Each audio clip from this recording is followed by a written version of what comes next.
Welcome in, everybody. My name is Erebos, and we're here for the Meisterschaft qualifiers. We got two qualifiers, one today, one tomorrow, and we are opening it off here today in a fantastic set of matches.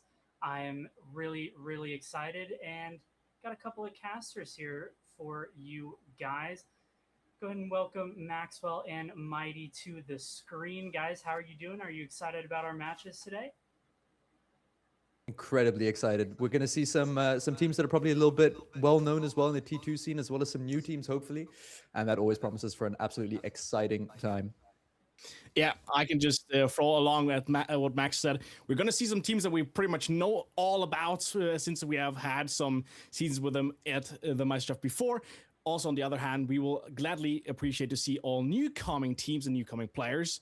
But among the first match that we will see, I am definitely excited to just see back a few well-known names on this scene. Yeah, definitely. And go ahead and break it down. What are the teams that we're gonna be seeing in our first match, Mighty? We're going to see Team Faith GG against Brothers of Tactics. The team of Team Faith GG is a team that we have seen formerly in another tournament of Meisterschaft with players that are pretty known as Froxy. Froxy, one-time winner of the Meisterschaft before, is playing on a map that we have crowned him champion before, so it's a map where he is confident, but I will not brag too much about the map yet because I will give that to Maxwell in a second. But else, we have Rise as a player that also pretty much had his shining moments. He has showcased himself damn well in the past season, what he's capable of. He's a player that always picks up pace when you need him to pick up pace the most. So I'm just a little bit hyped to see where he will find himself in the scenarios today. But else, Brothers of Tactics, I think you have some info on them, Maxwell, don't you?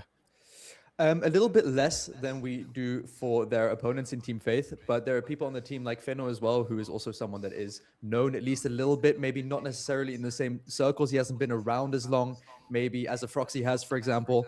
And he plays as someone as well that we've seen, at least in the open qualifiers, quite frequently for Meisterschaft, 1 or 2 times in some older German leagues as well. So they are definitely players who are known, maybe, like I said, not to the same extent as a Team Faith is, but I do definitely think it's a game where if you underestimate the opponent, you can very quickly find yourself on the downside, let's say. Yeah. Yeah, some fantastic insight there. But let's go ahead and talk about the map that we're going to be going to, because I believe got an interesting one for the first one of my favorites. But go ahead, Maxwell. We'll be heading to Cafe, one of the maps that, like you say, it's not one that we see as much these days, especially when it comes to things like open qualifiers. You tend to see a lot of the same maps. You tend to see a lot of Clubhouse, a lot of Chalet, a lot of these kind of more standard maps, maybe some labs these days as well. But Cafe is one that's been falling out of favor a little bit recently, but definitely one that's incredibly interesting to see. We've been seeing a lot of it in EUL, for example, or also in NAL. And so I'm excited to see the standard to which we can play it here. Mighty, you already said that we crowned Froxy as the champion on this map. How does he like to play this one? In general, Froxy is a man that has a lot of different tactics and a lot of different approach ways for every single map given. So it's a little bit hard to say how they will approach this map of Cafe today. But in general, it's a team that plays from multiple angles at once. They do not always play like the same standardized attacks that you see from the hatches down into the staircases and then try to expand from that point. It's more or less that you have 2 guys running up from the windows, 2 guys up from the skylight or the other hatches. Meanwhile, you have 1 guy that is trying to lurk in all the way from the first floor in through these mid-case staircases, like Brown Stairs, for example. Froxy or Rise, typical players that like lurk up these staircases to try and catch 1 or 2 players a little bit off guard, trying to watch these long angles going in for the deep new hatch or the red hatch. But in general, I think Faith GG has the upper hand here, just because we have seen that they are able to not only capitalize from their own chances, but also like switch their own strategy among the round already in play. Meanwhile, Brothers of Tactics, I don't know how they will react upon these points, but they have to be focused on the point that they have to adjust their own playstyle and read ROM to give in positions, because if they don't do, Team Faith will catch them off guard. Yeah, and Cafe, one of my favorite maps, one of my personal favorites, because of the way that it's played. A lot of windows, a lot of verticality, and we've seen a map like Cafe change over the years to a map that is, like you mentioned, Max, a little less played, a little more uncommon, just because of the chaos that it kind of brings forward, and teams don't necessarily want to play it as often. And I think that it can pull out a lot of interesting things. And maybe if some of these teams have innovated a little bit and have something to show, then they're really comfortable to play on a map that maybe the other team didn't expect Cafe to get through and to get picked. And especially in a best of one, I think it's very interesting to see that both teams are indeed letting it through, instead of maybe a Clubhouse, Nighthaven, or Clubhouse, things like that, maps like that, where it's definitely interesting to see Cafe get through. Yeah.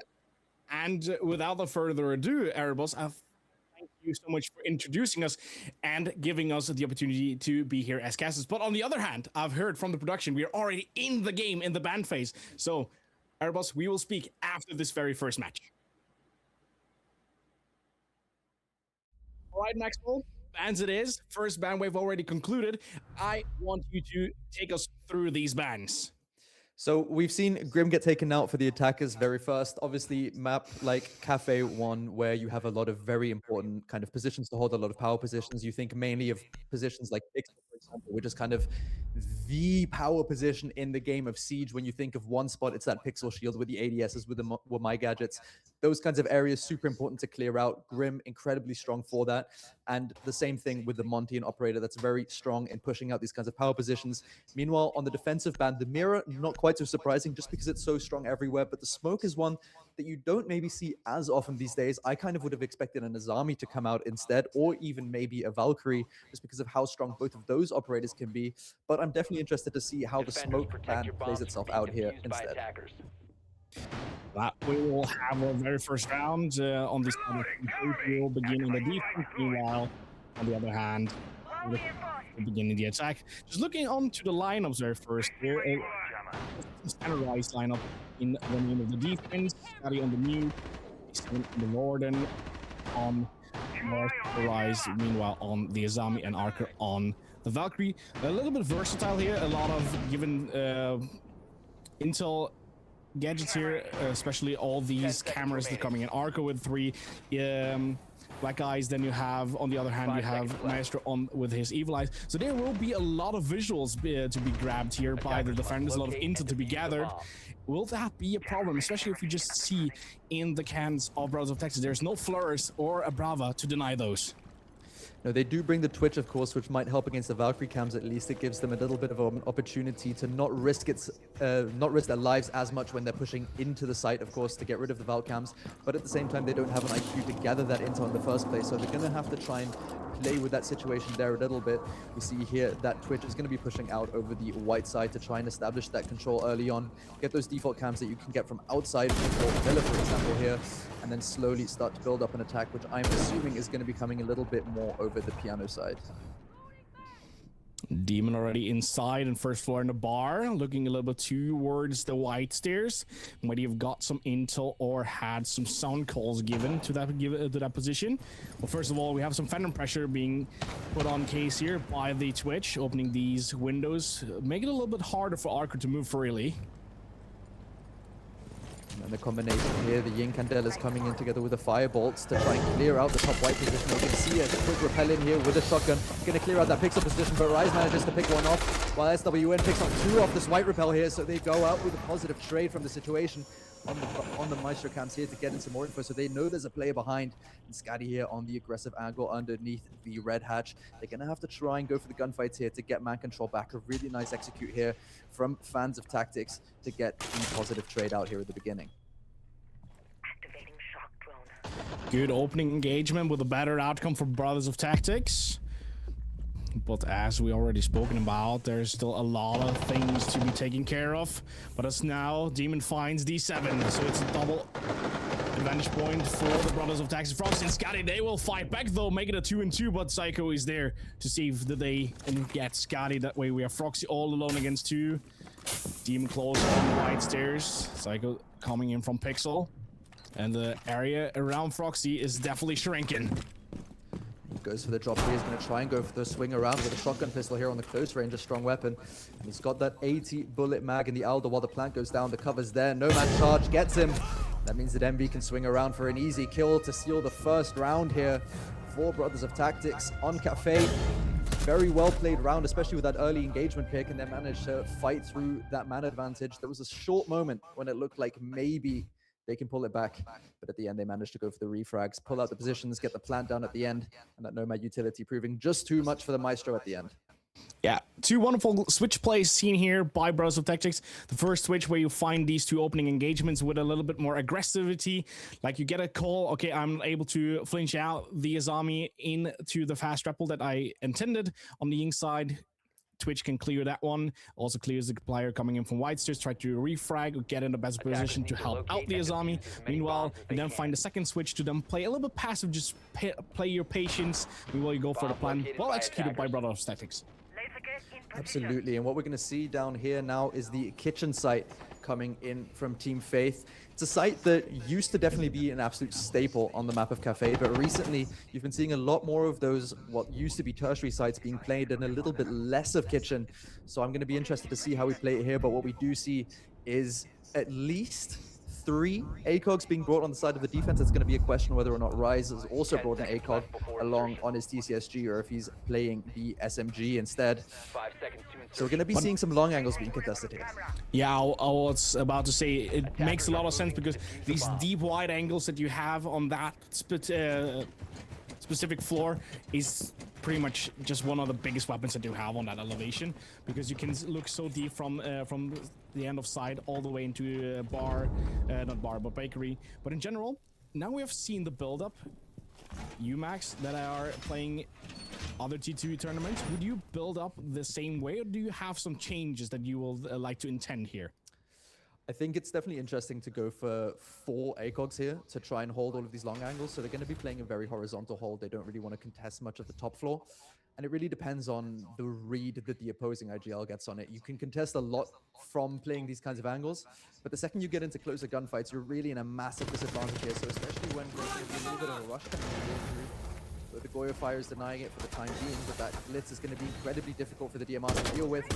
Luckily, the C4, or luckily for the side from Brothers of Tactics at least, the C4 doesn't quite get him, but Arco managed to swing around and pick off the Ying, making any kind of rush attempt a lot more difficult, as well as taking a lot of HP off 3 of the attackers.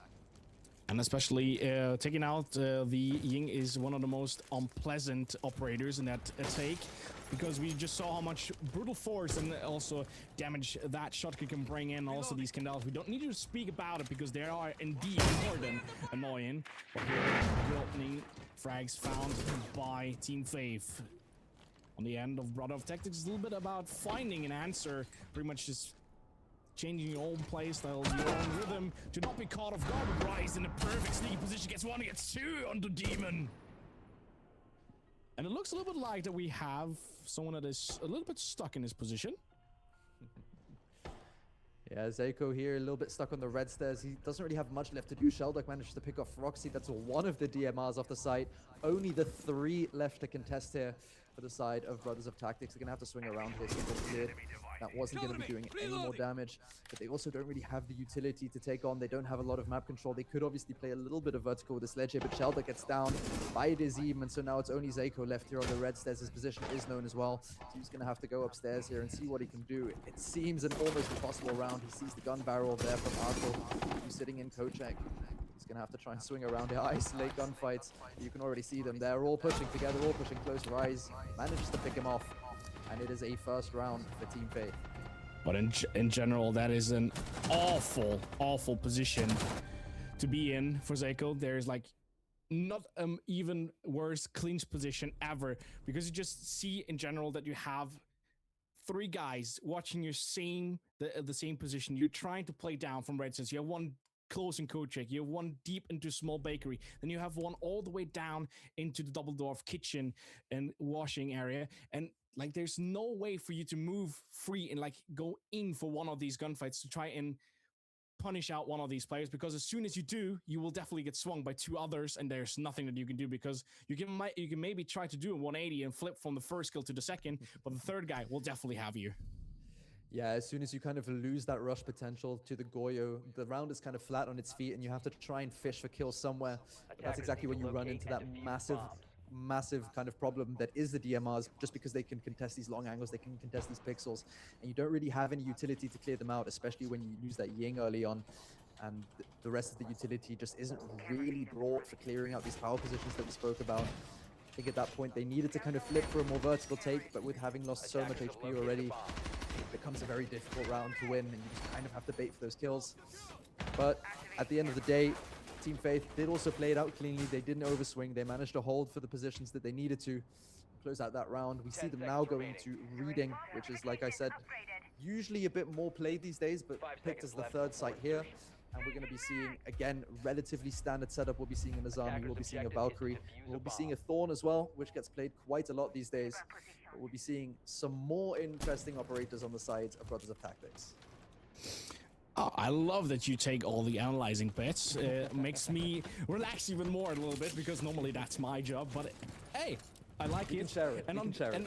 No, but on the other hand as well, we've spoken about it. The spot rotation that we have seen now is not the same that we see typically with other teams. But on the other hand as well, the switch between the first round and the second round is also a little bit game taking, because in my opinion, you saw two different attacking teams and two different defending teams. What is the real switch that we have seen between first and the second round? I think the main difference is just that the rush attempt that they set wasn't really followed up or supported by anything. There was one Goyo canister that got popped, and then that was kind of it with the rush. There wasn't a plan B for what they can do afterwards. They kind of ran into that one issue that they hadn't accounted for, and then they immediately needed to go into this kind of baiting for kills method. They didn't have any utility to go for anything else, and that's what I quite like about their lineup now, is that even though there's probably a very set idea behind the operators you take, they're also all very individually strong operators that you can always adapt around. And especially these days with the way Siege is played, it's so important to be able to be adaptable in the things that you're pushing. Okay. Just need to figure out where the first entry will be set. 1.5 minutes already done for this third round, and no engagements found so far. Only Zeko with a little bit damage to his name. We're pushing forward. Fino trying to clear out a lot of space. Already close onto Pixel now. Ryzen will fell back a little bit. We're trying to gain access into the toilets area, and Rice will be contesting that angle on a close from the freezer. And the time is ticking down, and it's not ticking for Brothers of Tactics. Yeah, with all of these walls reinforced, there's one really aggressive position here underneath the skylight that they're going to have to drone out. Azim managed to get the first pick here on the verticality of Buck with a C4, and that's exactly why that Valkyrie is so dangerous, what we already mentioned in the first round. Now they're going to have to try and push through hallways here. Arco with another kill on the glass, and a second as well on Fenu, who tries to peek in, but Shelduck gets the refrag now. It's a 2v4 situation. You have to push through these blue mines here. Sees one through the wall. Doesn't quite see the gun stick out. He's going to have to take that Legion mine out soon, but Rise managed to swing around and take him out. And now it's only Empty Demon left alone on the Deimos, who's in a gunfight down here with Diazeben. Didn't manage to make anything out of it. Now we have the next cleanse position. He is pretty much putting himself in a deadly spot where he is in the middle of two guys roaming towards him, but Scotty will be able to spot him out as soon as he tries to disappear into trains. That way we have the first lead for Team Faith as they turn around this matchup after the very first round. With two really nice rounds from Team Faith there. They kind of just played a little bit safer. They realized that these guys really want to go for something aggressive at the beginning of the round. We don't really have to overextend. They're going to come to us. And we did see that the first engagement came around 1 minute 20, 1 minute 10. So they really took their time trying to set up where they want to be. But you also saw that they didn't really get any map control out of it in the long term. Yeah, I totally agree. But another thing, better said, another trend that I have spotted out now for Brothers of Tactics. The very first round, they've like pretty much found the moment to put on some aggressivity, find opening engagements, and find these kills to then like build upon those points. Second round, completely stalled. Like they went all the way into the double door, open double door, cleared out the Rooney gate, but then just completely stalled. There was no movement. And what happens when there's no movement? You give the operators in the defense enough time to re-rotate, put you in a better position, and throw C4s. Like pretty much completely misuse the point that you're not moving, stalling out, and pretty much being in a static position that you can be C4'd out, impacted out, and whatever happened. A lot of damage came in for the entirety of the build-up. Stalled the entire build-up that came in from Brothers of Tactics. Same thing happened now in the second round. You let them inside of Piano and Cigar Lounge, but the movement wasn't there. They came all the way deep into Pixel and it stopped. There was complete stall. Then you thought about, okay, let's move in towards toilets and try if we can find some engagement against Rise into Freezer. As soon as we moved in with a little bit more aggressivity, there came a C4 from the vertical that no one had in their minds. You saw there's a vertical already in place, an input, when no one acted upon that. Demon that was supposed to play against that Valkyrie was all the way deep away into mining. There was no engagement there to like prevent that C4 from being thrown. That way, the miscommunication in Brothers of Tactics and also the stalling is pretty much the one point that I would like to point out why it's not going the way Brothers of Tactics intend to play their own. Yeah, I think that's one thing that you see with the kind of just the experience, especially in the IGLing role when you're attacking, is that for the defenders, they have the kind of advantage in the game of Siege in the way that it's played, just because they get to plan the round at the beginning, and then it's up to the attackers to impose themselves onto that. And you can really tell the difference between someone that's pretty experienced when it comes to IGLing and someone that maybe doesn't have that years long of experience, just because they're not as familiar with how you can adapt to certain situations, especially on a map like Cafe, which has been played quite a lot already. That experience becomes even more noticeable. And we're seeing it again here that they can't really get any egress onto the site. They can't really find a way to get into the building. Obviously, they've got MV Demon here below on the Deimos, cutting off any kind of rotates or runouts just to make sure that the players can play on the repels. But while we're just playing in kind of Piano, while we're playing around those Azami barricades, which haven't been banned out, you don't really need anyone to run out because the repels just aren't dangerous enough.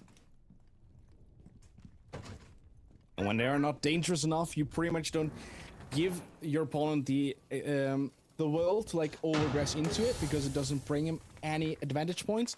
And if there's no advantage to gain, there's no gunfight to take on that end, especially from the reason is that the attackers have to go into the spaces of the defenders, while the defenders can play a little bit more laid back and laid off. But here is the big question, if the guys of Brothers and Tactics can switch their game, because once again, I have the feeling of it stalling completely yet over again. It's still 2 minutes gone, 1 minute to go, and there's not been a single engagement so far in this round. Yeah, Cafe can be a really unforgiving map when it comes to the entries, but without being too mean, I guess you can say it's just not good enough that the entry gunfight comes at 40 seconds. Every demon here just kind of has to walk in and face check. Gets taken out by Arco as well. We see now the repel into White Stairs together with a smoke. Why that couldn't have happened a few minutes ago, I don't know. Arco gets a second one as well, and a third here as well on Shelduck, who dropped down the hatch. He's still just sat in the shot position. Foxy gets traded out by Fenor. And now we've got two players here, both on White Hallway. They're going to have to try and pick up the diffuser. They're going to have to try and pick up the kills from below. And here we see already the swing from Rise. There's 10 seconds left on the clock that they have to try and work with here. We see the swing around from Rise. He gets immediately traded by Dezim. And now it's all down to Fenor, who's all alone with 6 seconds. And 3 opponents who are going to try and deny the rest of this round. It's going to be round number 3. 14 Faith. Yeah. And I just pretty much want to point out once again, the Team Faith is doing it extremely well. As soon as you spot out a player from Brothers of Tactics, you pretty much stall him out in his position, you overstress him, and that way he's putting himself in a position where he's not aware that there's not one guy challenging him, but at least 2 or 3 guys. Every single time you see a gunfight coming in by Team Faith, there's always a second or third player to back things up for his teammate. Meanwhile, we saw it. The first opening engagement came 40 seconds before the round is over. It's a 1 against 1 scenario.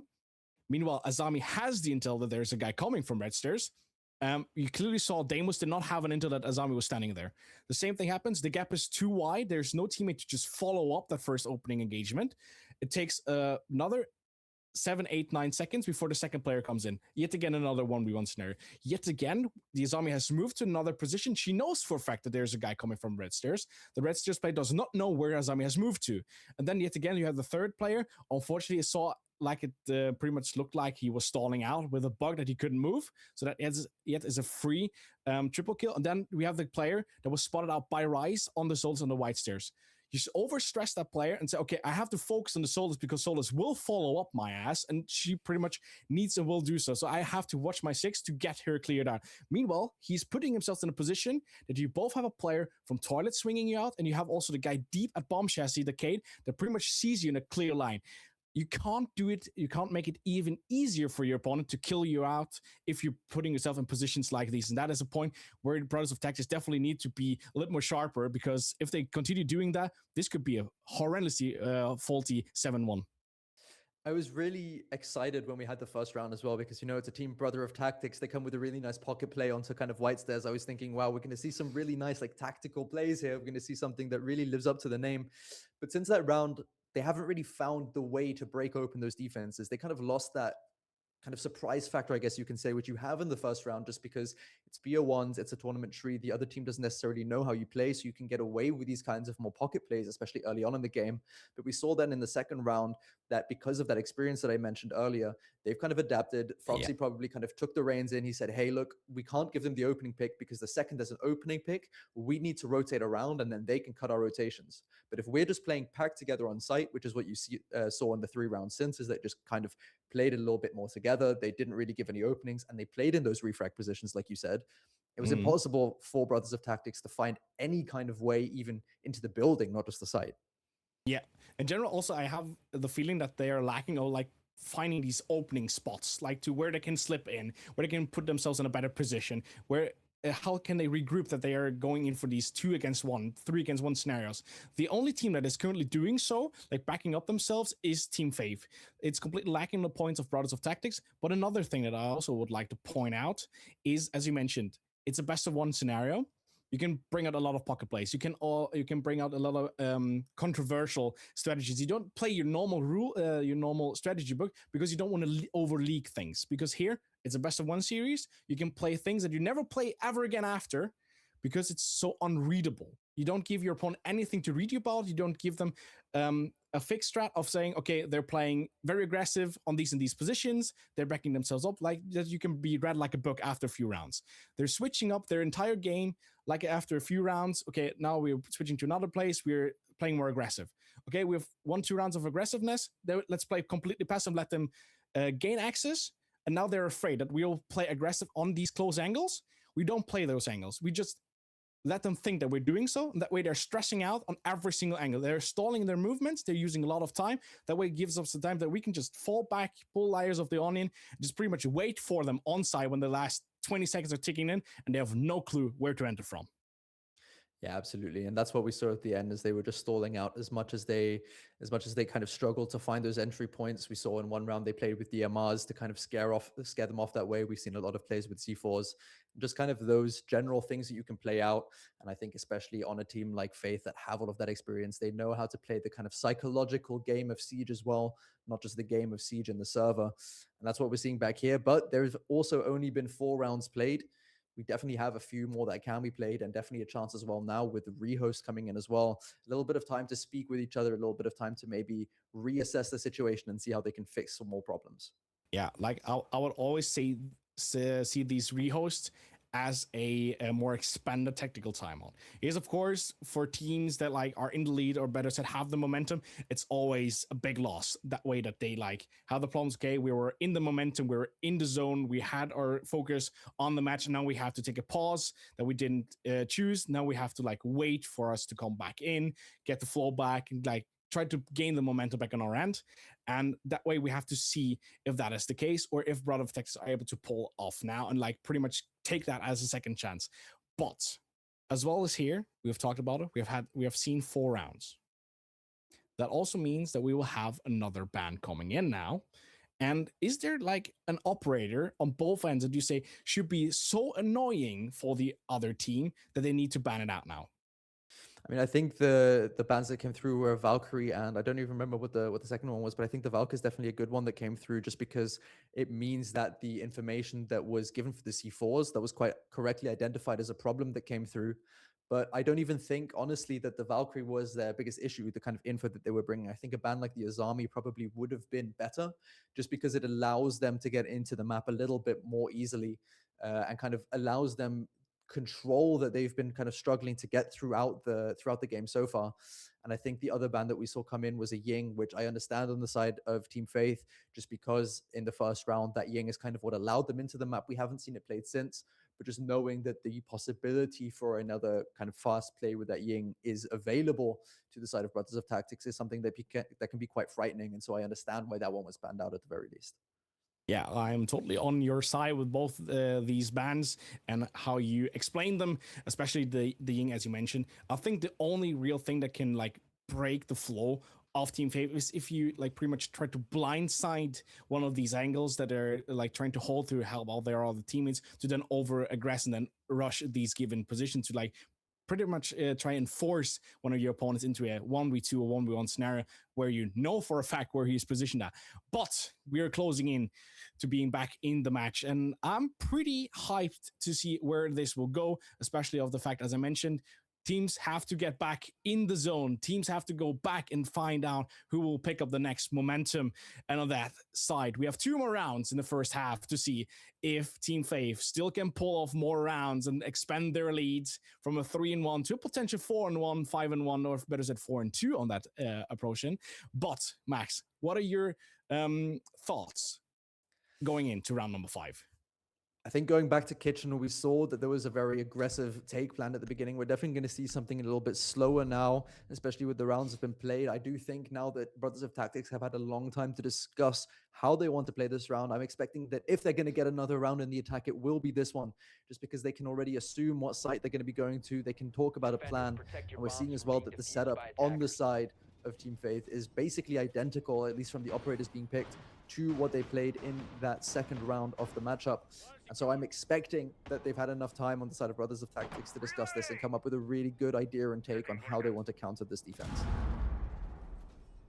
Yeah, we saw one trial already before in round number 2 that didn't go the way as they intended, especially because they stalled completely out in the double door in from Breakery, where then the C4 came flying high on that sake and also took a lot of HP out of the players of Brothers of Tactics, especially the Blitz was done and dusted after, more or less, they said. But on the other hand, as you said, they have had a little bit of time now to like reassess, go through what have gone wrong, what hasn't been going their way, and now they are pretty much given the time to try and regain some momentum, especially getting their focus and head straight into the tactics. And it seems like we're going to a top floor down clear as we are seeing both Scotty and also Demon on their way to the second floor.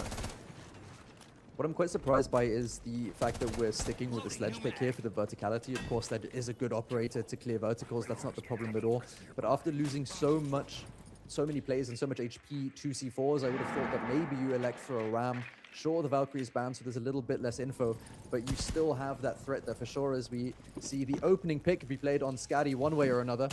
So we'll be seeing a man advantage here for Brothers of Tactics, which is exactly what they want and exactly what they need, really, to kind of pick up the momentum in the round here. We did see Rise roaming earlier, now picking that Vector instead of the TCSG.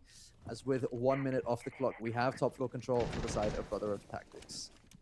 Fun fact, as they now have gained themselves the opening engagement, more lucky than fair, but as we're gonna say, the only round that Brother of Tactics has won so far is the round where they had the opening engagement and gained the first advantage. Now they have gotten gifted the advantage. Now the real question is if they can capitalize from it. Converting man advantages is one of the most important things in Siege, but also, funnily enough, one of the most difficult things. I think you look at the amount of rounds that get lost after picking up the man advantage, it is really probably a bit higher than it should be, really, especially at the kind of T2, T3 level that we're playing at here. But we see the first kind of shots coming out from Solid Snake onto this brown bar here, one of the difficult positions to clear out. We see that Rise has chosen to fall back here, the Dokuri core coming out in combination with the scan from Solid Snake.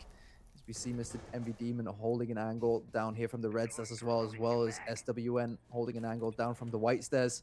So we've got all of that mid-floor control. and we have the angles getting opened up into sight. Now it's up to them to use the utility to try and clear out positions, but Arco here with the kill onto Solid Snake, while MV Demon picks off Arco in the refrag straight away from Red Stairs, and they keep the man advantage alive for at least another few seconds. But it again, look at the clock, 30 seconds left remaining, and we will see an engagement coming in from Whitestairs and from Freezer, as it pretty much looks like the only option that they had. And the guys of Team Faith, they will be ready for the attack as Rise picks up the first. That is the Sledge gone and dusted. Meanwhile, we have a second one already down as Fina goes down on his position. 2 against 3 remaining as the space yet again shrinks, as the guys of Team Faith just pretty much are tightening the sling around the neck of Brothers of Tactics. One is coming all the way deep from White. Will be forced out. Rise will stand tall in the last gunfight and take out Demon. Wonderfully executed here by Team Faith. I wanted to point it out earlier. Yes, we see a lot of vertical being opened by Brothers of Tactics, but you see the positions of Team Faith. Not a single player. Yes, they were in a disadvantage scenario. They were in a 4 against 5 scenario. Of course, you position yourselves in places where you're not going to be hunted out from multiple elevations. You pretty much put yourselves in positions far away from these verticals, and that is the only real smart thing to do here. You keep yourself away from the verticals. You don't give them any information either from the verticals, or you give them visual that you can give you damage through those. You force them to go into linear bases, and there you have the upper hand, because you're already in place on spot, watching all these staircases, watching the drops, and watching like the walkways into sight, and you pretty much just ask them for commit your final attempt on site. We are ready for you, and we will definitely catch you off guard. And it worked perfectly well. When you give all of the map control to the side of the attackers, you have so much time to kind of organize yourself. What angle, who's holding what angle, what are we contesting, what are our gaps? Especially with the side of Team Faith, they would have faced that kind of attack so many times. And then it really is the failing of Brother of Tactics, as much as it sucks to say, to take so long to clear the map and then not be able to have the time or the utility to clear out those power positions. They had a Capitao on side, for example, but they didn't really use the nades to clear out Kochek, for example. They didn't really have any pressure onto those kind of secondary positions that were being held from the side of Team Faith to be able to deny the drops, especially with those DMRs that we were talking about, as being the ideal weapons to be contesting freezer window from all the way in Kochek, especially when there's no pressure coming up from main door example or VIP. It does become very difficult to kind of hold through there. But either way, we'll be seeing another very quick take here, but I think the Pulse on site might have a slight idea of what's going on here. Yeah, I already see that they're closing the gaps here. Team Faith is ready for that engagement. C4 is coming in. Only a little bit HP being drawn down onto the... There's a second C4 is coming, and C4 will be crushed down as Scotty finds the kill with a C4. Froxy finds one. Rise finds one. Now we find ourselves in a 5 against 2, 5 against 1 scenario. Froxy finds the second one. It's Fino all alone, and now he will be contested by 4 guys. Fino finds the first one, Scotty, but Froxy with a triple kill seals the deal of the first half, and we will go in to the second half with a 5-1 scoreline. And this match is going completely in the far off, and as Brother of Tactics thought it will go. Yeah, the trip to 5 guys there not being fruitful at the end for Brothers of Tactics. They got the burger deal, and they got paid with a round loss at the end. So we go into that 5-1 round swap, like we said here, and we'll be seeing the Azami and the Dokubi both being banned out. Two very default bans, I would say, for this map with Brothers of Tactics. They just need to ban out the strong operators. Dokubi, of course, since that rework, an incredibly strong operator. And Azami, just in general, I mean, what can you really say about the operator on the map at this point? It's just one of the most staple bans that you can really pick out. Castle as well doesn't allow them to play into shop anymore if we're playing top floor. And Monty just the same as for the attack earlier. Yeah, it's pretty much just 2 operators in the defense that give you better positions or close down, given position where you can't be rushed from. Logical takes here coming in by Team Faith, as they are a team that like to move around a lot. It is a team that like pretty much repositions themselves a lot around, given through the map and through the rounds, and that way these will only take off time, waste a lot of utility to clear out and like to make yourself able to move again. On the other hand, the Brother of Tactics is pretty much comfort banning themselves, that they are not going to be rushed out of position, like pressured out of given positions, or better said, called out by Dokubi. So better said, it's not only comfort bans, but it's also like bans that will keep you calm and keep your cool meanwhile going through the round, because the pressure will indeed be very high on the shoulders of Brothers of Texas. They are down 5-1 and pretty much only have one round that they still can lose before it's do or die. And especially in a tournament like this, we've spoken about it, it's best of ones. And one more thing that we like to point out, these are not qualifiers where you gather points, it's do or die from the very first round. If you're not making it in the into the top 8, you have no chance after this from this qualifier to be in the tournament. You have to go through a second qualifier and try all over again. I was going to say they do get another chance tomorrow, of course, but the ideal situation, of course, is that you manage to get it all done on day one so that you don't have to worry about it tomorrow. You get the Sunday off. Beautiful, beautiful time, especially with the weather that we've been having recently. But I think especially when we talk about the bans and the way that they want to play, we can see here that Tachanka coming out on top floor, which is not a operator you see played here that often, but especially considering the fact that we can't play in shop with the Azami and the castle bans, it becomes quite interesting because you can almost deny it here. I mean, they're still playing in shop as well, even though they don't have any barricades. So Thorn going to be playing for Suicide here, manages to cross just in time with the smoke, of course. But you see that the Tachanka becomes even more interesting because you can kind of contest those long angles without really needing to put your face into any gunfights. And it also gives you the opportunity to kind of not get called out because of that Dokubi ban, of course. Yet, as we bragged a little bit about Team Brothers of Tactics being a little bit passive on the time scheduling and always taking a lot of time for these opening engagements, dropping into the building. Same here on the same end as Team Faith. Now pretty much used 1 minute and 20 to put in the first entry of Rise on the Blitz into the building. Also, you see here, the guys of Brothers of Tactics, they have fallen back yet a lot already, and we need to be aware, Rise, that there is a position for standardized C4 throws. This freezer position here is going to be the one that's important. Of course, the Tachanka still on the map as well. We see the smokes coming through, and we see the plant from Rise as well. 50% here with the diffuser. Arco manages to pick off MV Demon here. That's the first defender off the board, and the plant is down as well now. And this is one of the worst retakes you can play because you can just sit on the roof there. They've got all of the utility. They've got all of the smokes available still. Gridlock trackers are down. We see the retake here from SWN. Dezini takes out Zeko as well. Now we only have Sheldok and Fëanor left here to play the retake. 25 seconds left to go. We see Blitz swinging around aggressively on White. Takes out Fëanor. Goes for the second kill as well. Roxy on the drop with a flawless round. We go into a 6-1 here. I thought it was a hip fire kill for a second. And by that, the one round that I spoke of that they still have to lose before it is all or nothing is already come over them, as we're going in a match point scenario in the round of 8 already, as we will now have at least 5 match point rounds for Team Faith. The guys of Brothers of Texas have to come back 5 rounds in a row and deny these match points to be able to pull it all the way into a potential overtime. And that will more than definitely be one of the most painful challenges that they will go through of the day of today. We have a beautiful kind of tradition in the German Rainbow Six cast, at least, that I would love to bring to the English side of the cast as well. We have a beautiful saying that is either hashtag comeback or hashtag Sackzu.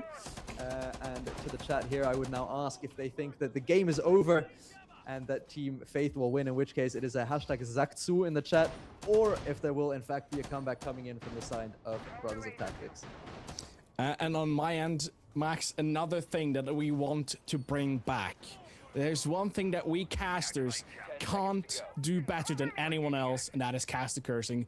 As you mentioned, I typed in chat hashtag Sackzu, and that also means, by that being said, I might have jinxed it. Maybe we'll see another round, but I can say one thing. If Roxy loses one more round here or there, I don't think he cares as long as he pulls off with the win on the end. As long as the bold man wins at the end, he is happy. And I think that is what is going to be staying true here as well. And he's having a fantastic game as well himself individually here, 6-1. That's not something that you expect from him all too much these days. But showing off here that even the old men can keep up with the young bucks still. As we see the roam coming out here and a few shots being landed on the Jaeger, who's going to have to try and fall his way back to the top floor.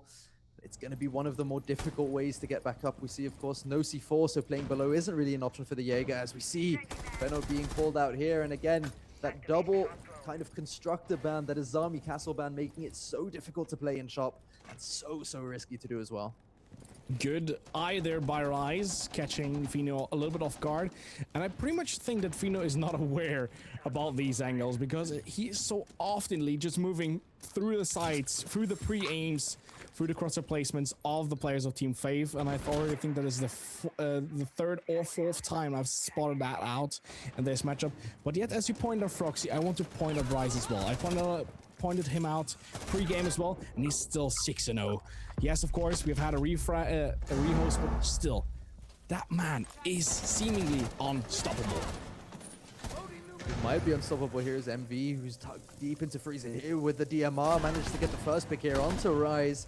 And he can try and hold the longer angles here on the second one. Scotty gets shelled out, but he gets immediately refragged as well by Arco, and it's all down to SWN, who doesn't manage to contest the upside down repel of Dizim. And with that, it's a 7-1 victory for Team Faith against Brothers of Tactics in the very first game of our open qualifiers here. And it was a bit of a stomping, to be completely honest. Yeah, I was a complete stomping. 7-1 scoreline after this first match. Only the very first round was lost by Team Faith. After that, they picked their pace and they pretty much walked all over their opponents. 7-1 scoreline will be the result of the very first match, and I have to say, it just felt like a pure routine for the guys of Team Faith. It felt so calm, it felt so normal, it felt so easy. But it indeed, I can tell you, it was not a piece of cake all over, even though it looked that way. But on the other hand, Cafe is always a map that keeps up for surprises. Very often you see very tight matchups where it's about one single nook, it's about one key play, it's about a few seconds, or like one operator intel in the right position to save the deal, better said, to save the day and seal the deal. But here, it just pretty much felt like every single aspect of the entirety of the map was on the side of Team Faith, and Team Faith closed every single gap, both in the defense but also in the attack. Completely found the blind spots of Brothers of Tactics, misused those and used them to their advantage, and pretty much pinned them down where it hurted the most. Yeah, absolutely. They completely locked them down. Erebos, your first game of the Meisterschaft in the European setting. What do you think? I mean, it was just a demolition. Team Faith just completely destroyed Brothers of Tactics. And I mean, these are kind of some of the games you can get in a qualifier setting. And unfortunately for Brothers of Tactics, it just wasn't their day. There's another qualifier tomorrow. I'm not sure if they are signed up for that, but definitely need to take some time. Cafe, maybe not the setting that they should be playing in, as it just wasn't working. They just didn't seem to have everything together to really go into that map and attacking. They only got 2 rounds on the defense to even show off their defense. So maybe they're better on the defender side, and that's what they wanted to show. But on the attacker side, if you go down that much, it doesn't really matter. The momentum's just completely away from you. Yeah, for sure. I mean, it was a tough game, and like you said, maybe it was just the kind of the wrong side for them. Chalets can be a notoriously difficult map to either attack or defend, depending on the matchup. I think it can be quite balanced in that kind of setting, in that kind of sense. And at the end of the day, sometimes you also do just get slight mismatches when it comes to the first games of the qualifiers. Sometimes people aren't quite awake yet. Of course, as well, it's during the week, so some people might have just gotten off of work. You know, you get back home from work, from school, and you have to jump straight into a qualifier against a team that you know nothing about. It's unforgiving circumstances, but at the end of the day, you have to beat the best to be the best. And in that case, it didn't quite work out for Brothers of Tactics, I think. Yeah, I completely agree. And any last things to say about the match, Mighty, before we head to a quick break? I think in general, like, we saw a few key points from the attack and also from the defense of Brothers of Tactics. We saw that there will be potential in that roster and also within the strategies that they wanted to implement, but they still have a lot of work in for them. As I know for a fact, it's a team that has been around on the PC that long, and they match up against a team that has, as Max said, a lot of experience. And playing against this team that has a lot of experience, especially a team that has the experience to play this early, under the week, after work, is more than unforgiving, because it's a team that will be 110% prepped for the match coming in, and that way you might be outnumbered already before you have thought about the first matchup. So I hope indeed that they will sign up for the qualifier tomorrow and better said, seize their chance another day. But on that point, they still have a few things to go back on the drawing board and be better on the next qualifier that will be tomorrow. But until that being said, I think we have spoken enough about this first match, and I am more than hyped for the next round coming up.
And we are back for the second round of the qualifiers. As you see, something has changed.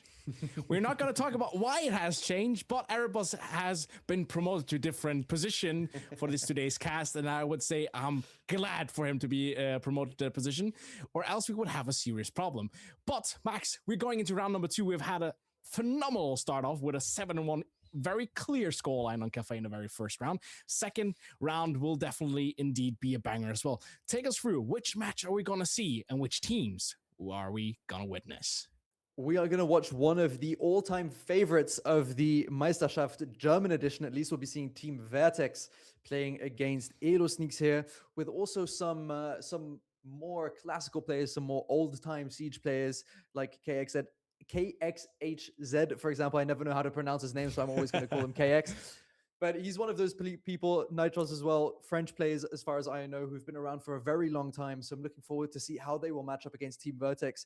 We'll be going to Chalet, which is one of the maps that Team Vertex has shown that they're very competent on when it comes to the German edition of the Meisterschaft, at least. I'm not quite sure how they're going to match up internationally, as it will here, but I'm very interested to see how they can hold up here against their French counterparts. Yeah, a German-speaking team against a team that most likely will be speaking English is also, as you mentioned, Vertex has shown themselves very confident and very capable of playing Chalet in the German edition of Meisterschaft. But it's always something new when you clash against teams from different countries. Like the Frenchies and also the Italian, they play completely different to the Germans. The Germans play completely different to the Brits, and that is definitely one of the most enjoyable factors that when you have competitions like these that are spreading all the way across Europe, that you will have different teams from different countries to play complete different styles of Siege.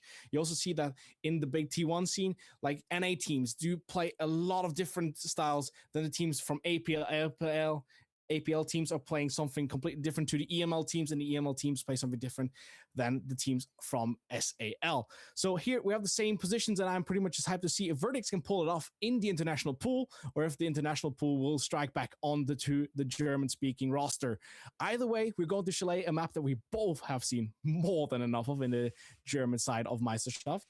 But yet indeed, it's a map that we have to talk about. What are the key impacting factors? What are the key factors that you need to have in the back of your mind when you play Chalet? Chalet is one of those maps where you can rotate so incredibly easy from the outside of the map, especially since the addition of Solid Snake, for example, playing in those kind of rotate positions has become incredibly difficult. We're going to be seeing a lot of repels. We're going to be seeing a lot of DMRs, I venture to guess, to kind of hold around repels, hold around fallbacks. But I think equally on the defensive side, we're going to be seeing a lot of aggression. We're going to be seeing a lot of kind of runouts. The map is one which has become relatively standardized, and with that, the positions which attackers and defenders play are also relatively standardized.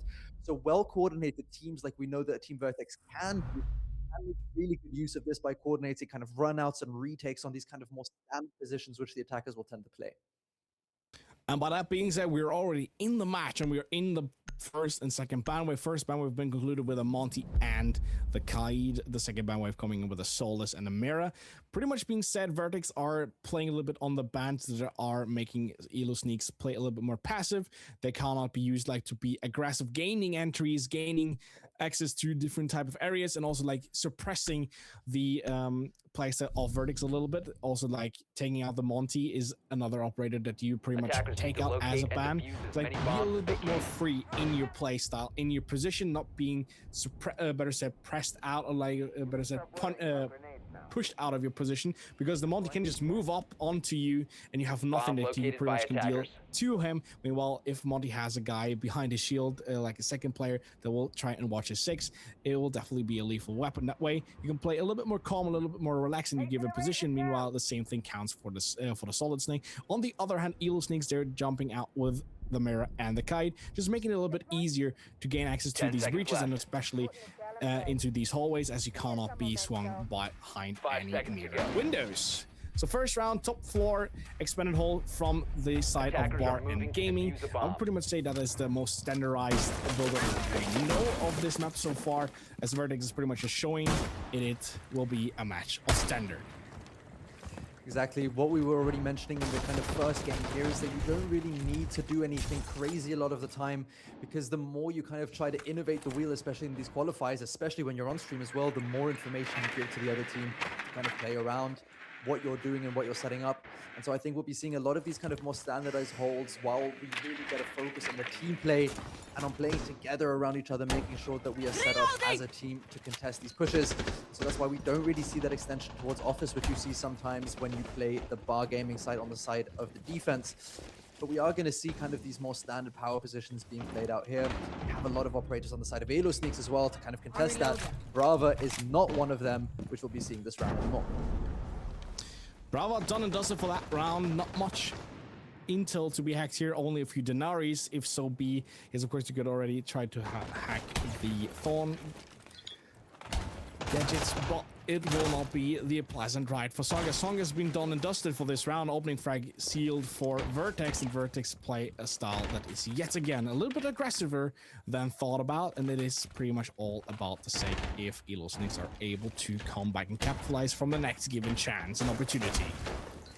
Yeah, while they sit behind these shields, really the side of Team Vertex, they have all of these power positions. They have Slorax here, still sitting in the suicide corner, which is notoriously difficult to clear.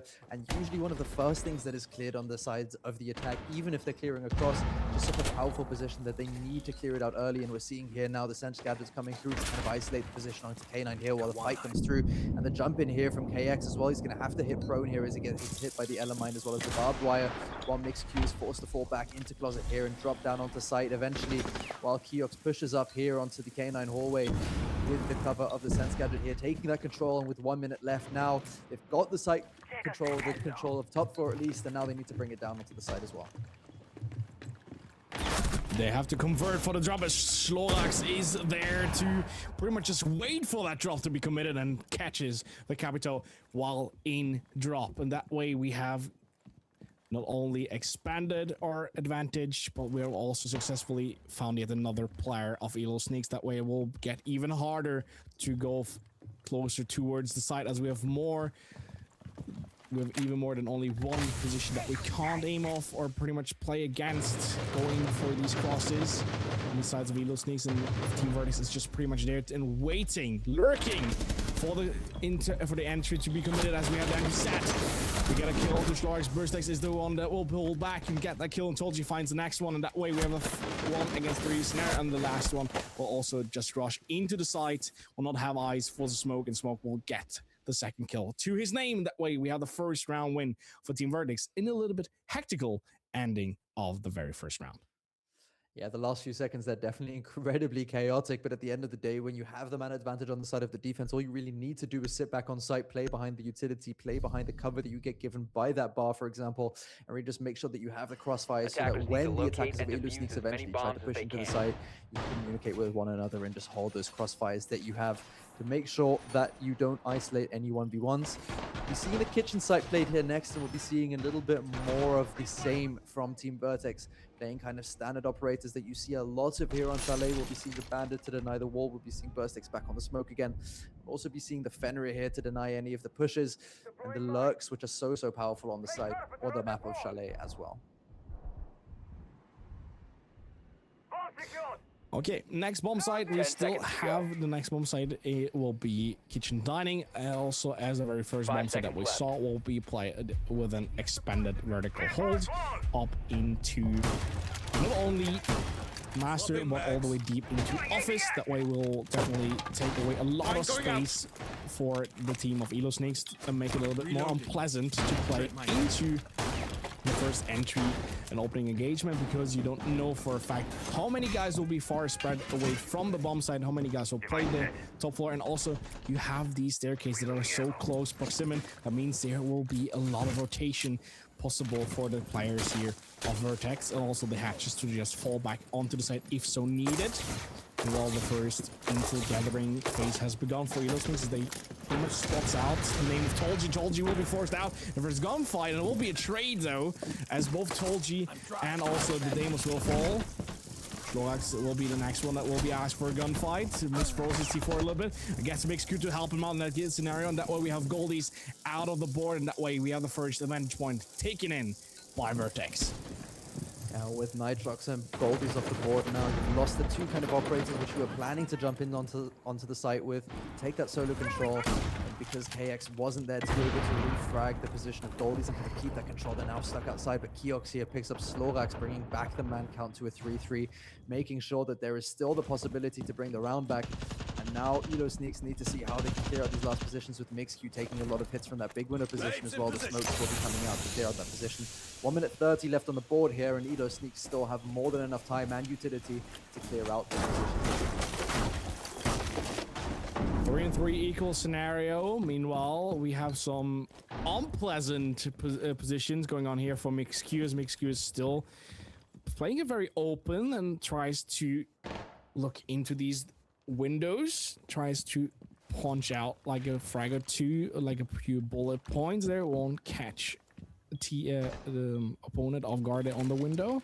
The wall clock is ticking down. We got Burstex ready for the commitment coming in from the side. Meanwhile, we have Sunk that will hold off these solar stairs. Where MixQ will come from. MixQ will try to run through, but Sunk is just quicker on the trigger and finds him in the right momentum. Meanwhile, the vertical has been held by Xander. Xander just waiting for someone to jump in through that breach. 37 seconds left. There must come some conclusion and some intakes here. A lot of guys are Elo Sneaks. One is being downed. Grim down. Xander on the close proximity. There will be a swing coming in from Piano. And Xander has the kill onto the Sands. That way we have Sung all alone. And he has two guys to be clearing out. And Burstex finds him onto the rest. And that way we seal yet another round for Vertex. The Vertex are able to expand their leads, making it 2-0. I think Elo Sneaks there had the good setup, they had a good read, they needed to go and retake that vertical control just because the verticality that Tolji was playing there, especially on the Warden, is just so powerful in denying that breach walk in. And the mistake that Elo Sneaks made there, I think almost is turning on that sense wall, because it gave the smoke the opportunity to push close onto the breach, to get that pick to down the Grim who was playing on the breach. And then Defenders, the gunfight lost protect your upstairs bombs from means being that there was defused no by more attackers. possibility to get back onto the site. So they needed to try and find a way to double clear the player top floor probably, to allow the vertical to be played onto Burstex on that smoke onto the site. But alas, that is something that they will have to worry about only in another 3 rounds when they get another opportunity to attack Kitchen. So we'll be moving to the top floor now, which is probably the most played site for this map in ranked at least. But here in this game, we'll be seeing it as the 3rd level of preference for Team Vertex, moving into their 3rd defense round here. And as we just see on screen, we're not the only competition going on here for the EML Challenger Circuit, where you can gather 5 seconds points. to go. It's also the Combine that will be concluded with an offline finals on the 25th Attackers of must July. locate And and if you, defuse the bomb. in any case, will want to have the chance to see or maybe speak with my lovely fella here on the microphone on the 25th of July, you can get your tickets online to have a chance to meeting Maxwell at the offline final in Düsseldorf, if he so makes it all the way into the final with his team. I was going to say, that's not up to me, unfortunately. I'm just the one that gets to sit behind and watch some POVs and hope and pray that they listen to me, which typically isn't the case. So it's unfortunately out of my hands. Okay, but when you speak about it, that you watch these POVs and you give like some tips and tricks and you hope that your team listens to you. When you would give some information to Elo Sneaks, what would these tips and tricks be? How can they adapt upon their own plays to be a little bit more fitting into the place that the Team Vertex are bringing against them?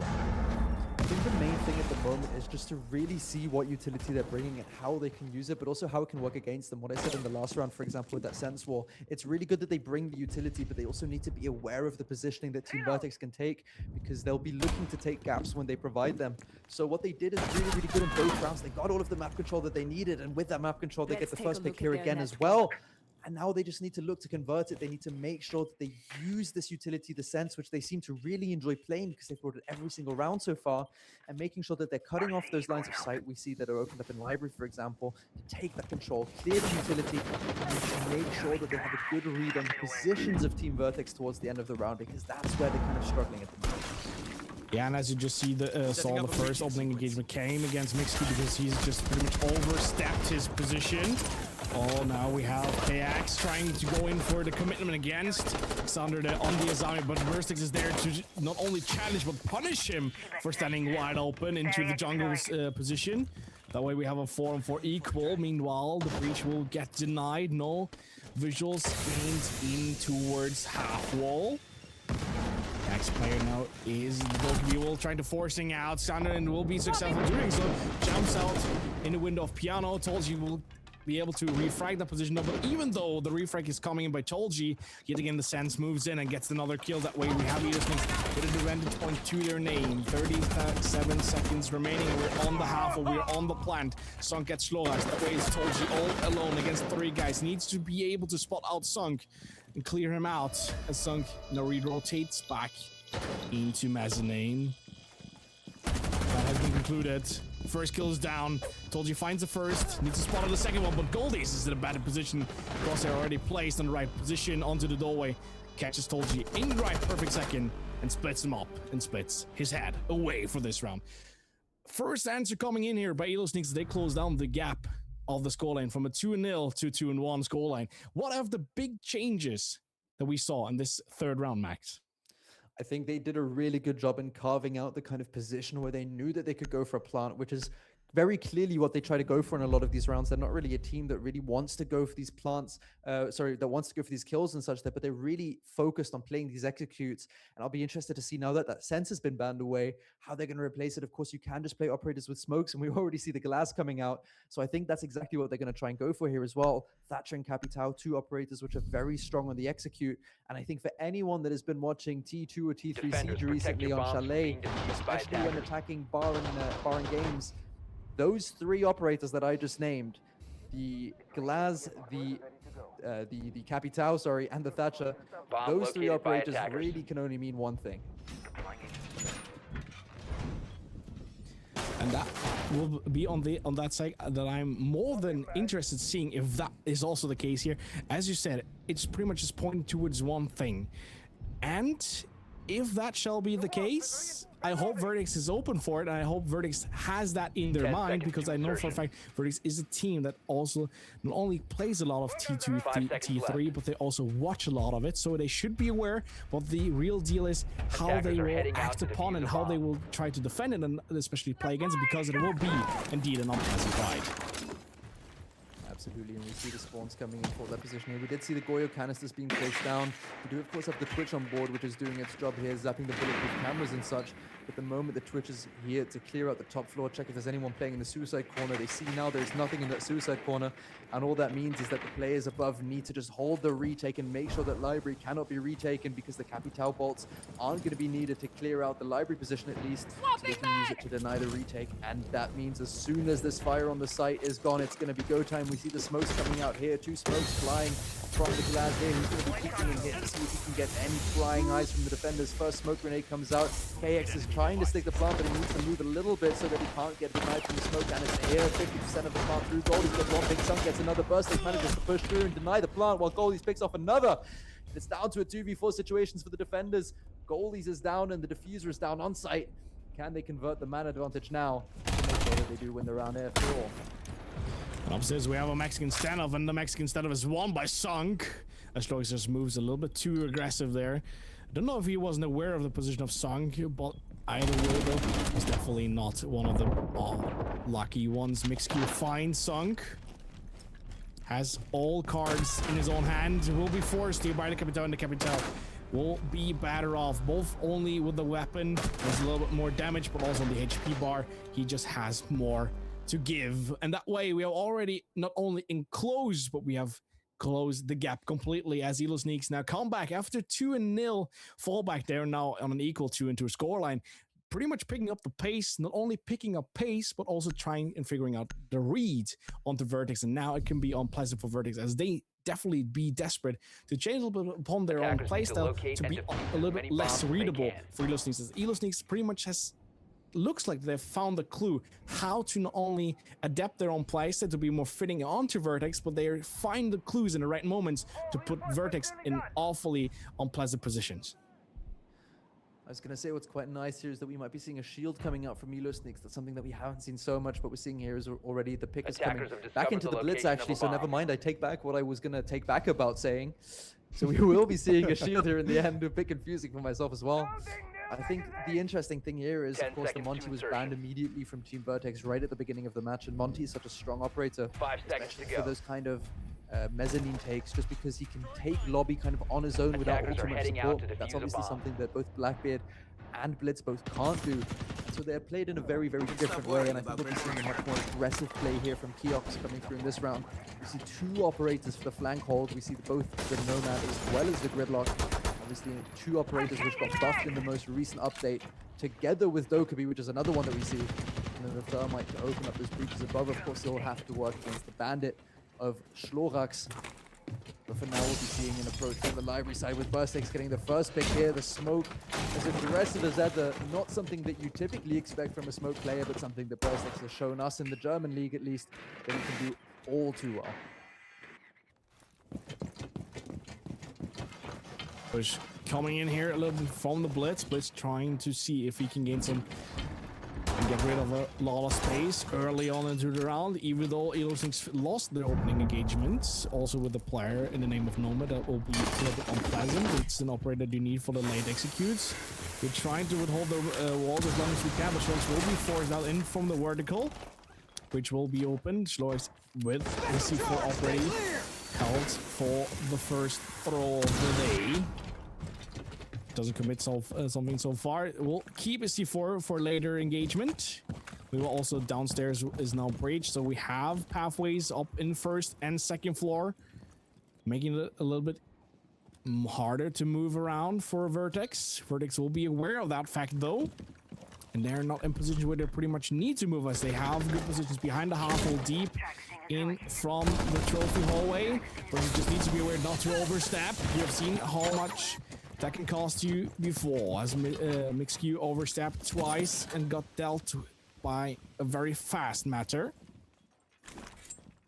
Burstex smoke grenades here are going to be vital for the last minute of the round. We've seen him almost lose his life there. Keox here as well, directly positioned outside of West Main here. They know that only going for the plant isn't going to be enough, and they have to try and put pressure from somewhere else, and that's why he's going to try and jump into West Main here. But we see him repel upstairs, because these verticals are going to be so detrimental again to the side of Elo Sneaks, just like they were last time. They know that they have to clear out these positions, but they don't have the utility to clear out bathroom. And exactly for that, the Blitz is rotated upstairs now. He's going to smoke off the solar door here. Trying to put a little bit more pressure on the Warden here. Jumps into West Main after smoking up above. But he's caught by the Fenrir gadget, but the Chaos is being used by KX here to put the plant down, and the Thermite almost manages to get the plant down. It was so close, but gets denied by the aggressive push of Burstex, and now Nightwatch is all alone here. The verticals against him and the double side push as well. And it's all too much at the end. We were milliseconds away from a post-plant situation here. They used the Chaos with the Blitz jumping in. But alas, they just about couldn't type the code into the diffuser fast enough. And it's another round to the side of Team Vertex. How many angles do you want to have on your last opponent? Team Vertex, yes. Yes. I mean, it was incredibly well played. If you don't give away that top floor control as well, you have so many angles from the top floor to contest. And I like what Elo Sneaks did. I think they kind of accepted, hey, we have a man disadvantage here. We're not going to be able to clear these angles properly. We don't have the time. We don't have the utility. So what we're going to do is we're going to try and distract the people as much as possible by throwing smokes upstairs, then jumping in downstairs. And I think they really made the most of a difficult situation there. But at the end, like you said, they just had so many angles open that it made it almost impossible to really get anything done. We say that if he hadn't hit the smoke bang there, it would have been looking very different as well. Yeah. But on the other hand as well, one of the things that I pretty much couldn't get my head around was the play of Blitz. It didn't even matter if it was in the first floor or the second floor. He should have known for a fact they have a Warden and they have a Fenrir.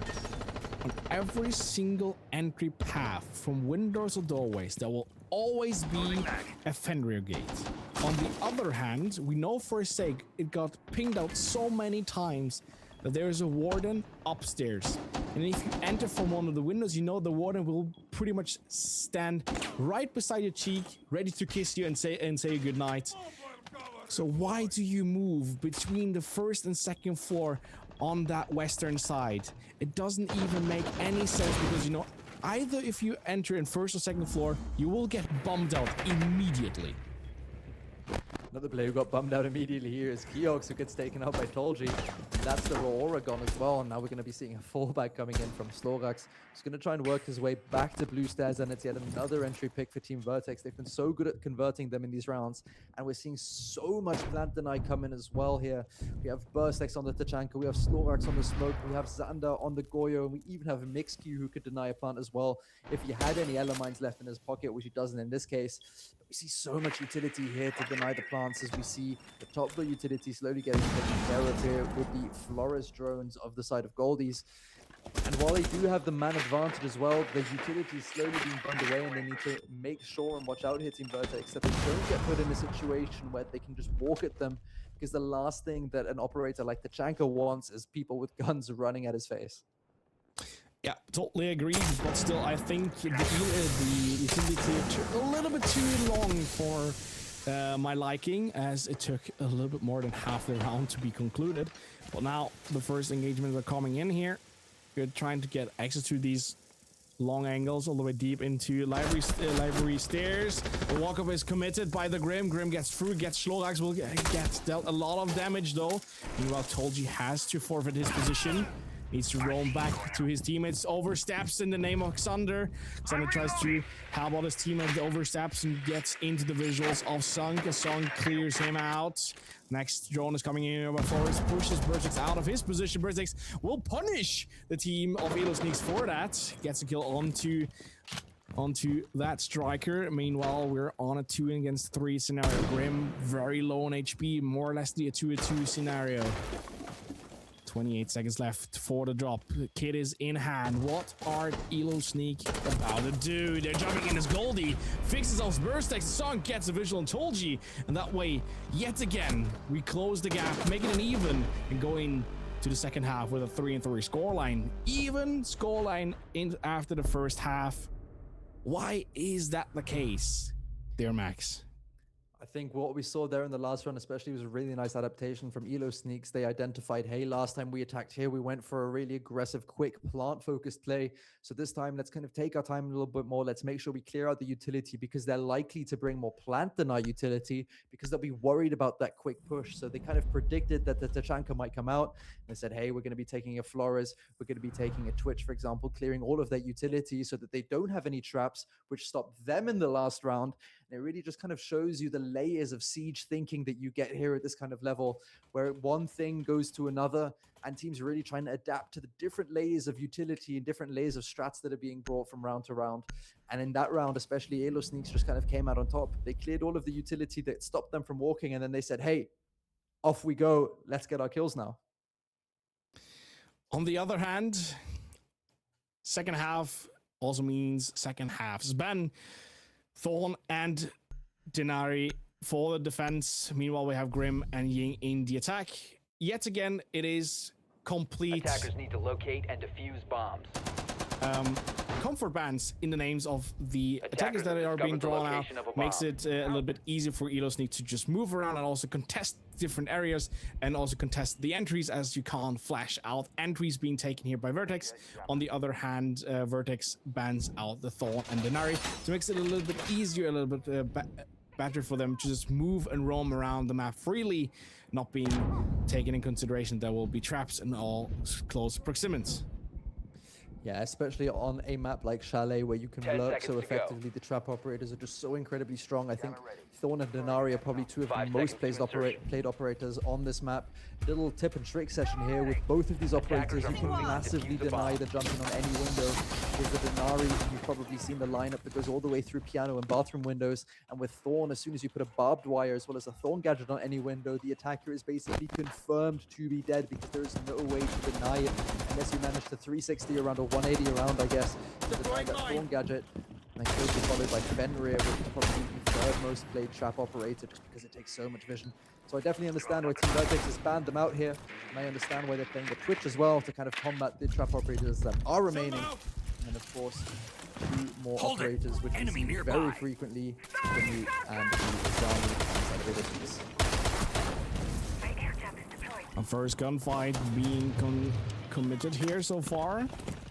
Mixq finds those opening engagements. Meanwhile, Mute is now repositioning some of his utility to make it a little bit more harder to play against these breaches. Doesn't matter though, as we have an ace instead of every other breacher. That means, of course, that this wall gets open either way.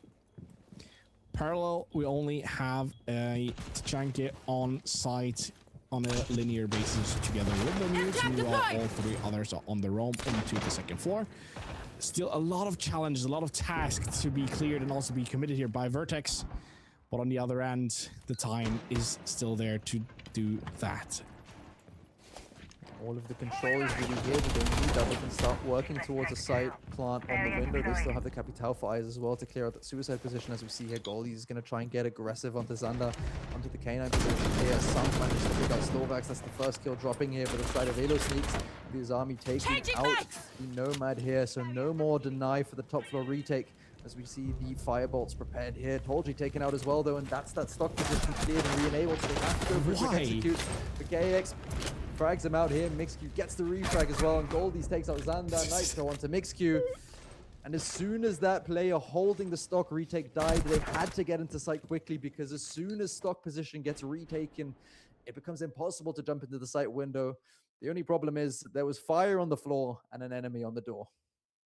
Yeah, hey, we lose that one guy that is completely crucial for our take. He dies. We don't have gained any access for the position that we so desperately need for the take. We have nothing better to do to just try and jump on site. Yeah. Pretty Attackers damn need to well locate explained. and defuse bombs. Hey, very unluckily happening here for Vertex. Good plan, good idea. But a Attackers little have bit unfortunate located in a the bomb. execute, as Elo Snakes pretty much had their nose up and pretty much smell that attack coming in, pretty much put themselves in place to just deny every single aspect of that take coming in. And that way, the very first lead for Elo Snakes here in this matchup against Vertex so far here, now finally leading the first time with a 4-3, makes it a little bit more stressed out for Vertex to come back in this matter, as this is the very first round where they will be in a disadvantage from the scoreline being seen. But on the other hand, I think 5 seconds remaining. I think there is still a lot of momentum that they can pick up. As if you just look into the players, Xander that had a phenomenal start of this match. Mixq that is a phenomenal player that still has a lot of potential within, and also Slovax. All these three players, -3 and 5, 3 and 6. There's still a lot of power in these players to come out here. They just need to get it onto the board. And as soon as that might hit, Elo Snakes are definitely up for a rude awakening. One nice thing about Conversus is that we know that they're mentally very resilient, and we know that they can fight back from these kinds of disadvantages. And obviously a 3-3 round split isn't that crazy on Chalet as well, so there's nothing to say that they really need to be worried or whatnot. And I think what stays important here as well is that you take every round one by one. And every gunfight one by one. And who doesn't do that here is Slorax, who walks in and... Mustex!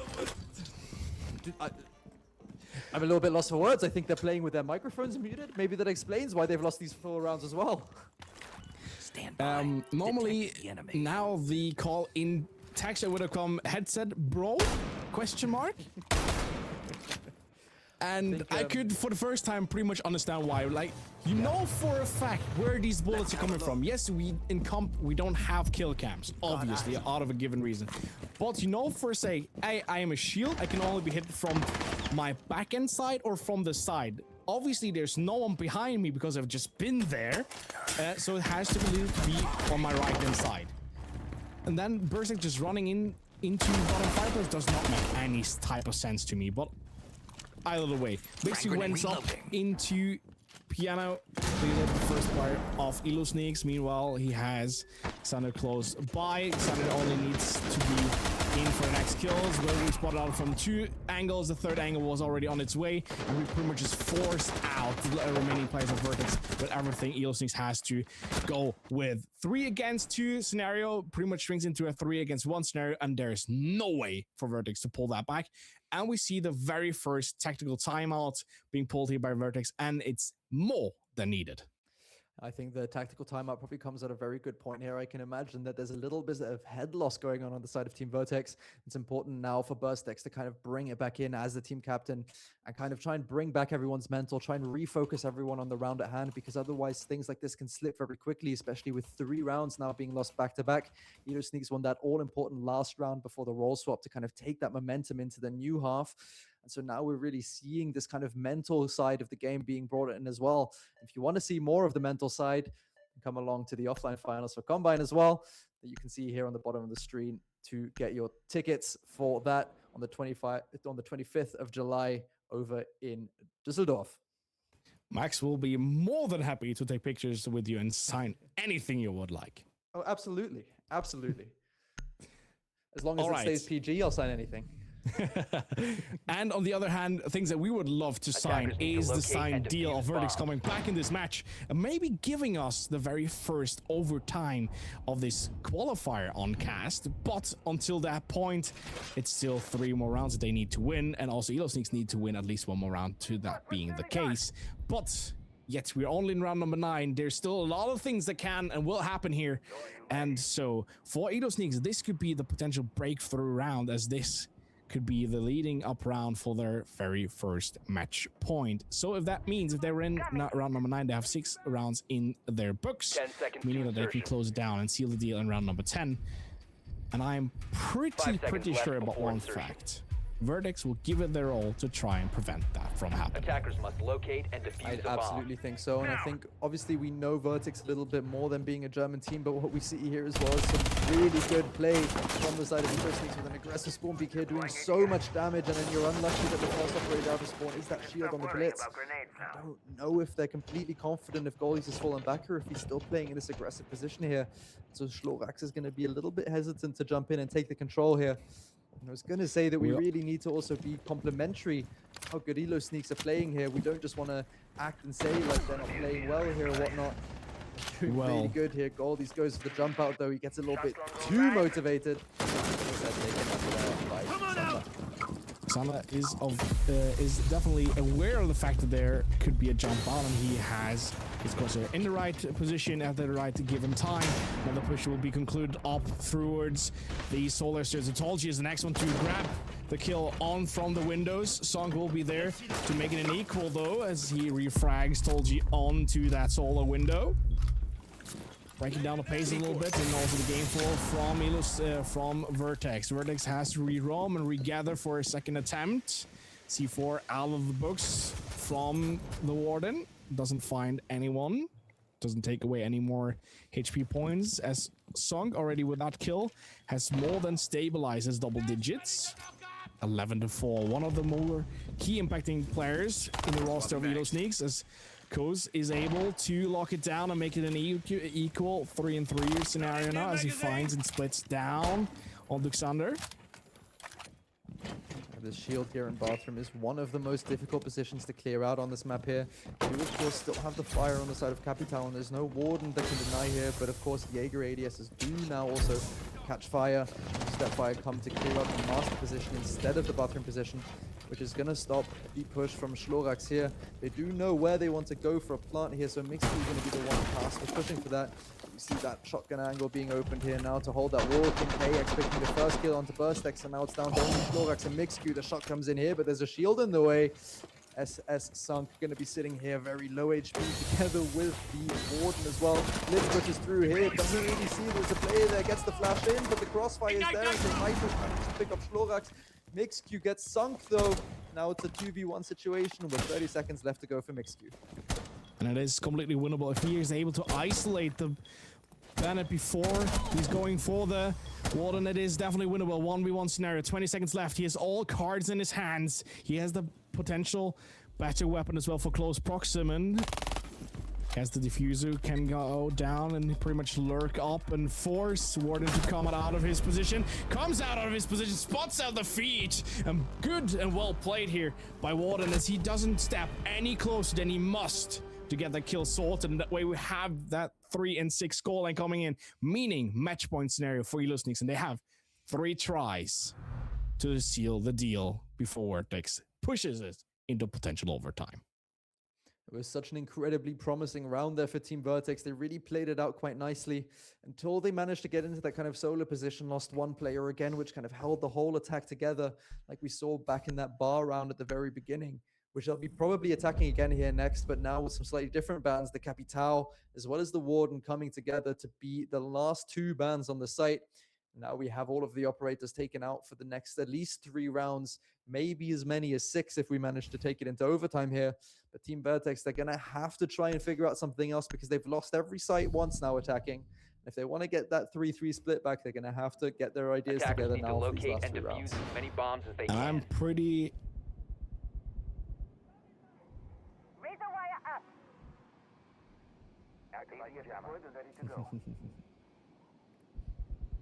Attackers have located a bomb.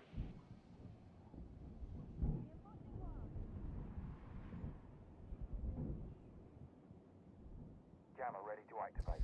I think I'm definitely not one that can speak about first games, especially on stream, because my experience with first games, especially in Combine, hasn't been the most positive one recently either. Shout 10 out goes seconds to left Hungry before at that insertion. point for destroying us on this very map twice as well. I'm reloading. 5 But seconds remaining. maybe that's something that we can discuss, Shlorax and me together, see if there's any tips that I can give him to kind of Attackers' bring it back to objective is qualify to defuse tomorrow. a bomb. Okay, enough fun and yapping about that so far, but now we have a cheating position by Gold. Will be spotted out though. It's got lots of Gold. spawn peek. Loses more HP there than he thought about. He thought he would gain more for his expanse than take within himself. Didn't work the way. Vertex putting on some pressure, putting on high pace, and pretty much tried to convert their own play. So a little bit from the passiveness, going a little bit more aggressive, pretty much trying to outspot the opponents quicker than they did before, striking like a Viper. This one did not strike as hard and crucial so far, but indeed it is definitely a pointing finger going in the right direction. We see here the control being taken, the across take. As we know from Team Vertex, they like to play with a lot of map control. They like to kind of try and suffocate their opponents into the site, and we see the Monty pushing through here to kind of push the Siega into the cross angles that are being held. Burstex pushing into bathroom here. But AX managed to pick the first kill onto Mixed Zander with a direct refrag over onto Sunk, and now the Monty's going to be working towards Piano here. A beautiful shot from Goldies onto Zander, but he gets refrag from Colby as well for his troubles, but it's a 3-3 trade. Incredibly strong here from the side of Goldies, and Elo Sneaks. We're going to be able to play behind so much utility here because the Chunk is still up on the board as well. But on the other end, there's still some key positions they have to get past. Told you now with the first very important Terror drones clearing that shield, the position that the Jenga tried to withhold. Also, we will try and clear these keeper barriers, even though the position of the keeper player is already done and dusted, as we have moved along in the way of Mute. It's very close by and can catch off guard, and yet again Burstex walks in, yet another shield player that just pretty much steps past his opponent, isn't aware of the position and drops down. This is too easy. This is too fatal done, Vertex. You have to be more crucial with your shield players. These scenarios cannot happen twice in the same match. Absolutely put them in a terrible position here. They have to play through such a little vertical, but Shlorax here with another kill down through the floor, and now it's all down to Kiox alone on the Tachanka. He's got 70 rounds in his drum magazine here, and 2 attackers, Tolji and Shlorax, that are going to be working together here. They're going to play the refrag. They know the position that he's in. There's a grenade coming out here, and Tolji with a headshot as well. I was gonna say with the flashbang, and then a nade came out, and I got a little bit confused. It was a grenade, not a flashbang. 70 And it takes bullets and a dream got crushed in a few milliseconds with a grenade. But yes, the first match point round of Elo Sneaks denied by Team Vertex. They only need to take within 2 more denials to take it into Attackers potential need to locate overtime. and defuse And now, bombs. Max, the real question is, we saw a few changes in the playstyle of Vertex that Bomb pretty much located by gave attackers. them the right direction to figure out ways how they can beat and not crush down the defensive hold lines of Elo Sneaks. But still, it wasn't that easy. What are the key things that they might need to change a little bit more? Like, where can they put some more adaptations in to get a better hold of the playstyle of Elo Sneaks? I mean, really just their adaptations and their drone play. I think that's the main thing at the moment, is that the info from the side of Team Vertex just 10 isn't seconds to quite go. there. They're really struggling to clear out these positions, and also on the roam, the cuts. 5 seconds left. There was a beautiful shot that came out from Goldies onto the big window play. There's not really much you can say at that point. It was Attackers just a are moving to fantastic defuse shot. the bomb. But that's not really a death that you can afford to have, especially when you're walking someone down with a Monty. And then late round again, the fact that the Monty's being picked off from his side and not really knowing where to put his shield. It's that kind of small information gap which is really costing a lot at the moment for the side of Team Vertex. And here as well, the drone's being taken out early by Goldies. The window's not open yet, so there's just not a lot of pressure here on the position. So they can peek out quite aggressively to pick up these drones. Yeah, and like you mentioned with the shield player, but in general, I have the feeling Vertex need to be a little bit more versatile with their drones in general, with their intel gathering, as it seems very lackey in more than one scenario. Here now the vertical play being made, as they kind of have the idea that they're probably going to be going for a bit more of a direct sight hit. Of course, for the time being, we're just trying to get control of the map as well. Like we said early on, we'll be seeing Xander here holding the flank angle, making sure that no one can fall back from bar games. You see here that the defenders have already kind of fallen back into their hold. They'll be playing for a post plant later on. They've got the smoke. They've got the echo on board as well. 2 operators that are really just there to kind of hold that late round. And I think they know that there's someone in the basement here, so they're going to have to be careful. Nitrox taking out Burstex here, and the shot's coming out onto Sunk. He had no idea, actually, that there was someone in the basement, and that's the echo down. So there's going to be less plant than I hear now for the side of Elo Sneaks on this 10th round. Burstex and Sunk both done and dusted. Both these players are the top fragging player in their team. Also, on the other hand, that means Preacher is cleared for the names of Elo Sneaks. They have taken out Vertex's availability to open up these breaches. Possibilities to open these breaches, better said. And on the other hand, is a little bit more suppressed now, the given possibilities that they still have upon their sleeve is shrinking by the seconds ticking down, as Elo Sneaks pretty much just can't lay back and chill as much as they want, as the time is ticking for them and not for Vertex. And Vertex pretty much needs to convert this round into something completely different in the remaining 45 seconds. They have those vertical angles that were so difficult for them already. Xander here takes out the smokes. That's all of the plant in the board now, except for the C4 on the side of Nitrox. But Goldies manages to frag one out. Tolja gets the refrag onto him here now, and that's the vertical hold taken. But Mixcu's managed to find the gap down over in Trophy with that sort of snake scanner. Jump in here, and now it's all up to Nitrox, who has the Daimos scan into him. Here comes his support, tries to get a hit onto the player that was in above, but he's dropped down as well now, and now he has to try and retake here with the last 15 seconds to go. The plant is finally going down from Xander. He's decided to go off of it as well. There's only 10 seconds left, and Nitrox is running around. He's not quite sure where the plant is going down here, so he's going to have to try and go for something. He sees the planter there, but Tolji manages to refrag him just in time. And that was almost a round-winning kill there from the Bandit onto the planter. But instead, we go into the final match point for Team Elo Sneaks before we head into overtime. We're going the full distance of 12 rounds at least. If we shall go to overtime, we will find out in soon than rather 3 minutes, as Team Vertex has to convert one more round. I said they need to convert the round from scratch in the remaining 45 seconds, and yet indeed they did. The chances shrink by the seconds. Also, Bandit ran around like a headless chicken upstairs, but the same did happen on Team Vertex. They tried to desperately find a spot where they can plant with a blind eye to the hatch. Didn't quite manage the task, got spotted out, but yet indeed there was a player named Xander to save the day in that format. But luckily it turned out the way it did for Vertex, as they are still up, alive and breathing, but it will get harder every single round. But Elo Sneaks also will have a few more shaky moments, as the pressure is definitely to be felt on their shoulders. Attackers are heading out. As well, the mental game that Siege can be. It's not just about who's better on the server in a certain situation. You also need to be able to play the mental game both for yourself and against the enemy. And in this case right now, Team Vertex just has that momentum with them. Since they took that timeout, they've looked a completely different team. They've looked a lot more secure in what they're doing. While their info game maybe hasn't been the best, still they've been managing to capitalize on mistakes a lot more here. Now we see here the same site being held again, that kitchen dining site, bringing a mirror this time to try and contest onto that site hold and be a cross take once again from Team Vertex. Goldie dipping his position very early on as he will get spotted by Tolji on the Deimos.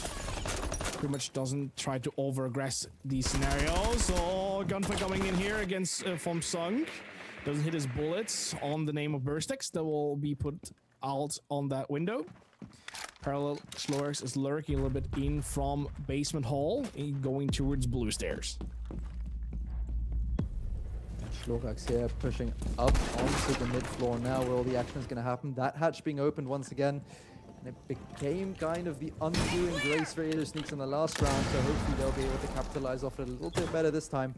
You see the utility clear coming out from Team Vertex here. They're opening sight lines onto site as Burstix is going to start working for the breach upstairs. But first, the bandit wires need to be taken care of course. We have all of the utility on the board that we need to be able to do that. We see Schlorax rotating around downstairs here, trying to take the safe route after he's opened up that long angle from sight. Doesn't want to take any unnecessary risks here.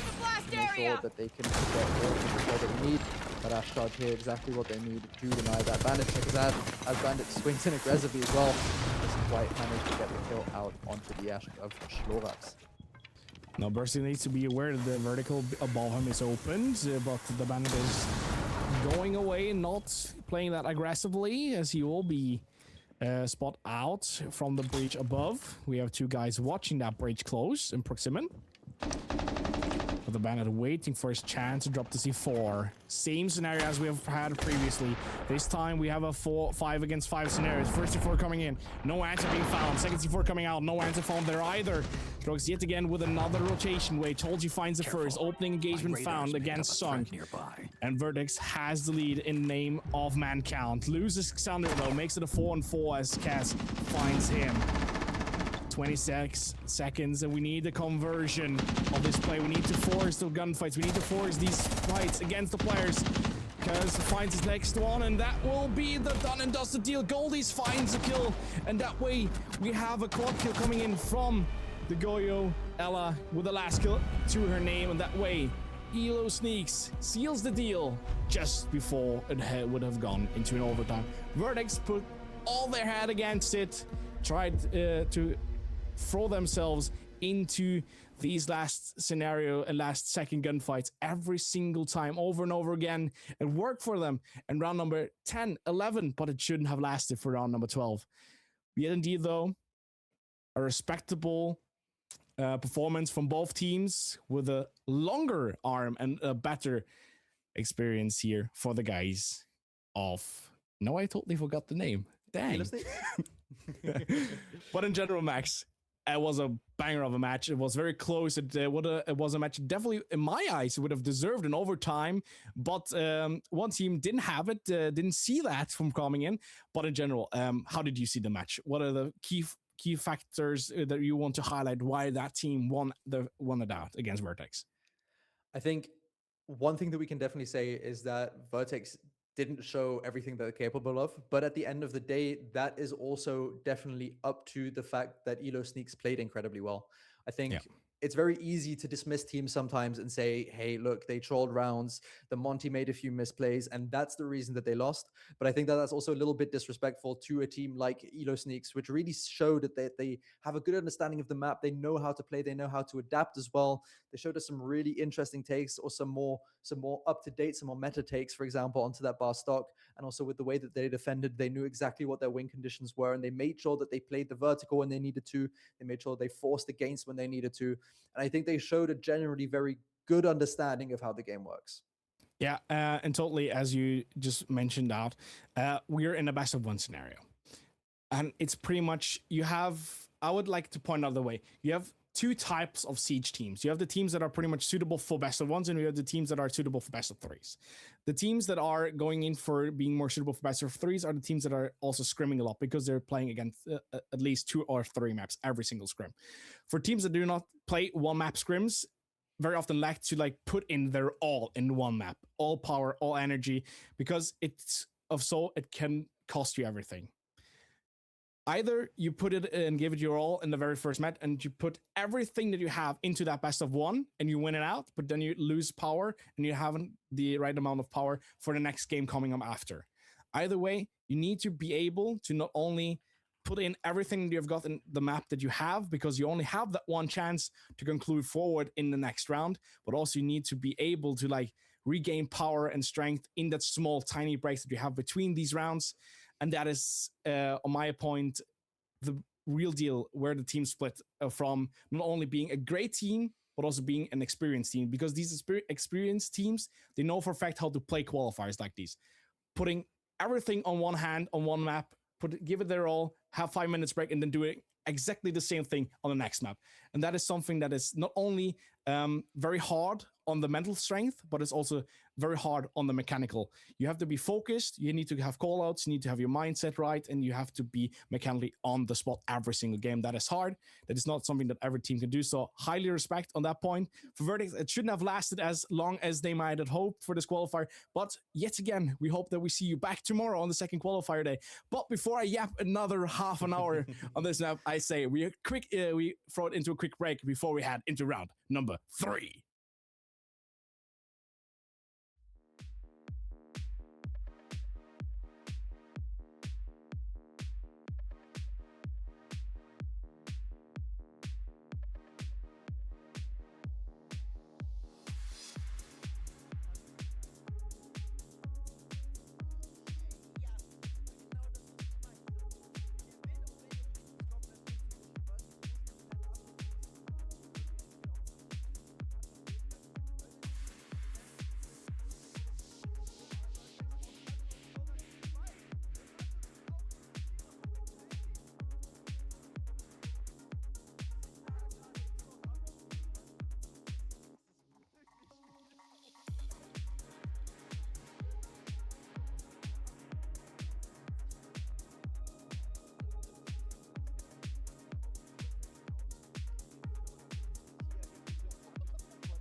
Fracks zu kriegen.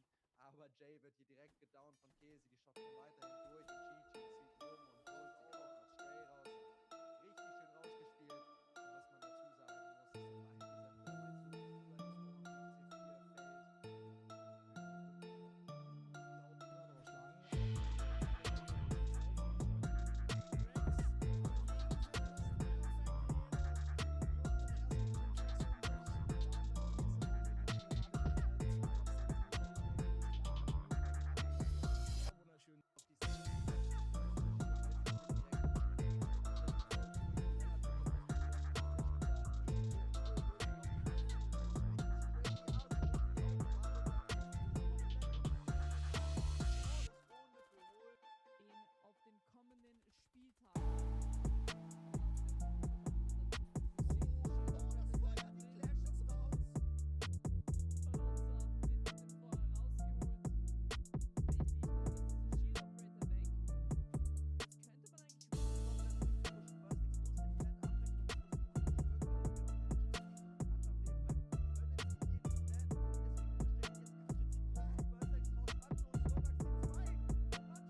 sehen auch schon, am Default-Plan-Spot brennt der Boden schon ordentlich. Gleichzeitig hat man eine Corey wieder auf dem Smoke, glaube ich, wieder hier in Richtung von diesem Balcony, der jetzt glücklicherweise von Stiz gebreached wird. Damit wird es Corey da deutlich schwerer fallen, überhaupt Damage zu machen. Und da ist auch der wichtige Kill tatsächlich auf Blunted. Corey, Entschuldigung. Kai Coxe da immer noch am Start. Corey hat sich längst zurückgezogen, ist inside Console Office unterwegs und wirft seine Toxic Bad Canister in Mit dem Glass setzt er auf jeden Fall ein bisschen Druck an. Hungry übers Window rein, Rorik über die Box. No! Hungry, der holt da Rorik, die Abstimmung. Die stimmt nicht ganz und somit verpasst man den Kill. Master kommt, aber Grubby holt sich ja doch erstmal Axel. Doppelter Opening Frag hier für den lieben Grubby. Holt sich auch noch den Triple gegen Glasty. Was ein Start hier in die erste Level. Ich glaube mal so, Grubby. Jetzt mit dem nächsten Kill. Flying Ape fällt. Hatte der letzte als Monty in einem 1 gegen 3. Holt sich zwar den ersten, vielleicht den zweiten noch dazu. Kanto bringt das doch noch zu einem 1 gegen Ben. Aber Problem ist jetzt leider nur, Ben ist natürlich fast Full HP. Und es ist immer noch der Monty mit der Pistol. Aber unterschätzen würde ich den Jungen auch nicht. Ein 1 gegen 1 Monty natürlich extrem schwer zu spielen aus der Position, in der sich Kato gerade befindet. Muss immer wieder mit seinem Schild halt eben arbeiten, das Ein- und Ausfahren, irgendwie eine schwache Situation, vielleicht mit Deckung arbeiten, um Ben rauszunehmen. Der hat es allerdings auch nicht leicht tatsächlich. Muss hier auf Distanz gehen, der Versuch schön von Kato. Leider nicht erfolgreich, das sah fast nach einer wirklich erfolgreichen Runde aus. Und irgendwie trifft er irgendeine wie eine Bullet in Montagne. Sehr knappe. Er kann mit seinem LMG da rumpressern. Ben, der hält das aktiv, kriegt den ersten geinjured. Den zweiten, Double Kill von Sograna. Jetzt Ben auch. Ben raus, Watchdog, Triple Kill, 1 gegen 1. Man sitzt auf dem Diffuser und Watchdog, der stickt das. Pros never fake. Sograna kommt angerannt, schafft es. Oh mein Nein, Gott. Sograna schafft es ganz knapp nicht mehr. Aus Heaven. Kannst jetzt auf Side pressern. Da ist der Smoke. Da ist Rismo, kriegt eine Granate, da rennt man weg. Ben aber, Penguin, er schießt Penguin über den Haufen, wollte den Smoke treffen. Rismo fällt auch noch durch die Hand von Ben. Falco, Sograna raus, Oxide, Falco raus. Hier geht's Schlag auf Schlag, Nico jetzt alleine auf dem Roam, einer geinjured. Eben gerade die Kills wie in der letzten Runde holen. Aber ich denke eben auch, dass sie vielleicht jetzt ein bisschen übermütig werden, zu aggressiv gehen gegen NXT, die damit rechnen werden, weil die wissen, die brauchen jetzt die Runden. Und man will vielleicht sogar schon auf den Plant hier gehen. Nein, Ben holt sich Watchdog raus. Der Taranka, den will man weghaben. Und den holt man sich jetzt auch. Ben mit dem nächsten. Und den nächsten in einer Reihe. Rimso weg. Zu verlieren, dann pusht man es aber, glaube ich, doch durch und kann dann einen Frag finden. Allerdings hat man immer noch keine Kontrolle auf der anderen Seite der Map. Und da ist plötzlich jemand im Bathroom drin. Man hat plötzlich Offense-Kontrolle. Ryzen hat so aggressiv gespielt, dass sie vergessen haben, dass sie auch Bombsite verteidigen müssen. Und jetzt müssen sie hier für den Retake gehen, aber das sieht überhaupt nicht gut aus. Max ist noch allein im Ein. Von Sograna jetzt Ben auch.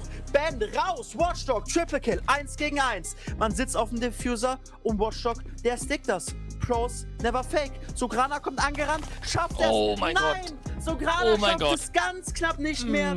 Aus Heaven mit einer knappen Kiste. And yet again, after a very short but very important hydrational break, or ad break as they used to call it over at the World Cup, we're back for round number 3. And yes, indeed, I'm still mighty. I'm still joined by Maxwell. And Max, round number 3, a new map, a new matchup means not only we will have a new map, of course, but we will have 2 new teams. Would you like to introduce us to the matchup and with that, the 2 teams that we will see? I would absolutely love to, because we will be seeing a T2 staple team from the past few seasons now, that being Good Intentions, the primarily English team, going to be competing against their countrymen, actually, from John Terry Esports.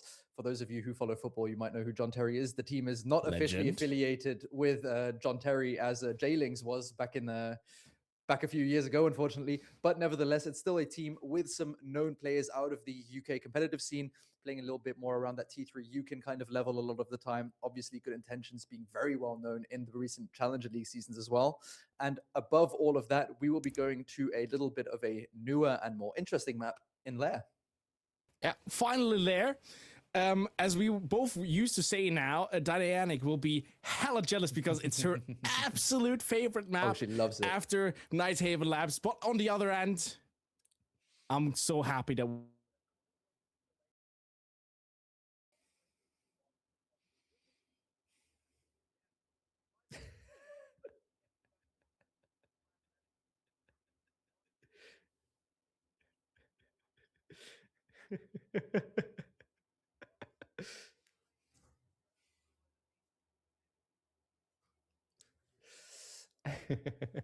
Of course, we've got, like I said, some very well-known players. We've got CSK Okusek, who's obviously very well-known within the T2 scene. He's been around for a very long time. We also have players like Garen, like Creeds, who've been playing up and down between T1 level as well and T2 level. We've got Pozo Meister, who's been one of the most consistent support players throughout the T2 circuit for the past year. And on the other side, we've got players like Suspended, who's been very known within the Yukon scene.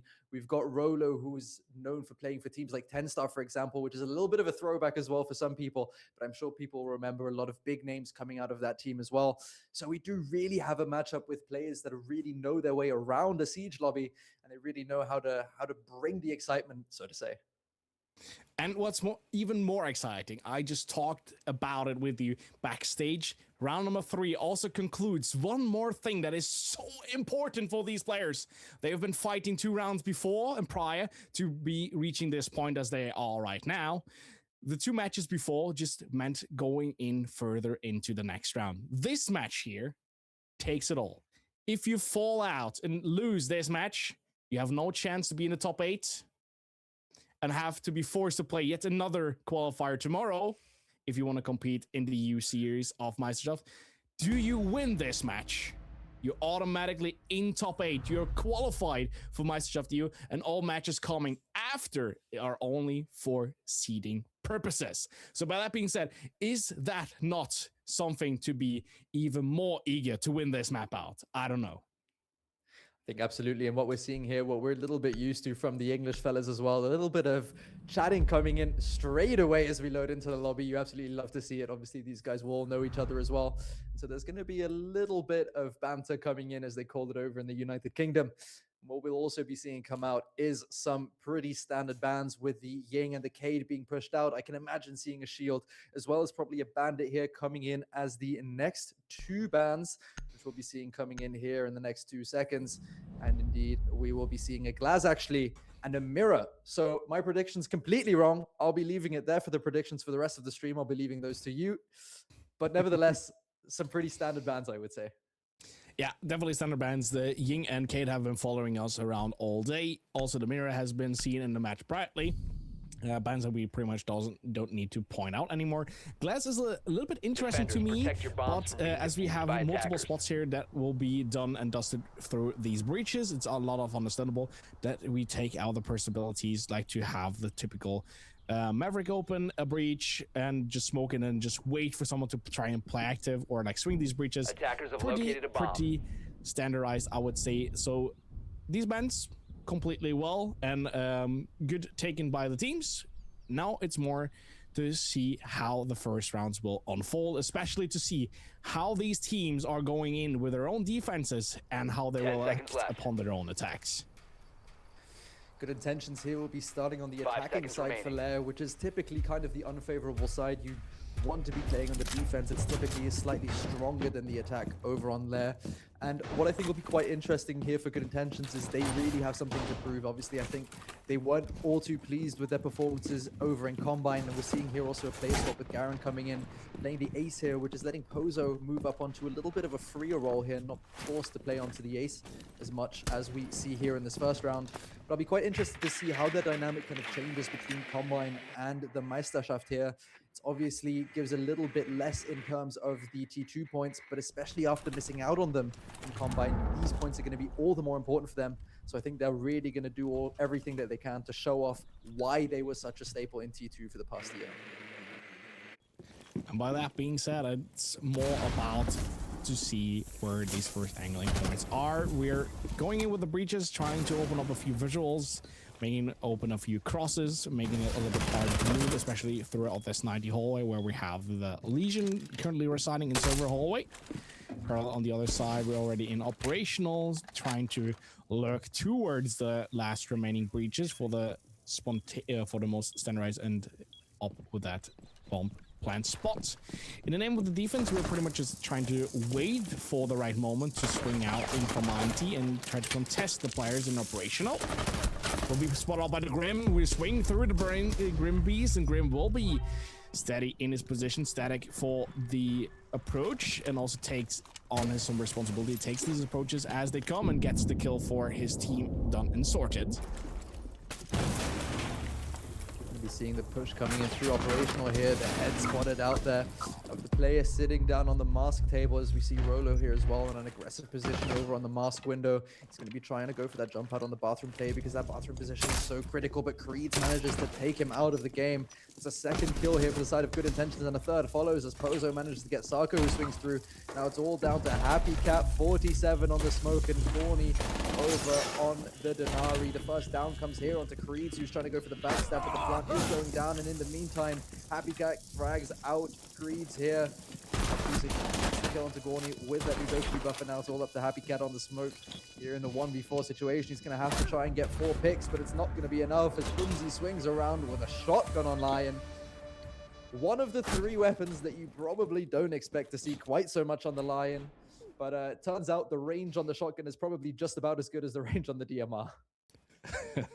Yeah, that shotgun is definitely a force to be reckoned with. Either you don't see it that often, that is completely correct. But on the other hand, I can tell you so much about one of my experiences from scrimming. I had an opponent that played both Rook and Doc with that shotgun, and holy damn, I think I remember correctly when I say he went out of that scrim. We lost 10-2, and he had 22 kills. We're around about 10 or 12 of these kills were with that shotgun. So that shotgun is quite lethal in close range. Bomb located by attackers. I don't know how to tell you this, Mighty. But you're ass. I think that might be more of a reflection on your skill level than the viability of that shotgun. I really do hate to say it. But I promise you, if we look into the stats later, that shotgun is definitely lethal. I will say, 10 seconds left if that before shotgun's insertion. being played, I think overall in its career, that 5 shotgun seconds probably left has a before positive 30. insertion. I'll put it that way. If we can get any gun stats for individual Attackers weapons, I think objective that is gun the probably has bomb. one of the better KDs.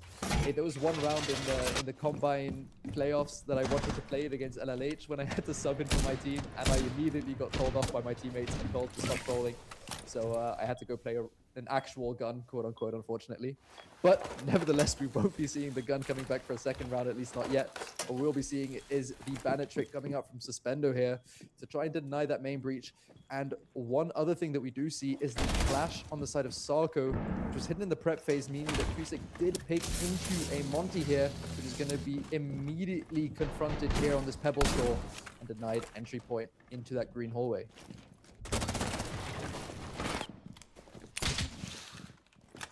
Area denied. We're currently also prepping up with a few Nomad jabs to prevent a few flanking rotations to be committed by the guys of John Terry. John Terry roaming back on side, repositioning themselves, peeling off a layer of the awning. 1 minute and 5 already gained from the clock. Still a lot of time for Good Intentions, those to like pretty much unfold themselves in their own attacking approach. Pretty much setting up as of this moment. Utility already cleared, intel gathered, giving their teammates some backup and also some cover. Meanwhile, they're rotating, going for the breaches.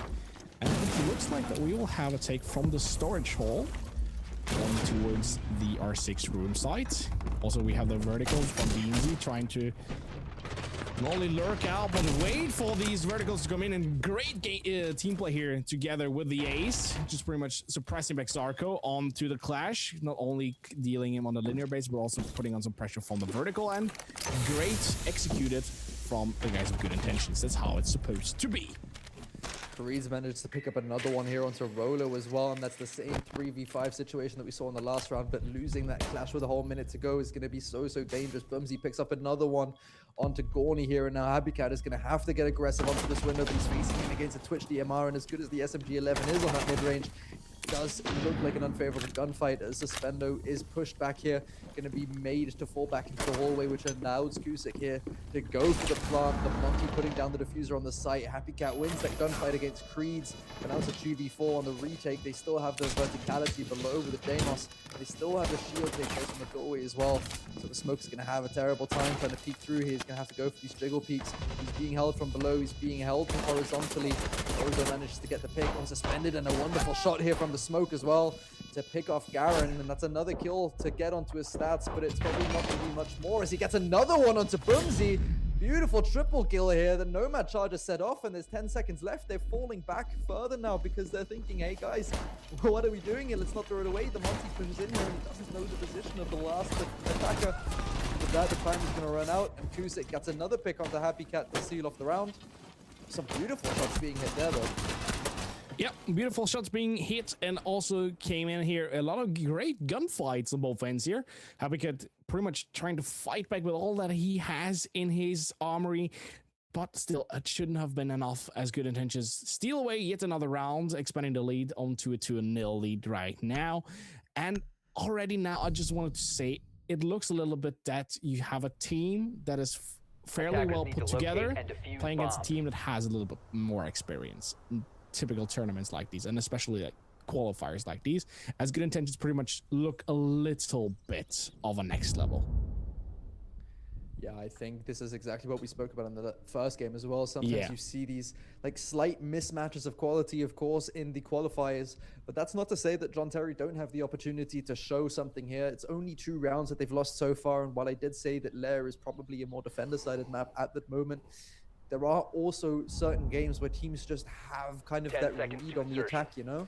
So on the side of John Terry, it's important that they don't get disparaged here and that they stay with what they believe.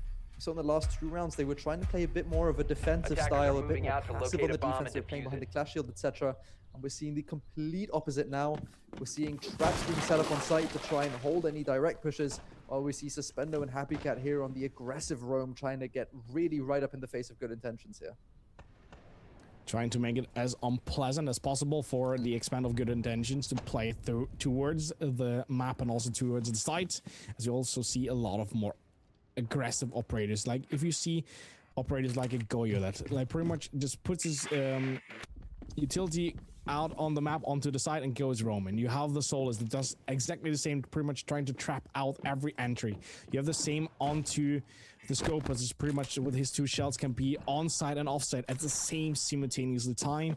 You also have the Thorn that gives you enough intel together with the Denari. If you are all offside and you get information that they are pushing on side, you can pretty much just roam back and fall back with the Scopus to be quickly back on it when the gunfight is going down there either. But right now it's looking a little bit more like a I would say a search and hunt, as pretty much the guys with Good Intentions are playing towards the side. John Terry is pretty much just figuring out where Good Intentions is coming from to then bring the first gunfights onto the board of this round number 3.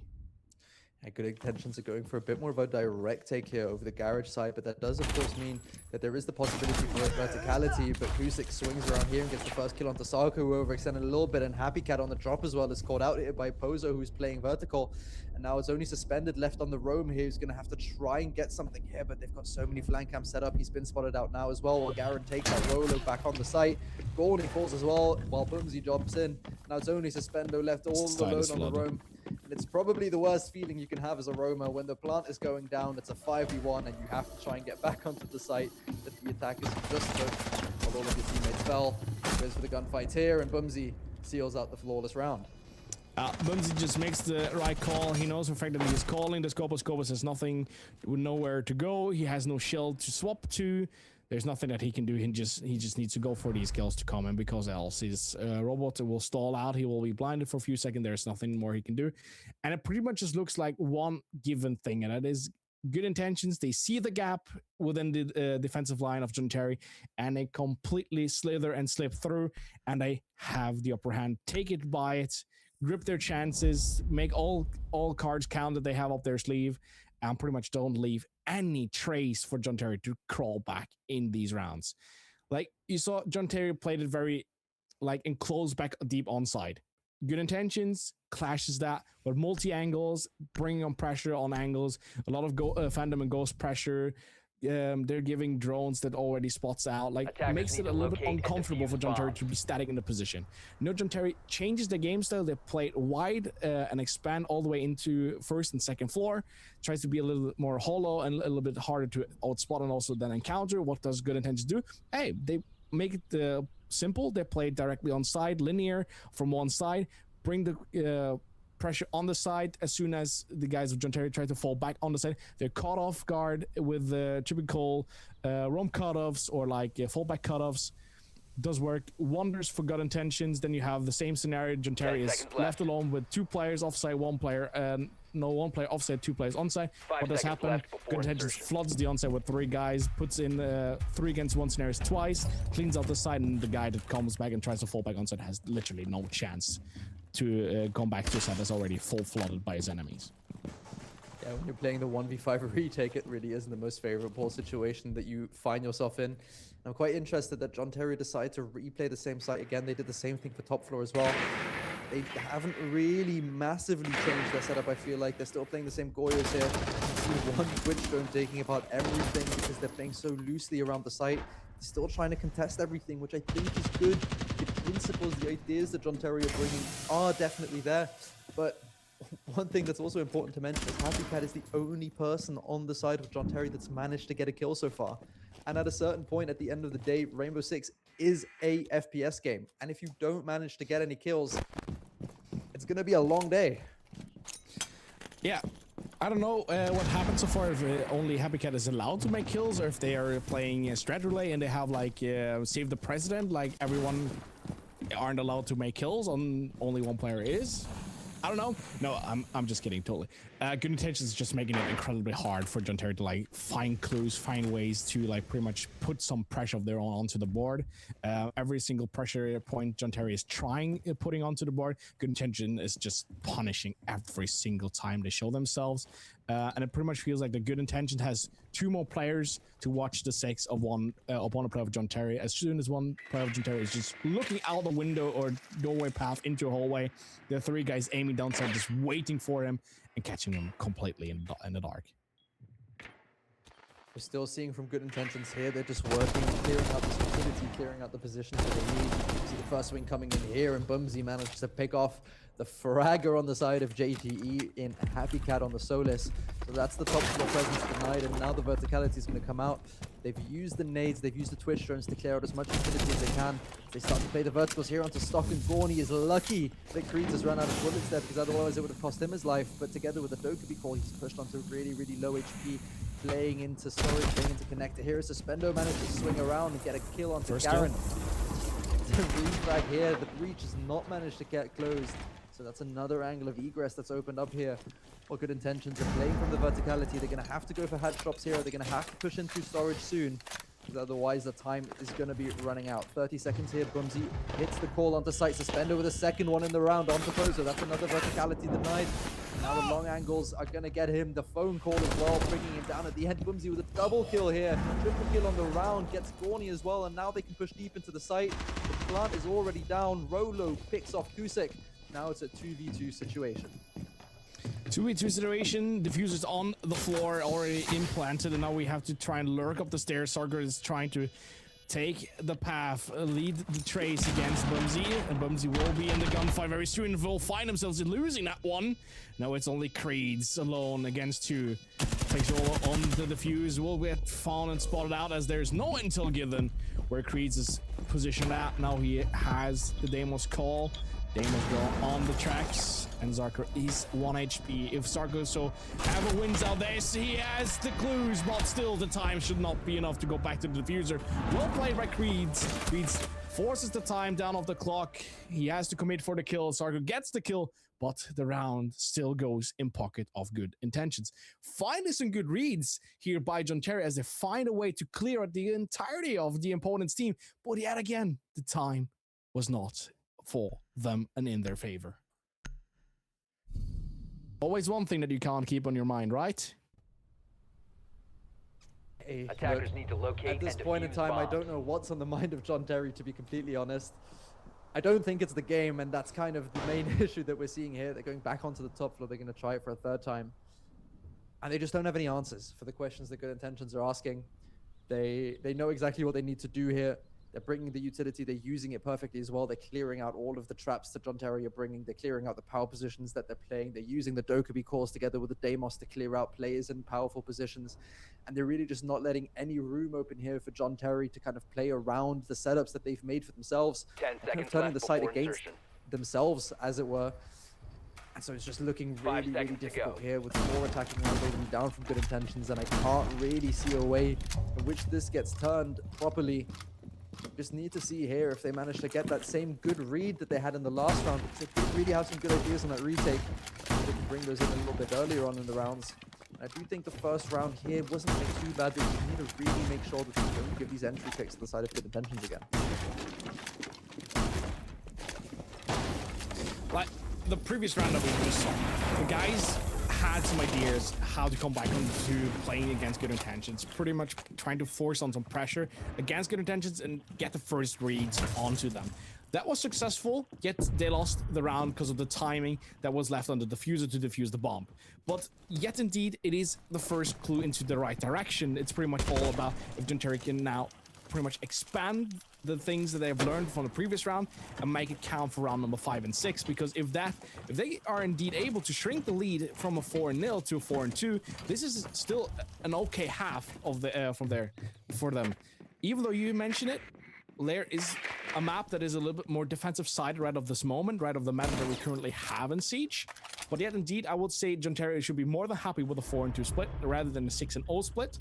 And they're beginning well as Sarko finds the first kill against Boomsy. That's exactly what they need here. This green stairs position can be so powerful, but it can be so risky to play as well. And it really speaks to the confidence of Junteri that they're not just falling back into sight, and they're really sticking to their guns. They're saying, hey, no, we're going to take the gunfights here to Good Intentions because that's where we can get at them. Creed's taking a bunch of damage here as well. Suspender swings out on him on the Tuberal. So we see Pozo slowly making his way into operational here. He doesn't really have any utility or any drones, so he's going to send the Monty ahead of him.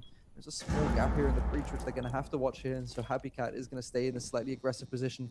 It's important now for Junteri that they hold these key positions, that they don't overextend, and that they don't let Good Intentions get the man count back as they do there, with Pozo suspended slightly over peaks to try and throw the C4. It wasn't a necessary angle. Sarko here with the immediate refrag almost back onto Creeds. Very important refrag here for the names of Junteri finding Creeds. All cards on deck for this round as there's only 45 seconds remaining and Good Intentions. They're lacking upon possibilities to gain access to the site. There's no more breaching going on for the first take. They will lose a lot of time if they still need to open breaches, and these toxic babes are definitely making it even more unpleasant. The breach is coming in. Happy Cat is cleared out. The second breach and third breach wave is coming in, giving Monty an opening to crawl into the side. They need to be aware of the player playing in from the 6 of the 90 hallway. Monty's inside, going in for the standard position. Now we need to be aware for everything that can be thrown against that multiplayer. There are no more C4s, no more impact, but Zarko with a third and a fourth kill to his name. Clutches around, wins it out, and that way Junteri is closing in from a 4-0 scoreline to 4-1. This round went into chaos real quick as Zarko just out of nowhere decided, okay, I'm walking up on the Monty. I'm grabbing myself a third kill on the way and taking the fourth on the Monty itself. No problem whatsoever. Where does that audacity come from? Out of nowhere. I know for a fact that Zarko clutched and defuse bombs. the round previously and failed to defuse the diffuser because of the time. But where is the sheer audacity coming from now? Okay, I'm just gonna walk down that hallway and I have nothing to lose. I think that's years and years of fighting through the ranked trenches that gives you that kind of delusion to think that at 4-0 down and the team barely having any kills, you say, hey guys, whatever, man, I'm just going to be pushing through here. I'm going to be going for these gunfights on 90. But that's exactly the thing that they need. That's exactly the kind of delusion, like I said, that they really need to bring here to be able to fight back. Because Good Intentions, they have all of the answers on a tactical level. And so the only thing that really remains for Junteri to do is just to kind of buckle up and really push for it, really go for it, really be confident in themselves. And the more they can bring that confidence into the game, the more they can say, hey, look, we're not really winning it on the util game. We didn't have any deny there anymore. We got our util operators taken out too early, but we can bring it back on these gunfights. The more they can lean into that, I think they'll be able to take back 1 or 2 more rounds. And as soon as they do that, it becomes ever so more likely that they can get back even more rounds and maybe even bring us to an even round count here. But until that point, there will be a long, long way to go for Junteri. Meanwhile, we see Good Intentions ready to pop yet another fast track attack. Blitz already in, Blitz clears on Sarko. We're already on to Lab. Looking at the next opponent. We're on side, waiting for the plan to be committed. I think Blitz thought that he had the diffuser, but it's Boomsy that has the diffuser in his pocket on the Riora. Gurna finds Textrello. A roll better set, and that way we have a 3 and 5. Straightened down from a 3 and 4. Suspender finds the kill on Boomsy. Vertical coming in here. Kushik will not be found from the vertical. Gani, also very low on the HP, has to roam back now towards the diffuser. Will maybe be caught off guard from 2 or 3 players as he doesn't know where the players are located at. Suspendo finds the first, Happy Cat finds the second one, and with that, the round has been turned around. Advantage point given for John Terry with a 3 against 2 scenario now. They can go for the diffuser. They need to watch these angles. They need to watch these close angles. Creeds finds the first. Green finds the second. 1 against 2. Scenario and Creeds locks it down. Gets Suspendo. And that way we have John Terry losing round number 6. And that way we have a 5 against 1 map round count after the very first half. The retake once again looked promising for John Terry, and I think one thing that's good to highlight there is the fact that they did have verticals, but they couldn't really play them as effectively as they wanted to because the hatch was closed, and that just allowed the blitz to stand in front of the planter and kind of cover any shots that were coming in from the verticality, which is the only reason that plant went down in the end. The attempt for the retake was very, very good as well from John Terry, but at the end of the day, those 2 positions in Toxin and outside of stock were just a little bit too strong, and even in the 3v2, they couldn't quite sync up enough to be able to take those positions, and especially with what little time was left, coordinating a play there was just a little bit too challenging, and so we go into that 5-1 round swap. And on the bans, we see a Mirror, we see a Clash, we see a Solid Snake, and we see a Grim. Is there anything that you wouldn't have expected to see there, or do you think that these bans are pretty standard again? I will pretty much say that these bans are standard from the give and takes that we've seen. Grim is a little bit more out of the ordinary, but it's also a ban that is very understandable. You have a lot of like long hallways or like deep corners that you just pretty much can watch with the Grim or lurk out. That way that there's no one lurking up on these corners waiting for you to like walk down the alley and just wait for you to get swung in the right moment. So that way it's definitely something that is understandable. The same counts for the Solid Snake. On the other hand of the defense, that Good Intention is banning out the the John Terry is banning out the Clash and also the Mirror. It's just pretty much speaking about that they don't want to have to deal with the Clash. They're pretty much the person in the static position pretty much just takes away the pressure and the pace from given attacking scenarios that John Terry might want to bring to the table. The same counts for the Mirror. Makes it harder to play. Breach is active, makes it harder for like in general to walk up on given positions and also take key positions playing against the Mirror. So it's pretty much still given bans and also very understandable bans in my opinion. We're seeing here John Terry working towards an operational side push.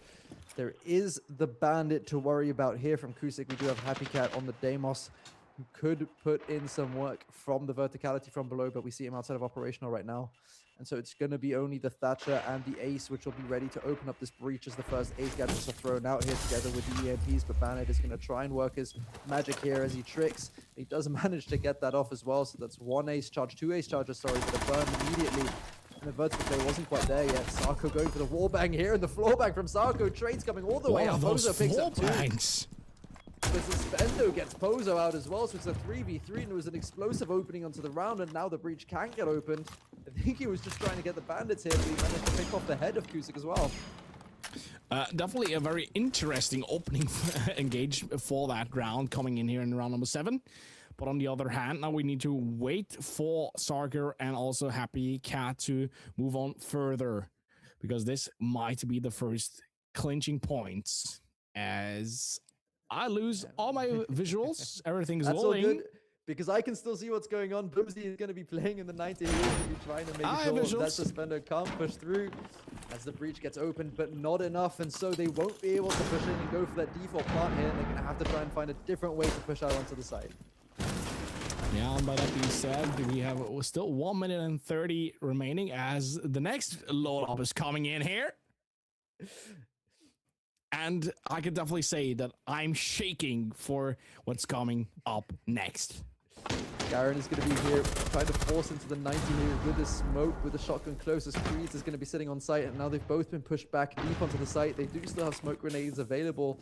2 more after this one has been thrown in, and so they can deny the push for at least another 25 seconds here. The 2 defenders against the 2 attackers. They're still trying to go for that default plant position. They're still trying to push in onto the default door here. It is being denied by the smokes here, and so Sarko's just going to walk through. He's going to take so much damage here, but he's going to go for the plant on the desk, and I'm not sure if they have the read on it here. The smoke grenade comes out, and 1 tick is going to be enough to down him here. So Garen gets the kill onto Sarko, who needs to run away from the smoke grenades, and it's all up to Suspendo here on the ace. Pushing into the doorway against both Creeds and Garen here. The shotgun as well as the Thorn.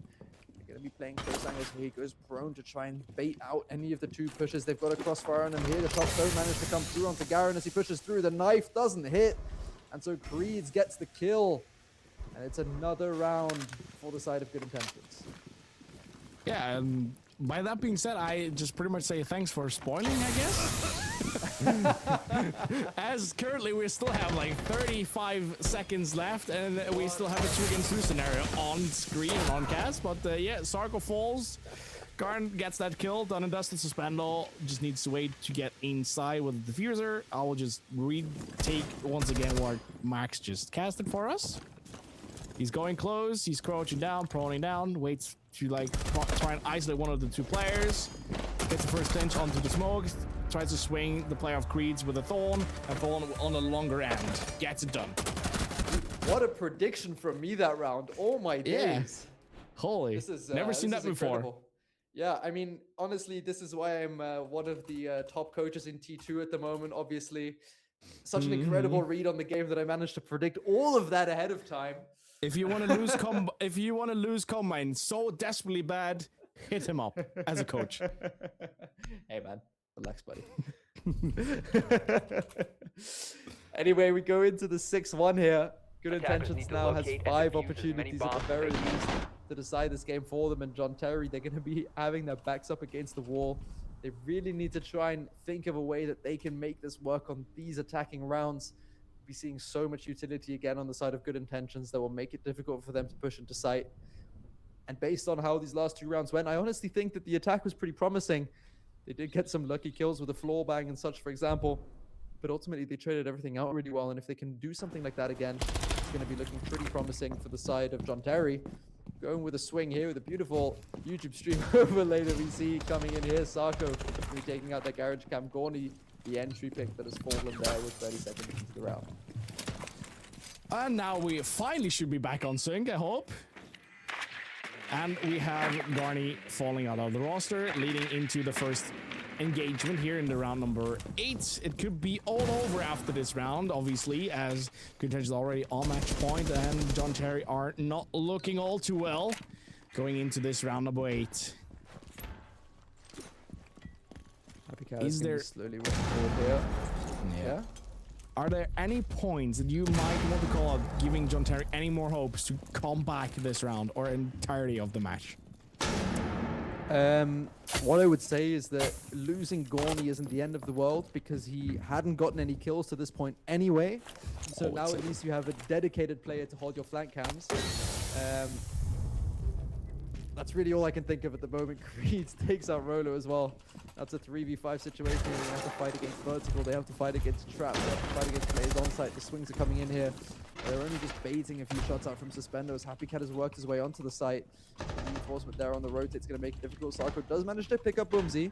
So now Happy Cat can push all the way through the site as Creeds get Sarko from the verticals, but I don't think they know about the aggressive positions of Happy Cat. While the smoke swings around into the waiting hands of Suspendo, who manages to pick off Garen. The Happy Cat as well onto Kusik here, and now it's suddenly a 2v2 situation. The hatch drop is baited here, and both of the players on vertical. Solus is above to deny the plant still. And so now the players of John Terry are going to have to find a safe spot on the site. The plant, the floor banks will be able to come through as soon as the diffuser is spotted. Yeah, and we have a Solus. Creed just pretty much needs to find Suspendo as quick as possible, but it isn't just fast enough. Happy Cat finds Pozo, and that way it's Creed's all alone. John Terry, they have the chance to deny the very first round of many match points to come by Good Intentions, as Creed pretty much just lurks and waits for his moment to swing in. He sees an arm, he sees and spots on Suspendo. Creed's on triple kill. Can he make it a quad? Can he make himself legendary for his team? Or are we gonna scoop it all the way into round number 9? Happy Cat has a static position. Position is known, and now Creeds needs to react. Creeds needs to commit. He needs to get into the gunfights. It's Happy Cat prones down to the floor. And as we call it in German, wer liegt, der siegt. It was well played there in the 1v1 by Happy Cat. I was getting a little bit nervous when he was swinging around at the beginning. And I think the thing that we brought in on the very first game, we can bring back once again now, ladies and gentlemen in chat, is this a hashtag comeback or is it a hashtag Sack zu? Ladies and gentlemen, that means is the sack closed, and will Good Intentions manage to close out this game with a 7-2? Or John Terry going to mount up one of the most unlikely comebacks that we've seen in T2 history? Defuse bombs. I'm pretty sure that John Terry is sacked. Pretty sure. Like, it's the cluster curse. I hate to be the carrier of bad news, but as you mentioned it would take more than an enormous amount of energy and also mentality to bring this back up by John Terry. Like, I don't want to say the players don't have it in them to pull that off, but Good Intentions is just a team, especially in T2 circuits. 10 seconds left too before experienced. They know for a fact how to close out games like these. Good Intentions 5 seconds left. face too many matchups where they pretty much have a great lead. They then fumble that lead away a little bit, go into overtimes, and every single time they fumble themselves into unpleasant scenarios, they always at the end find ways and solutions to win it out when it's pretty much determined to be so. And that is the real thing. Good Intentions has so much experience in these type of ways, in these type of matches, that I pretty much don't see John Terry taking this. I definitely have to agree with you as well that it is looking a little bit ropey for the side of John Terry. Suspendo here wanted to go for that Gon 6 kill onto the connector player, onto the Valkyrie. And runs away from it there though, as he can't manage to succeed in picking Bumsy up there. He does lose quite a bit of HP. The nice try coming out there. A little bit of mutual respect there between players is always nice to see. The aggressive roam from Good Intentions remains as it is as they play back onto this basement bomb site once again. We see Gorny here working forward on the Roar as well, looking to kind of establish control over weapons above so that we can play some verticality here onto the site to work back down towards playing that execute, playing that plant against all of this control, which is being brought on the side of Good Intentions with the traps as well as the Valkyrie. But we already see here is ready. Sarko picks up one, but the impact from Creeds manages to pick up Gorny here now, and Suspendo does get Bumsy back as well. So it's a 3 versus 4 situation in the favor of John Terry Esports, who pick up Garen as well. Creed's above here now. He's going to have to try and pick up the last 2 roamers. But it's looking difficult for Good Intentions here. Definitely doesn't look easy on that approach. Kuzik and Creeds falling back. Meanwhile, we're on side. We're planting Suspendo with a good read. He has some cover-ups covering his 6. Meanwhile, he's going for the plant on the vertical. And this will be an unpleasant ride for sure for Good Intentions, as they make it easy to clear out Suspendo. But you see, you have 3 guys on the vertical holding the diffuser, and there's pretty much no given space to just slip through in line of defense to catch these players on the vertical to make it even possible to get close to the diffuser. First player close on the hatch. Sarko cleans out Q6. Creed's coming in, and Sarko cleans out him, as well as we have a good read by John Terry as they yet again lock down another round. Great round there from Sarko. Managed to pick one up on the entry, as well as the last 2 defenders that were trying to clear out that verticality so that they can go for the horizontal push. And we're making it further and further and further into the rounds. And Gorny here just here for moral support. But it's looking like it's working, to be honest, even though he isn't supplying that much with the kills in these last 2 rounds. John Terry have looked a lot stronger than they did before. They've lost these 2, or they've won these 2 attacks onto the basement as well now. That does, of course, mean that the top floor site has been opened up again. We did see a 2v2 at the end there, so it's looking like it could be possible for John Terry here. I just want to say it out the way I want to say it. I love caster cursing. Attackers need to locate and defuse bombs. I'm sure John Terry love it as well at the moment, because it is looking good. Genug. I can't do this. Okay, and by all means, we're Attackers have going discovered the location of a back bomb. in round number 10.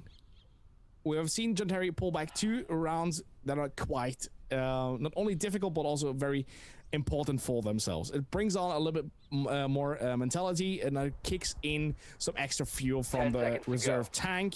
Like, it is some additional motivation to try and give it your 5 all, seconds try to left. fight back in this match. And especially as you pointed out in the first half, it is a very intended defense heavier map. Even though the more rounds we see in this match going in, the more attacking rounds it's been won. I don't know if you want to like change and have a retake on if this map is defense or attack sided, or if you just want to explain why we see so many successful attacking rounds in comparison to defense rounds. I do still think that in general it's a more defender-sided map, but what I did say as well in the last game, I believe, is that sometimes teams just kind of play into those playstyles a lot better. They have better reads on the way that they want to attack, especially in kind of these best-of-1 games.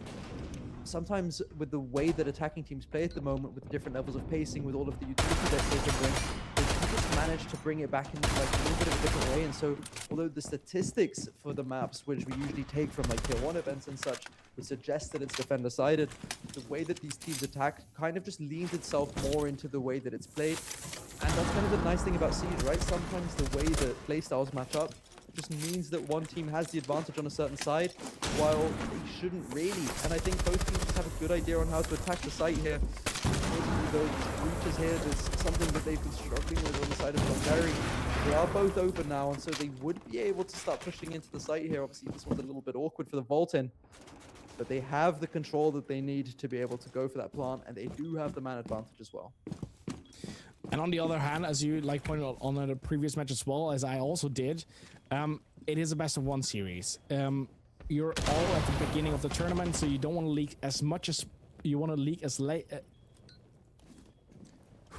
You want to leak as little as possible about your own strats, just to have them implemented that you can pull them off on a later occasion within the group stage or the playoffs.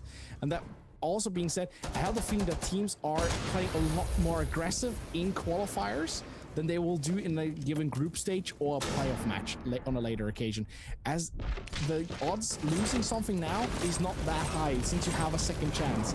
You later maybe don't have a second chance. Maybe you find yourself in a position in a group stage match that you need to win to be qualified for playoffs. Maybe you're already in the playoffs that you need to win to get into the next round or into the next stage. Who knows? In that way, I very often tend to see teams that bring out more aggressivity, more pace, and play in general more aggressive in these qualifier games.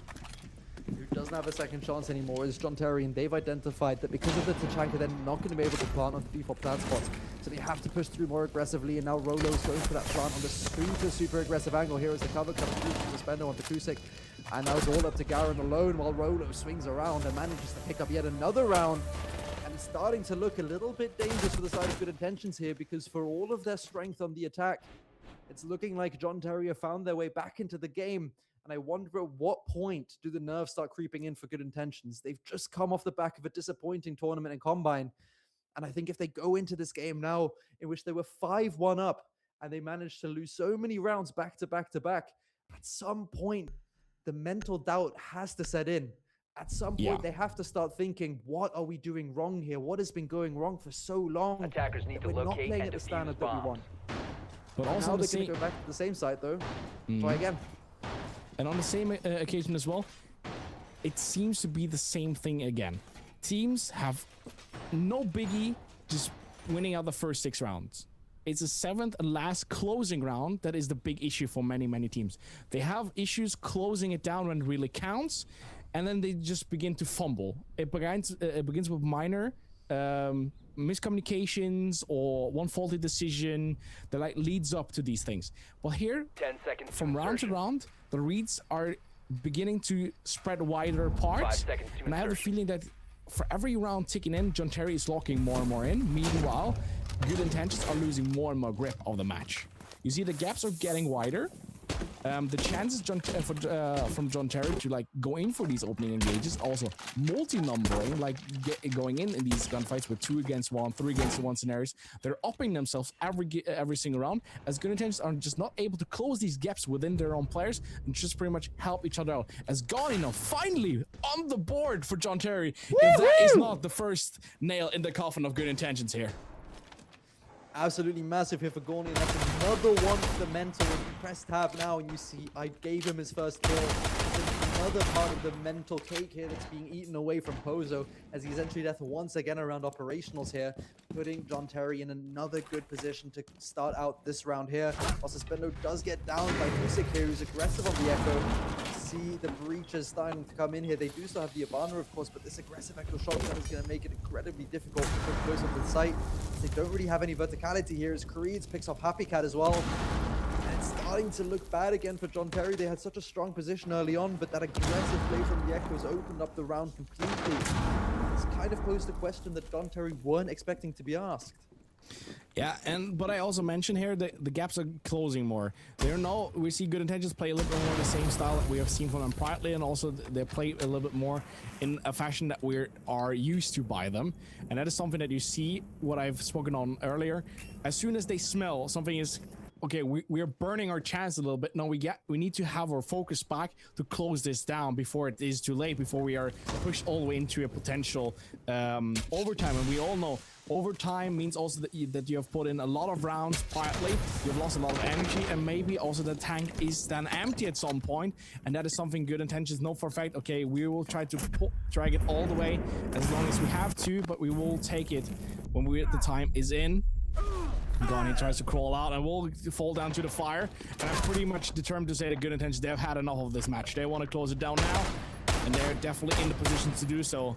And not only time speaks for him, utility speaks for him, but also look at these positions, how close these guys are located with each other, and also these Echo drones. There's like not only one, but I think 2 stages too many utility lines left here for Good Intentions to just pretty much bring this over the finish line. As Garni gets Sarko from the Toxic Babes, Beamsy gets the last kill, and I wanted to point out Beamsy and Creed's under some pressure here, and they make it count for the last round, and they bring it over the finish line for Good Intentions. So with a scoreline of 7-4, we have a winner, and we have our first on-screen qualified team, as Good Intentions can now go in with their captain and notify the admins that they will be going through the qualifier into the main season and claim their spot. Their ticket has been taken, and that way they're gonna be with us for a few more weeks. And still, on the other occasion, Max, I know for a fact you just saw and witnessed the same which I did. Are there some key factors that you want to highlight? It was definitely a very good game from Good Intentions there. They managed to kind of catch themselves early enough. They were starting to slip away, and what tends to happen sometimes, you're playing in the kind of that flow state, and then someone says, 1 more round, let's lock in, boys. And that takes you back into the moment. It takes you out of that kind of flow state that you've been in, and that's what lets you slip away. But they did manage to catch it early enough. So luckily at that point, Good Intentions proving that they can still be that T2 Titan that we know them to be. And so I'm very excited to be seeing them in the league as well, seeing them in a little bit more of a structured situation. As we said, these best of ones can be very challenging to play in. But I do also definitely want to say that John Terry found a good way back to the game. They identified what they needed to do. And at the very end, they were just a little bit too one-dimensional for me. They didn't really have any bathroom pressure. They didn't really have any pressure over green, over storage side. And I think that's kind of what they struggled with at the end, with all of that plant deny utility that was placed for that main breach. But that's one of those things. It's a round that you can learn from, and you can go into the qualifier tomorrow and have another chance. You played a very good game against a strong team. And so I think that they can be happy with themselves after that game. Yeah, and not only a team that is very strong, but also a team that has, like, among all teams that have, like, pretty much signed up for today's qualifier, it's among the most experienced rosters. And so losing against them is definitely no no big Nothing to loss be for ashamed of. yourself. Yeah. Definitely. It's nothing to be ashamed of. Thanks for that wording. But on the other hand, it wasn't enough. It is definitely hurting, and the hearts will be aching because they were so close qualifying with the first chance. Now they're being pushed all the way back to 0 and has to start all over again in tomorrow's qualifier. But on the other occasion, something more I wanted to tell and also point out here.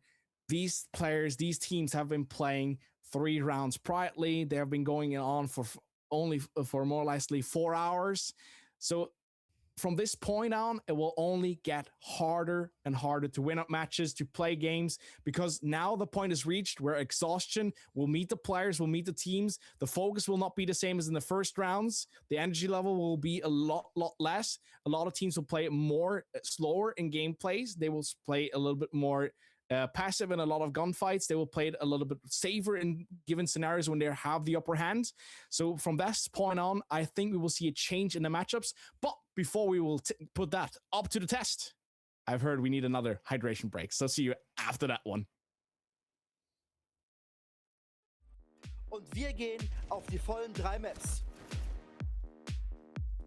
Wir gehen auf die volle 3 Maps. Ich sag mal so, ich hätte mich jetzt nicht wenig gefreut, wenn die Jungs von Panahon den Sieg jetzt confirmed hätten, weil sie hätten es absolut verdient gehabt, muss man ehrlicherweise sagen. Aber allen gebühren Respekt. Und der geht auf den Plan. Ehrenbaba, der weiß genau, der muss das nur kann. Bisschen covern, da kommt das Feuer, muss die Position fallen lassen und jetzt sind wir in der Postman-Situation. Da ist Hungry mit dem Headshot gegen Ehrenbaba. 1:1 Situation, Postman. 7 Sekunden, dürfen wir nicht vergessen, braucht Hungry zum Counter-Diffusen. Das heißt, er muss bei mindestens 7,01 Sekunden spätestens am Diffuser sein. Fuse über den Longen, ganz deep hinten auf Ramp. In Garage ist Lambe positioniert, der holt sich diesen Kill. Muss er natürlich irgendwie versuchen, irgendwie an Hauber ranzukommen, irgendwer den Diffuser. Und da sind so viele Crosses mit dabei, Kami, dass man da so schwer rankommt. Auch der Kapitalbolzen wird es nicht retten. Na, der Hauber darf da nicht mehr leben und er lädt weiter, der kriegt den Double-Kill hier. Jetzt wird's herausgeholt, er tradet, aber Hauber am Ende mit dem Trade ein Triple-Kill in Server, baut er sein Asami-Setup, bunkert sich mit dem Diffuser ein und können. Wir sehen, der erste Spot ist der Topfloor, der angespielt wird. Die Turks sagen, okay, Topfloor, wir haben es bewiesen, wir können den ja so semi angreifen gegen GK, aber dafür wollen wir uns jetzt umso mehr auf der Verteidigung zeigen, dass sie es verteidigen können. Bans sind jetzt auch wieder reset worden und sind durch. Die Turks wollen auf jeden Fall nicht gegen Schilde spielen, das ist auf der Map super verständlich. GK wiederum zieht einmal den Fenrir und einmal den Mute raus. Das sind Bans, wo ich sagen muss, die sind ziemlich... arbeitet sich langsam von der Seite von Entropy vor. Man hat die Clash gefunden. Es ist der Blackbeard und die Clash, die sich begegnen. Macht in diesem Fall nicht viel Unterschied. Die Clash kann natürlich immer ihre Positionen ändern. Weil sobald der Blackbeard gesichtet ist auf der anderen Tür, wird natürlich die Aufmerksamkeit verschoben. Und das macht man hier von der Seite von Destroy schon sehr gut. Sehr nicer Headshot hier von Nox, der genau das Timing abpasst, während da die Nail rausgezogen wird. Tinker damit down. Frosty ist auch schon bei Hard auf der Bahn noch liegen. Mal gucken, ob es da gleich den nächsten Peak gibt gegen die Hibana. Faith holt sich aber 2, brauchst 2 gegen 4. Ewek jetzt hier in der Überzahlsituation, hat noch 1 Minute zu spielen und das Telefon klingelt schon bei den Jungs von No Offense, die sich hier nicht mehr viel verstecken können.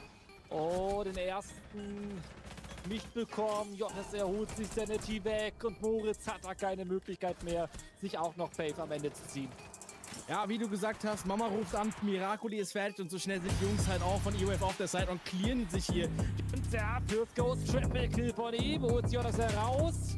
Apfel holt sich Moritz, aber aufpassen. 2 gegen 1, 5 sehr low. Solange First Ghost steht, ist hier noch nicht so leicht essen. Apfel, den Kill gegen First Ghost. 1 gegen 1 jetzt hier. Wer holt sich die entscheidende Runde? Womöglich schon. Ja, Apfel muss ein bisschen einstecken, kann sich aber 5 holen. Mit dem Quad-Kill holt er sich die Runde für E-Mail. Und ihn musst du in der Afterplan-Situation. Und der verhindert auch nicht, dass dem das Schild kaputt geht, aber... Player 45, was? Das darfst du nicht missen. Das ist das Player 45 gerade. Vorsicht, da ist jemand an der Hedge. Man geht zwar jetzt für den Diffuse, aber man wird natürlich vom Gegner erwartet. Man kann den aber nicht decken, weil man nicht weiß, dass man aufgehört hat. Das gibt's doch nicht. In der letzten Sekunde. Wo die Spieler anfangen, vom Radar zu verschwinden. Das ist ein Spawn an. Der ist sehr böse. Der ist wirklich frech. Ah, da wird er leider noch keinen finden. Man sieht jetzt leicht den Kopf, mal so ungefähr, wo sich das Spiel befindet. Frage ist nur, es ist halt immer so ein 50-50, ne? High Risk, High Reward. Ju! War aber vorzusehen, sind wir mal ehrlich. Ja. Also gerade Oder wenn du es- gegen eine Clash da kämpfst, lass es lieber, bitte. Was Ich würde nicht für... sagen, Spiel reicht. 1 gegen 1. Blitz gegen KI. Kann man da was machen? Er sieht die Capcan-Traps rechtzeitig, aber zerschießt den Goyo-Kanister, muss dementsprechend Damage treffen. Und das kann sich noch rechnen. 1 gegen 1 gegen die TCSG. Der KI umläuft ihn fast, aber jetzt ist man Close Range. Man kann da noch rumlaufen, ist nicht geblendet. Man geht ins Mini, das ist nicht unbedingt geil und die Defender gewinnen aufgrund von Zeit.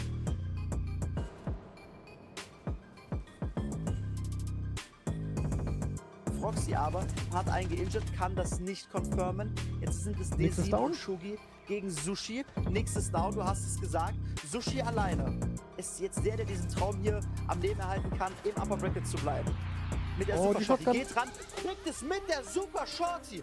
Und somit haben wir... Auf jeden Fall in dem Angle ready dafür. Wird jetzt allerdings ausgebrannt, aber das macht keinen Unterschied.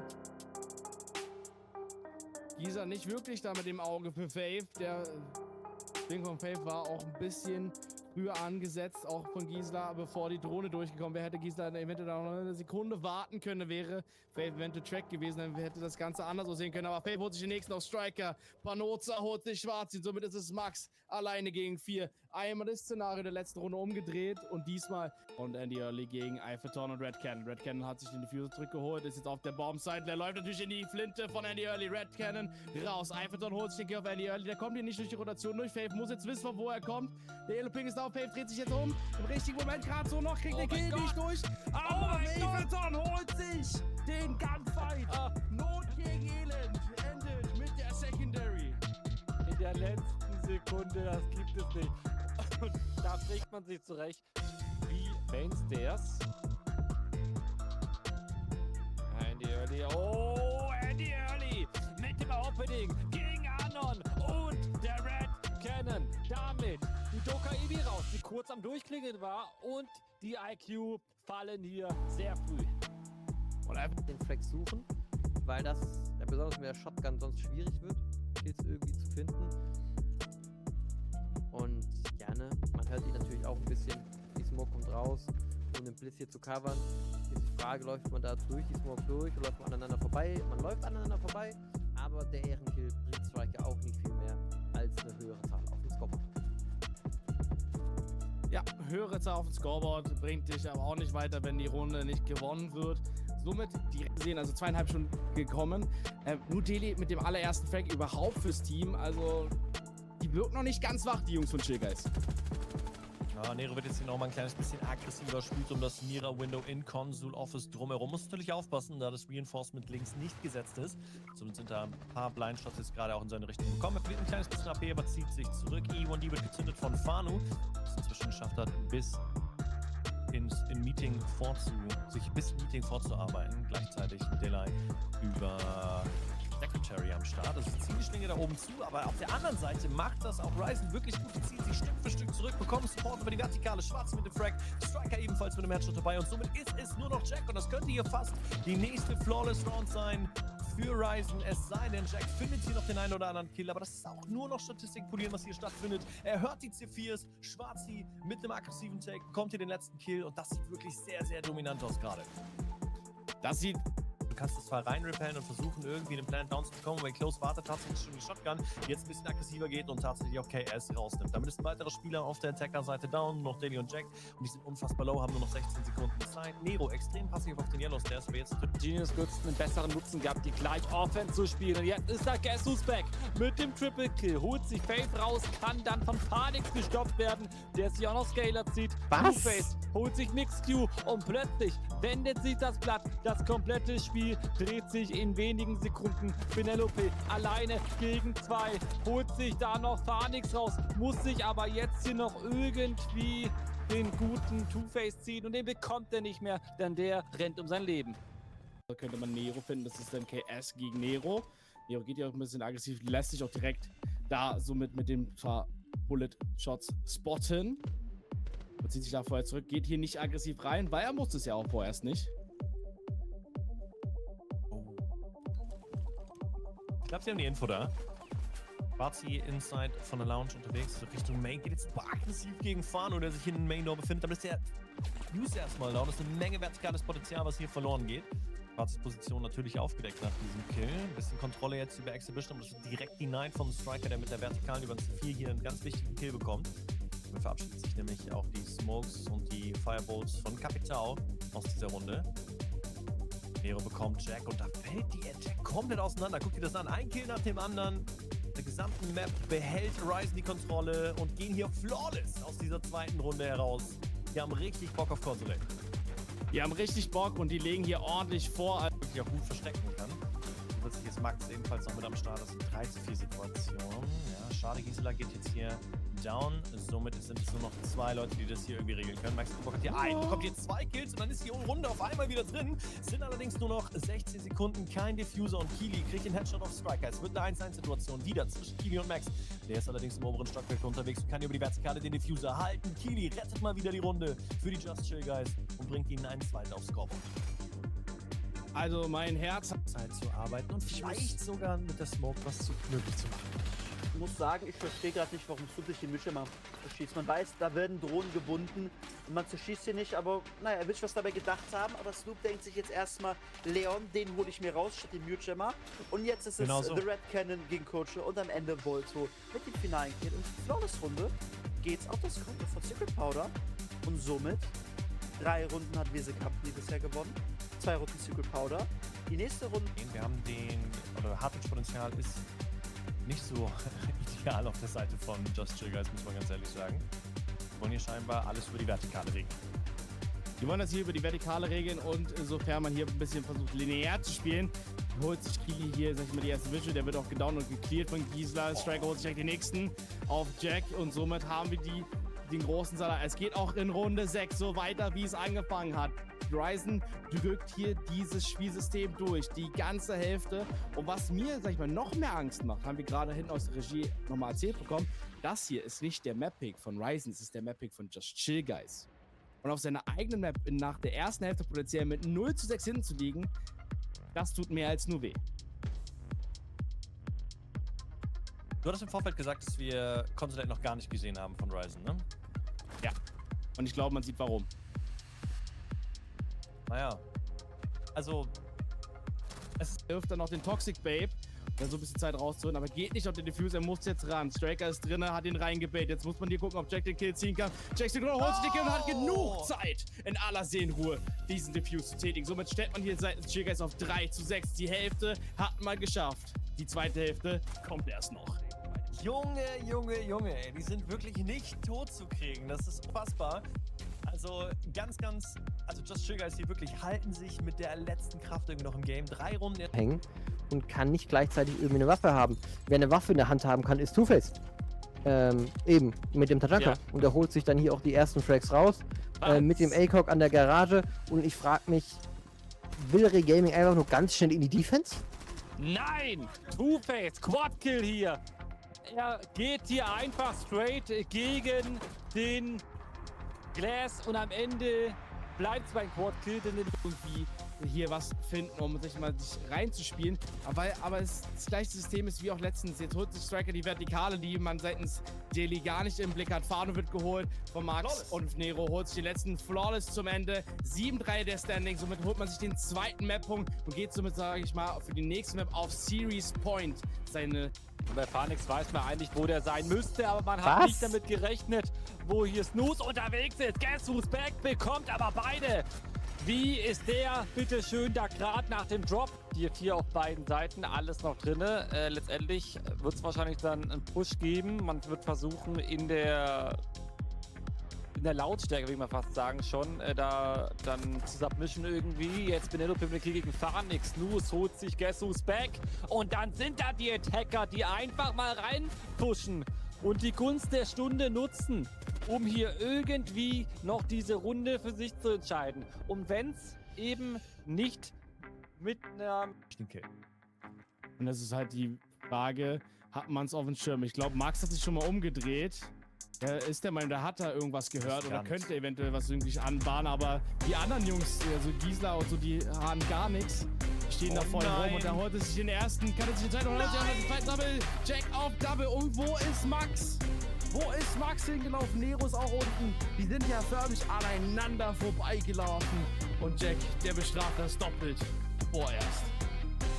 Ein Drama in 3 Akten, möchte man fast schon sagen. Ne? Also erst Auch ordentlich einstecken, aber X-Zero kommt nochmal aus sich raus und holt sich hier zumindest mal Two-Face und jetzt schießt er hier seinen eigenen Mann ab, weil er die Echo-Drone zerstören wollte.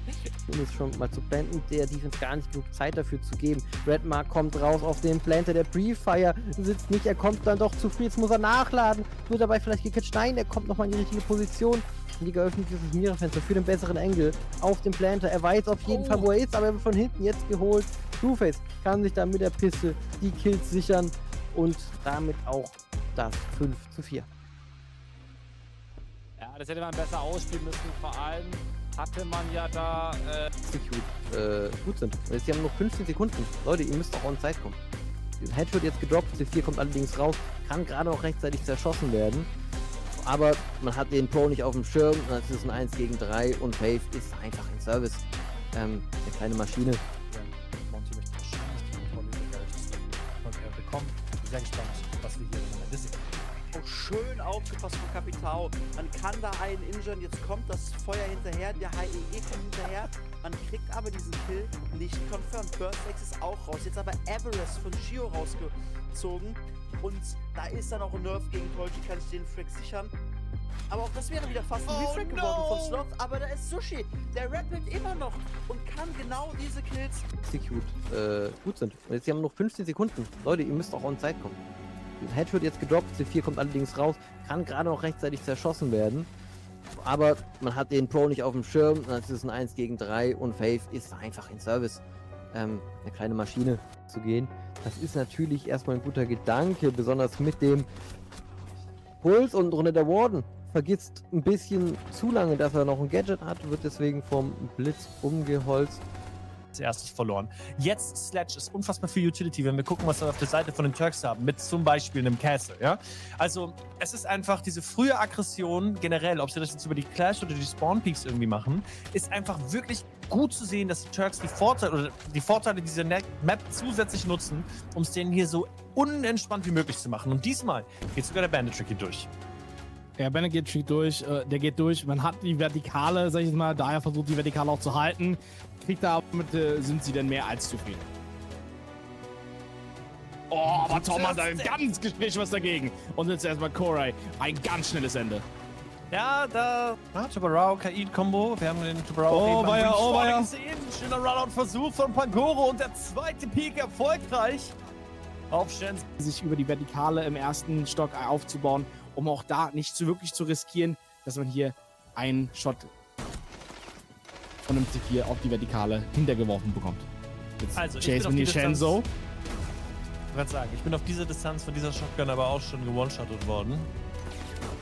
Pelletsverteilung hier sehr günstig für den lieben Corey, der das dann am Ende trotzdem abgeben muss. Shenzo jetzt hier mit dem zweiten Kill in dieser Runde, macht das gut mit dem Sledge und leider hat, glaube ich, Plunderstück so ein bisschen vergessen, was ihre eigentliche Die eventuell davor raus hatten oder sage ich mir so auf jeden Fall einplanen, dass man das nicht aus dem Blickfeld lässt und sich da irgendwie unnötig swingen zu lassen, aber Jeddah holt sich da auch direkt den Doppelkill raus. Axel und Percival und das ist genau das eingetroffen, was hier so ein bisschen angesprochen wurde. Es sind 2 Stück um den Topscore, die muss man auf dem Schirm haben. Managers Office in der Hoffnung, dass ihn jemand da ja, das haben sie aber auf dem Schirm. Finde ich sehr gut tatsächlich, dass das nicht funktioniert. Und das C4 von Roaring mit dem Teamkill. Sehr unangenehm. Diese Aggressivität dann einschlägt, dass du dann mindestens so eine Positionhaltung hast, dass sich entweder einer reframen kann oder du da selber den Kill noch holen kannst in der ersten Allüre. Aber Claudi, Aggressivität, kaum angesprochen, outjumpt und dass du dann einen Doppelkill holt, ist mehr als verboten. Fehler wenigstens besser einsetzen zu können, um den Plan zu denieren. Wir sehen auch schon, am Default-Plan-Spot brennt der Boden schon ordentlich. Gleichzeitig hat man eine Corey wieder auf dem Smoke, glaube ich, wieder hier in Richtung von diesem Balcony, der jetzt glücklicherweise von Stiz gebreached wird. Damit wird es Corey da deutlich schwerer fallen, überhaupt Damage zu machen. Und da ist auch der wichtige Kill tatsächlich auf Blunted. Corey, nee, Entschuldigung. Kai Coxe da immer noch am Start. Corey hat sich längst zurückgezogen, ist inside Console Office unterwegs und wirft seine Toxic Bad Canister in den Drauf und ja. Die Frage ist jetzt, was passiert? Man ist eingekesselt auf Band, die Wände sind soft. Salzstreu jetzt in einer Aktion, probiert die Diffuser auf den Boden zu bringen. Und der schafft das, glaube ich, auch. Man holt sich den oben an der Hedge, Diffuser ist auf dem Boden und jetzt ist raus! Salzstreu mit dem Knifekill auf Noxworld und dann ist es am Ende der Warden, der sich hier, ja, Salzstreu-Mini rausziehen kann und die erste Runde für MS Treuer entscheiden kann. Aber auch die Runde... Mit dem Glass setzt er auf jeden Fall ein bisschen Druck an. Hungry übers Window rein, Rorik über die Box. Und Hungry, der holt da Rorik. Die Abstimmung, die stimmt nicht ganz und somit verpasst man den Kill. Oxidi fällt gegen Joker und jetzt müssten sie eigentlich nur mit 2 Leuten rausspringen und einer müsste den Diffuse gehen, aber sie verlieren leider erst. Fantasy und den zweiten. Was macht dann NXT hier? Das ist ja ein Hühnerhaufen bei denen. In 10 Sekunden, er muss für den Diffuse gehen, hat 1 AP und damit geht diese Runde an Oblivion Gaming. Fantasy, ganz ehrlich, der Mann des Matches kriegt sogar noch den letzten Kill. Was macht er? Also, er rappelt hat, gut gemacht, covert das und NXT. Das geht jetzt in Richtung von Animus. A-Side-Plan scheint jetzt der Fokus zu sein, den Diffuser aber nicht dabei. Sie versuchen also auf den Kill zu gehen, von 2 Seiten aus die Schlinge zuzuziehen. Ersten Bullets jetzt in die Richtung von Rimzo, der versucht, um die Keeper Barriers herum zu spielen. Bekommt er den? Die Shotgun close!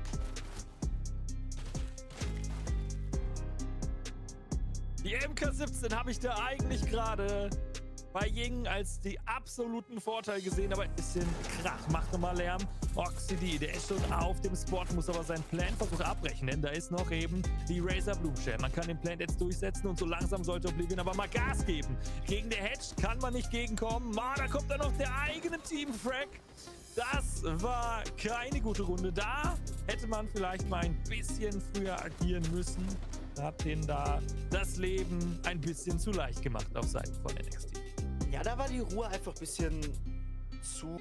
Und es ist Arceus Opening Frag bei 37 Sekunden gegen Sograna. Joker ist da, gegen Ranker. Da ist Arceus nochmal, Doppelkill gegen Penguin. Arceus mit dem Triple Kill. Dodo beendet es. Oblivion gewinnt mit 8:7. Map Nummer 2. Map technisch gesehen stehen sie damit 2:0 und gewinnen somit dieses Match und ziehen ein ins Finale des Upper Brackets gegen GK. Und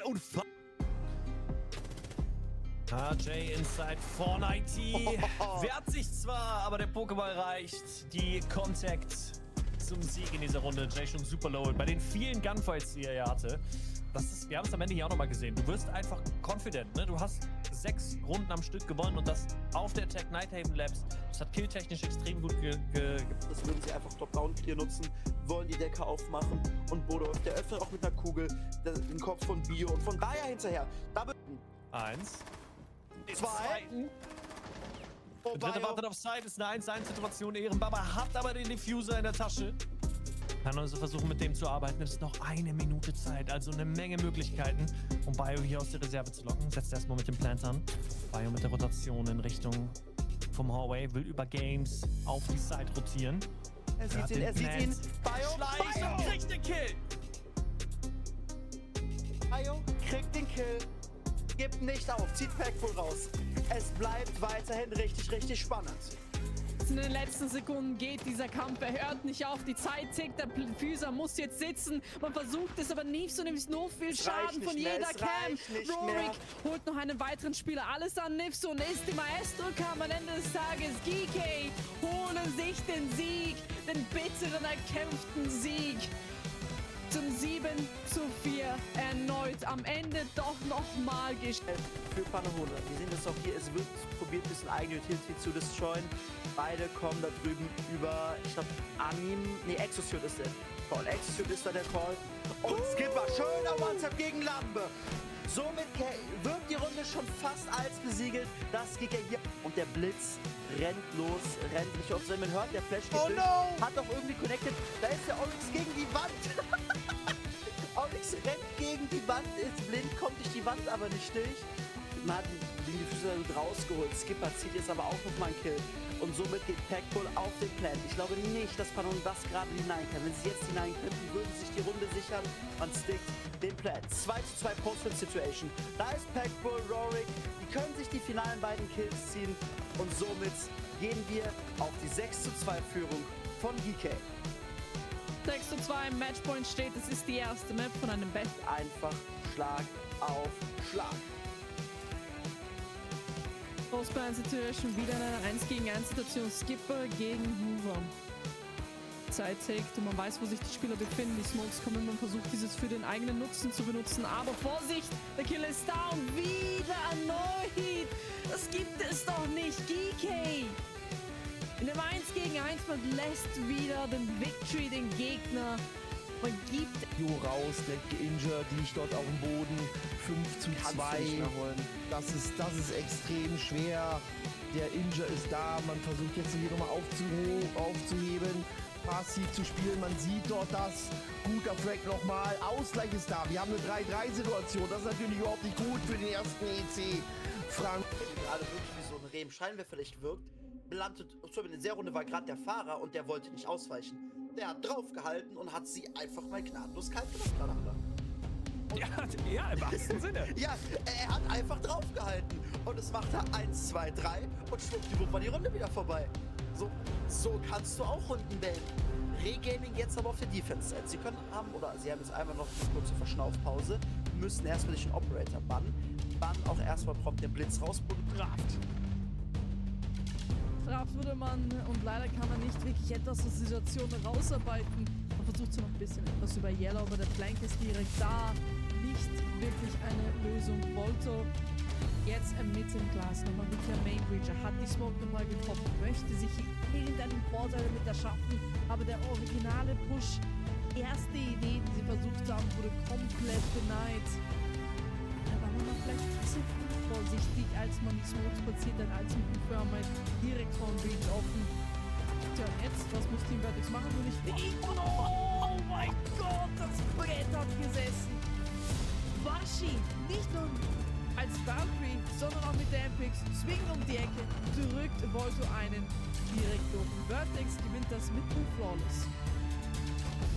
Ja, aber man muss auch sagen, durch die Smokes, also alle Zuschauer hier. Ja, jetzt ist Macho Man alleine gegen 2. Sybil hat die Eintritt erreicht, die kommt oder ist Gablo. Und bei Lust brauchst du einen Treffer oder einen Kopfschuss. Aber Sybil macht das ziemlich gut. Nutzt den Name of Strike, weiß genau, okay, da ist er, ich nutze den Insel. Und ja, also die Insel ist weg.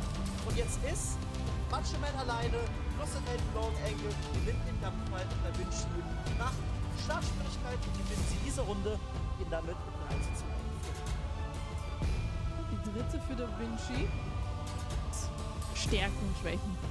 Ja, genau. Also man sieht hier ganz klar, T3 ist Corys Stärke, dafür T1.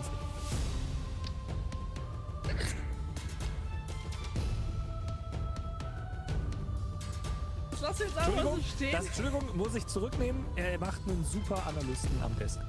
Das stimmt. Seine Ahnung. Wichtig. Richtig und richtig, der Diffuser liegt zwar jetzt, aber eine Minute 55 Sekunden sind noch circa auf der Uhr. 2 gegen 2. Eine Nade, 2 Smokes haben wir von der Seite von den Wallbangers. Das können sie natürlich fleißig ausnutzen. Das einzige Problem, was ich hier sehe, ist, dass man keine einzige Drohne mehr zur Verfügung hat. Keine Flanks, keine Drohne zum Nutzen. Bedeutet, alles muss gefacecheckt werden und gerade gegen die Defense, gerade gegen Schmari ist das so gefährlich. Der droppt jetzt den Mobby runter, jetzt hat man einen Pinch kreiert. Die Bullets fliegen, aber die treffen leider alle nur Katsche. Da kann keine austeilen, gerade wenn er jetzt reinpiekt, der hat diese DMA. Beide der Spieler spielt das gerade unglaublich ruhig und diszipliniert. Schmari natürlich vielleicht mit ein bisschen offensiveren Peak, aber der möchte sich hier auch natürlich das Ace gönnen.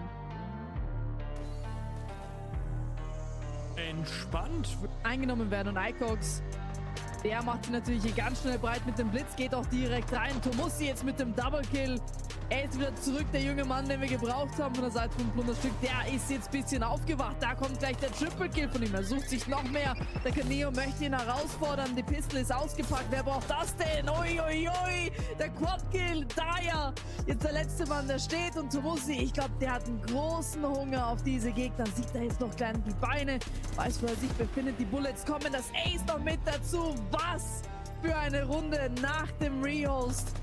Ich glaube, der Junge, der hat einmal den Rehost gebraucht.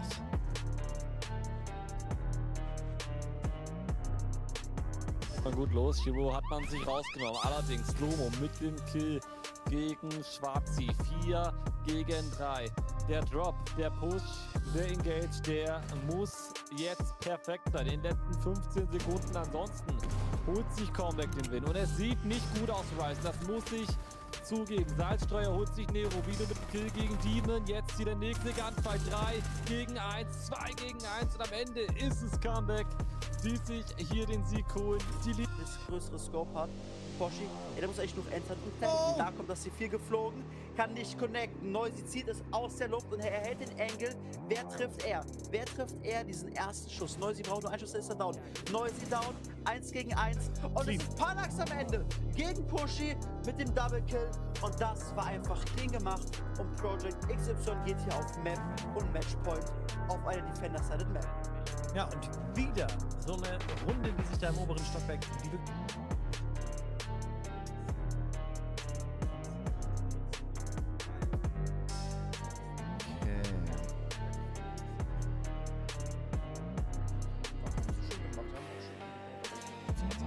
Ich glaube, mit Ben muss nochmal dieses Striker EMP haben gestartet. Okay, Mark 40 holt sich hier den Entry-Pick auf Planted. Was war das denn? Stark! Holy shit, ist das etwa die potenzielle zweite Runde? Gebreached haben. Er ist. Wo ist der zweite? Die Schüsse geben es her und jetzt weiß man ganz genau von der Seite von Team Alpha, wo die Spieler sind. Und die Frage für Troy ist, wo sind denn die Spieler von Alpha? Ramsey mit dem Quad-Kill jetzt in der Runde. Alles auf Planted. 1 gegen 2. Es liegt am ihn jetzt, ob diese Runde seins ist oder nicht. Und es wird nicht seins sein. Ramsey holt sich das Ace in Runde Nummer 4 gegen Team Alpha. Spielplatz einnehmen können auf den Rafters. Wunderschöner Kill. Aber Vorsicht, da ist noch ein zweiter, der wartet sich noch auf sich. Shiro noch mit dem zweiten noch mit dazu. Wunderschön. Vielleicht kann man sich hier noch einen dritten holen. Schade, dass dann vertikal versucht man gegen zu spielen. Man ist in der Bar und Stage. Kann man nicht mehr viel machen. Auf einmal Ryzen. Sie fallen nacheinander. Immer wieder.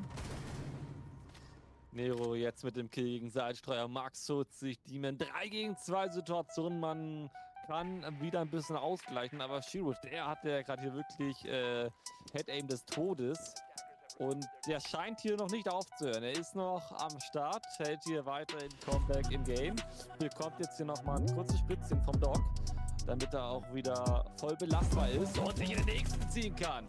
Shiro mit dem Quad-Kill. Der Junge, der ist unglaublich. Also wenn er nicht so gut wäre, dann würde ich schon fast sagen, der hat was an. Der ist da schon bereit, um sich ein Opening zu ziehen. Aber bislang bekommt er hier noch nicht viel Futter. Der ganze versucht es immer wieder schon. Sieht den Gegner, aber auch er weiß, wo er ist. Versucht so ein paar Schüsse rauszuschießen, aber der Gegner, der hitzt sich gerade noch im Strang, noch nicht ganz rauszupieken. Währenddessen von der anderen Seite nimmt man schon mal ein bisschen Raum ein. Die ersten paar Toxic Babe Canister gehen auch schon raus. Maus immer noch im Spawn, weiß immer noch, dass der Legion da ist. Es schadet nur ein kleiner Headshot, eine kleine Kugel. Da hätten wir schon den ersten Spieler weg von dieser Runde. Und schau dir an, er ist immer noch im Spawn. Es ist immer noch dieser Gunfight. Also er will auch nicht locker lassen. Schau's dir an. Ja, da kommt es natürlich drauf an, wer holt sich hier den Kill. Ich meine, man hat ihn im Spot ja gefangen, also im Spawn gefangen so ein bisschen. Man kann ihn jetzt gut erstmal fernhalten von seinem Team. Jetzt landen man auch die ersten Shots. Also Maus, der kommt nicht weiter. Aber Arco auf der anderen Seite. Entropy hat auf dieser Map hier ihr Comeback zum Best of 5 Sieg gegen Street Reporter perfekt gemacht für den Titel aus den Season 2. Und du merkst, die fühlen sich hier auf dieser Map mehr als pudelwohl. Definitiv, und das zeigen sie auch mit der Scoreline, ne? Nicht nur zeigt dies. Oh, schaust dir, er rennt natürlich raus, versucht hier greedig zu sein, aber Vorsicht! Holt sich zwar noch den Kill, der 7 gerade keine Chance hier zu reagieren. Achtung! Die Teams, die warten schon und die kommen schon in Red. Gruppe A, wie schon öfters gesagt, ist die Todesgruppe hier. Close Range mit dem Blitz. Oh je, come on. Noch mal ein bisschen rumschubsen. Nindo kann da in diesem Fall nicht mehr vieles machen. Lass den Jungen einfach gemütlich in den Feierabend gehen, Jungs. Dankeschön. Und somit hat Team Alpha das 7:2 sich ergattern können. Wir nehmen wir nächstes Mal raus. 1 gegen 5 Zone alleine.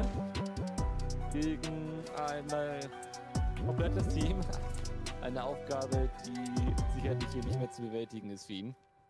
Vor allem jetzt nochmal ausgedroht. Vino holt sich Zone. Flawless Round für Reason und dementsprechend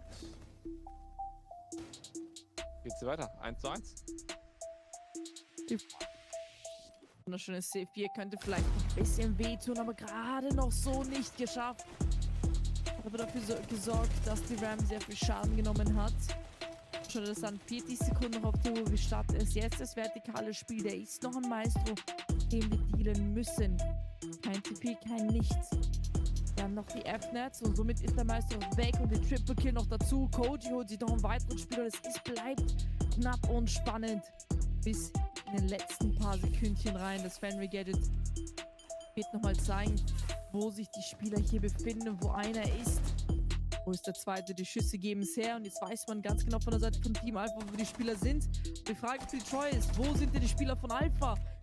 Ramsey mit dem Quad-Kill jetzt in der Runde. Alles auf Planted. 1 gegen 2. Es liegt am ihn jetzt, ob diese Runde seins ist oder nicht. Und es wird nicht seins sein. Ramsey holt sich das Ace in Runde 0. Relativ passiv erst anzuspielen und dann halt plötzlich sehr, sehr explosiv dann diesen Take zu spielen. Das ist genau, was jetzt passieren wird. Diese kleine Phase oder vielleicht die Erinnerung, wie es war. Es ist vorbei. C4 kommt, aber nein! Die Team holt sich den ersten, holt sich den zweiten, vielleicht noch einen dritten dazu. Klaus ist da, hilft dem Teammate, Schuge mit dazu und auf einmal alles fällt auseinander. Vanozza holt sich zwar noch 2, aber sind wir ehrlich, der Schaden ist bereits gemacht. In der Smoke. Just Chill versucht natürlich reinzupieken. Wunderschöner Kill durch die Smoke. Der Trade ist direkt da. 25 Sekunden. Aber der Flank von oben könnte jetzt verheerend werden. Man versucht reinzugehen. Die Flashbang kommt da durch. Man wird geinjured. Die MP noch dazu. Die 2 Kills fallen. Das 2 gegen 2 steht. Und auf einmal ist es doch Just Chill. Guys, in den letzten Sekunden holt sie noch die 2 Kills. Aber es war doch wieder so knapp, dass 5 gegen 3 bis zum bitteren Ende war es nicht entschieden. Wir haben Pressure im unteren Stockwerk aufgebaut, wobei der jetzt natürlich down ist. Der liebe Iveton. Zum Feld ebenfalls Überzahlsituation, ist aber jetzt bei Secret Powder nur noch Schmoben. Ist hier um die Side drumherum arbeitet, ist hier aufpassen gegen den Montagne, hat einen Injure, bekommt den Kill, könnte hier zum Held werden. 1:1-Situation, solange man Volto hier nicht aufheben kann. Oh, das ist...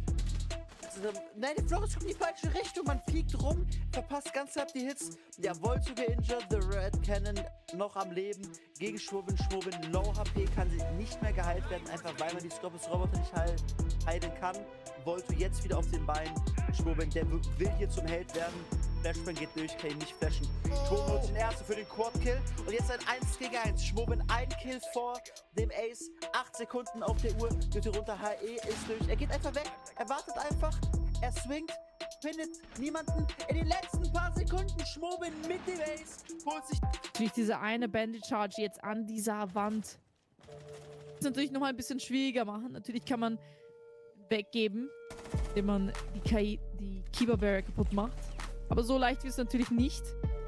Der 45 sehr knapp hier an diesem Fenster. Könnte bald sein Leben verlieren. Vielleicht noch einen Kill rausholen. Wunderschön. Nächste fällt noch mit dazu. Das 5 gegen 2 steht ganz auf einmal. Secret Powder holen sich jetzt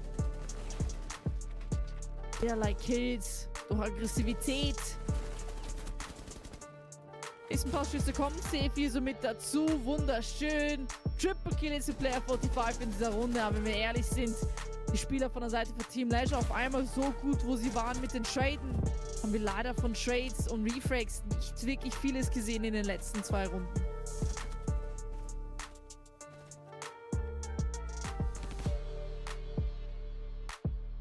oder die kann die gesamte Pressure aufbauen und einen rausholen, vorausgesetzt, er tut es auch, und vorausgesetzt, man macht Default-Camps kaputt. Denn nein, die Default-Cam lebt immer noch. Ja, genau, es gibt Ist zwei mir Vorangehensweisen. Ja, das ist absolut nicht gut an der Stelle, aber sie versuchen hier deep reinzupushen, aber was sie nicht wussten, ist, dass die komplette Side absolut offen ist und dann hier die Shotgun, die sie auch noch auseinander nimmt. Es gab da viele Vorangehensweise, wie man diese Runde letztendlich rausholen kann. Ich glaube nicht, dass sie da ganz die richtige Wahl getroffen haben. Ich glaube, wenn sie gewusst hätten, dass Side komplett offen ist. Interessantes Netz hier, welches sich MixQ aufgebaut hat oder für Shio hingelegt hat auf jeden Fall. Hier kann auch direkt mit der Granate wunderschöner Kill von Slorox auf Essel. Hier die Impact-Granate, um den Long Angle aufzumachen mit Ela. Unglaublich stark und Bambi wird versuchen hier rumzuziehen, um den Refract zu ziehen. Aber er muss also schauen, ob er zurückfallen kann. Die Hedge wird nicht mehr funktionieren und Nono wird mittlerweile auch gedownt von Torji. Jetzt ist es nur noch eine 3-gegen-2-Situation. Die Nate hier macht ordentlich Schaden. Slorax zieht Kaneo raus. Eine 5-gegen-2-Situation. Daya muss rumziehen, um hier den Refract zu holen. Aber das wird es nicht werden. Sander holt Steno raus. Die nächste Nate kommt raus. Slorax wird rausgenommen, aber Daya kann es nicht schaffen, das Ace zu vollbringen.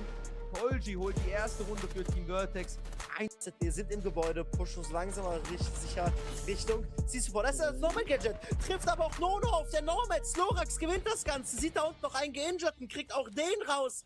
Und AZB zu zweit, Team Vertex noch zu viert. Was geht's hier ab? Jetzt piekt Slorax einfach mal Top East. Da wäre Steno, kriegt ihn fast raus. Aber Slorax ist da, kriegt fast Cory raus.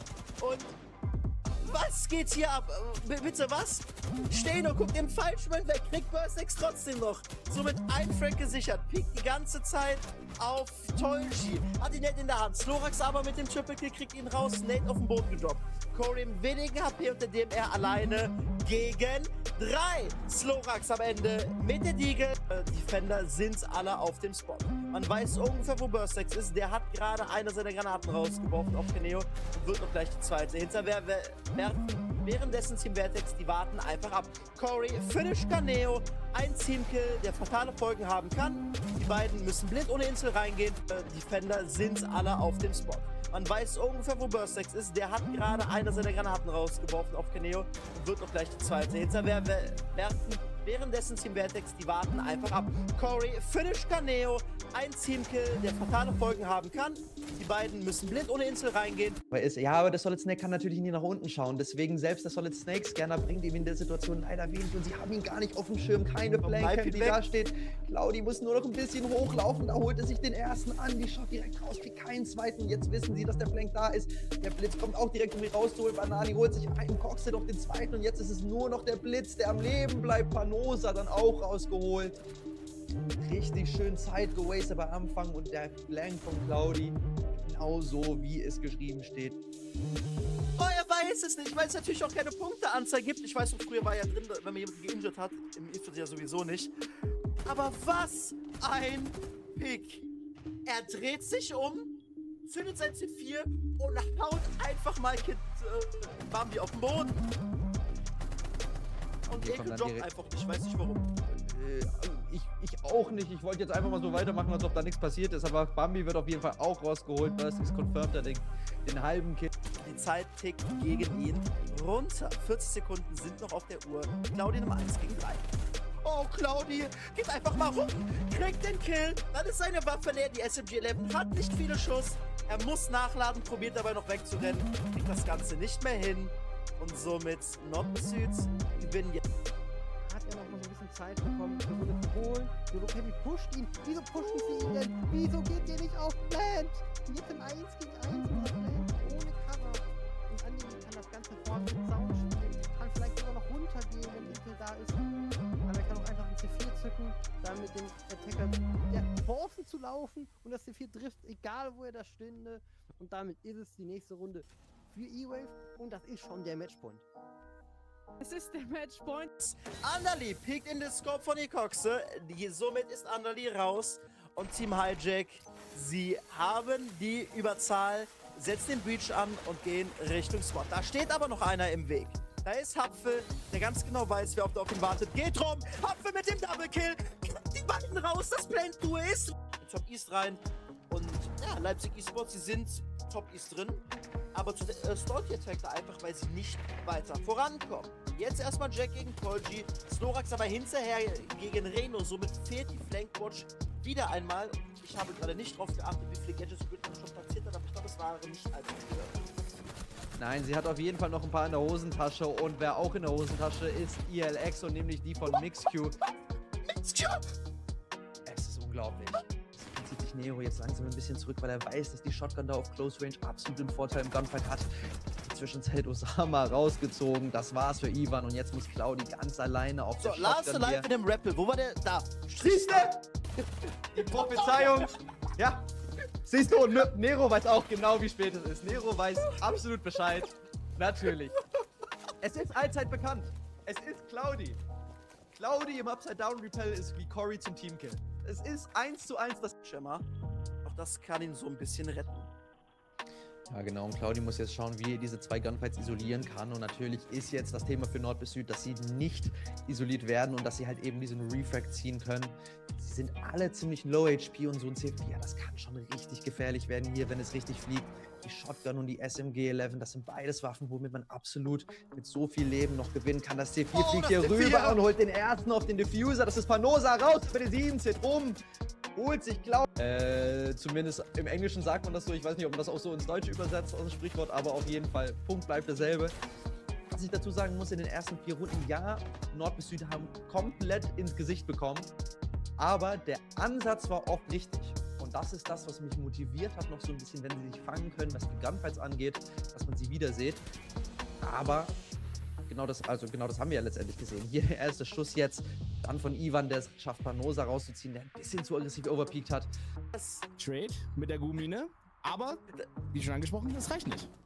Ja, und was aber auf jeden Fall reicht, ist Rorik, der da einfach Ehrenbaba rausziehen kann. Jetzt ist es Troxel alleine gegen 4 und die Gumine, das war nochmal schön knapp, aber am Ende kommt da noch einer dazu, killt einfach die Person raus und kann einfach sagen, hey, hier, ich rette dich. Und es ist Rex am Ende, der sich Troxel rauszieht und somit gehen wir auf 3-3 und auf den 3-3 Roadswap.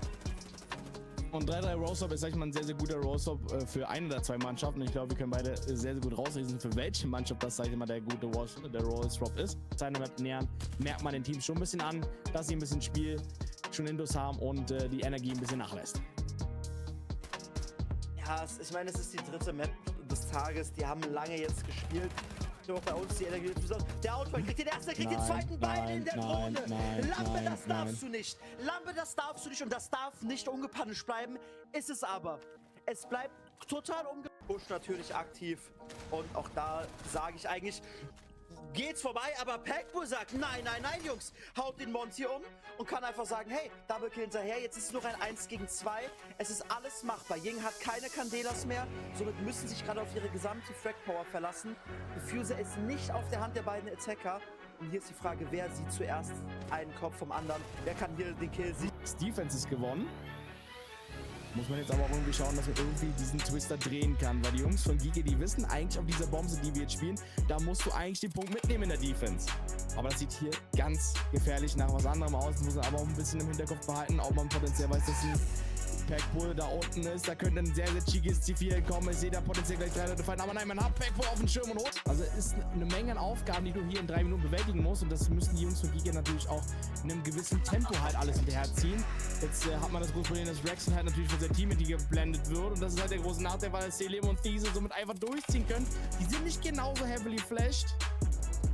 Und somit kollapst das ganze Kartenhaus von GK. GK macht hat eine Lücke gefunden, holt sich in den Duo raus. Währenddessen geht der Blend auch vollständig durch. Es ist nicht im 1 gegen 3. Mal wieder noch ein Blackbeard auf der gegnerischen Seite, aber ja, er findet den ersten Track gar nicht, aber muss er nicht. Den Dream suchen hier. Und damit hat er jetzt nur noch ein 1 gegen 2. Kann auch den Blackbeard raus. Es sah so aus, als ob der hinten am CC-Window stand.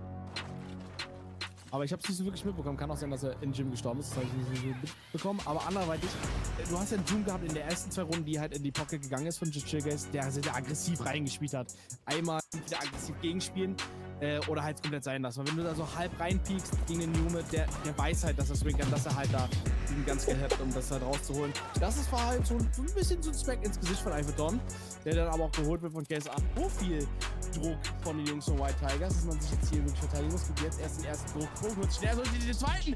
Andy Olli holt sich den dritten auf Arc und jetzt dreht sich das ganze Spiel hier von White Tigers, die jetzt hier aus einem Druckszenario auf den lieben Monty 3 Operator verlieren in kurzer Manier. Und sagt, es ist auch Full HP. Andy und Huffle sind low. Man holt sich den ersten auf Andy, man muss jetzt hier den Plan abbrechen und sagt, es ist genau im Zeitpunkt. Im Zeitroster ist er da und holt sich den ersten dann so viel Druck von den Jungs von White Tigers, dass man sich jetzt hier wirklich verteidigen muss. Gibt jetzt erst den ersten Druck, holt sich den zweiten. Andy Olli holt sich den dritten auf Arc und jetzt dreht sich das ganze Spiel hier von White Tigers, die jetzt hier aus einem Druckszenario auf den lieben Monty 3 Operator verlieren in kurzer Manier. Und sagt, es ist auch Full HP. Andy und Huffle sind low. Man holt sich den ersten auf Andy, man muss jetzt hier den Plan abbrechen und sagt, es ist genau im Zeitpunkt. Im Zeitroster ist er da und holt sich den ersten dann. Nein, es müssen wirklich die Waffen sein. Die Sophia-Stunts kommen durch. Wenn aber kein Spieler wirklich finden, die Red Pinks noch mit dazu, somit auch das Feuer, wunderschöner Kill. Der erste steht, der zweite leider aber nicht mehr. Somit immer noch die Oberhand bei Team Leisure. Man versucht hier nochmal von der Seite, man kommt zwar durch, aber es wird leider nicht reichen. Denn dieses Mal war es wieder die Oberhand und die Kills ganz Anfang dieser Runde immer wieder entschieden haben. So etwas, das wir in den letzten Runden immer zusammen mit Banana jetzt versucht, hier ein paar Spieler rauszuholen. Der erste ist schon mal geinjured. Ein bisschen Chaos ist entstanden. Der zweite fällt mit dazu. Man versucht sich zu erdaschen, aber das war das Problem. Da dreht sie sogar noch. Max holt sich jetzt 2 Spieler von der einen Seite, macht es zu einem dritten. Das 1 gegen 5 besteht. Ramsey liegt Tidal. Der letzte, er schafft zwar einen, aber schafft er ein paar mehr. Von überall kommen Schüsse, von überall sind Gegnern. So viele Gunfights, aber leider Max, seine Waffe hat ein paar zu viele Namen drüber geschrieben. Die Schüsse, die haben gesessen von Max. Wurde haben wir dann noch einen Kill bekommen, aber der Kapitao hat ihn nicht ganz auf dem Schirm, aber gegen den Breach, gegen Yassen hat er dann auch nicht mehr allzu viel auszurichten.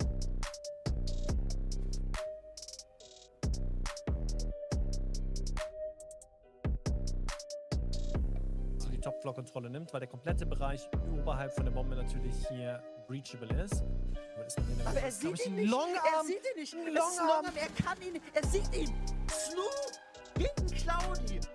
Holt sich das. Ich dachte schon, er sieht ihn nicht. Da ist aber noch das Loch offen. Er sieht die Knie und schießt der Solis gerade mal so die Kniescheiben raus und kann sich somit die erste Tag-Runde für Secret Powder sichern. In Richtung vom Solid Hallway zu kommen. Aber das sind viele Engel hier gegen sich. Muss sogar aufpassen. Sensi nimmt die Tür raus mit der Contact und bekommt diesen letzten Kill. Ja, starke Runde. Vor allem von Cloudy. Ja, auf jeden Fall. Und es ist auch immer die Sache. Gespielt, Peng holt sich den nächsten. Und alles an einen Mann. Bond Project XY. Das 1 gegen 4. In den letzten 10 Sekunden noch zu holen in dieser Runde. Sich bereits im Verlauf entschieden. 4-4 steht. Ist wieder da. Auch ein großer Einfluss in den Runden. Der Line-Track kommt noch mit dazu, der Anruf nimmt noch mit. Der Jumpout wird leider nicht erfolgreich sein. Perfekt. Hat nicht ganz funktioniert, wie man das wollte. Das 2-5 steht jetzt. Kein C4, kein gar nichts. Die Schüsse, die müssen sitzen. Leider sitzen die jetzt für Sushi. Triple Kill, wunderschön, flawless. LeBron Lucas schafft es gerade noch, das 4:2 sich zu holen und gehen dann jetzt auf die Defense.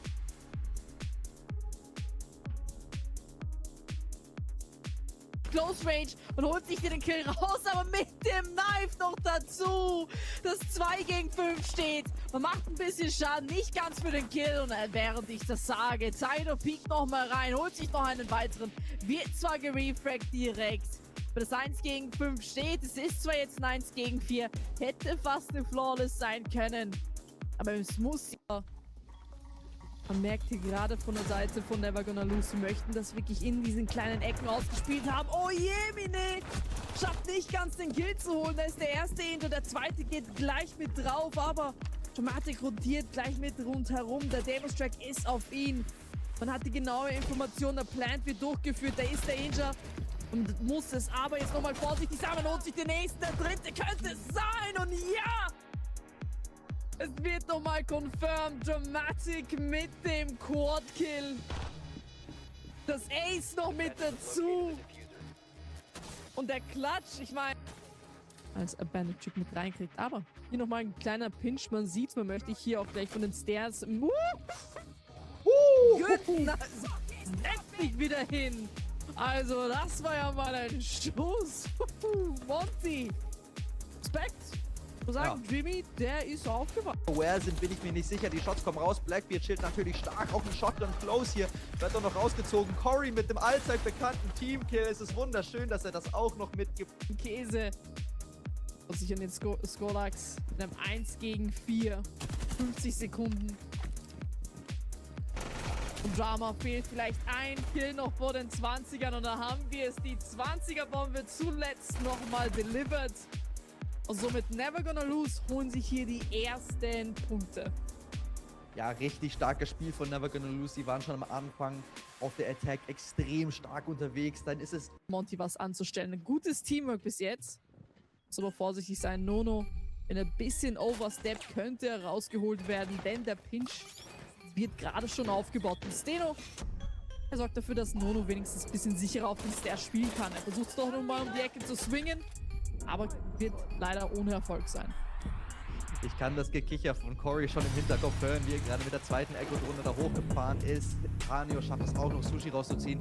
Und jetzt heißt die Devise wegrennen und zurückkommen. Denn wenn sie es schaffen, hier mit dem Man-Advantage wieder zurück onside zu kommen, dann sieht das Ganze richtig gut aus. Nono und Daya ziehen sich auch beide noch Gegner. Und Pandi bleibt jetzt hier offenbar ganz alleine. Und Nono, eine Flawless-Runde nach der nächsten. Die dritte in Folge hier. Und diesmal war AZB wieder dran. Die Frage ist, können die Old Men in der letzten Runde von ihrer Attack nachsetzen und auch noch eine Flawless-Runde oben draufsetzen?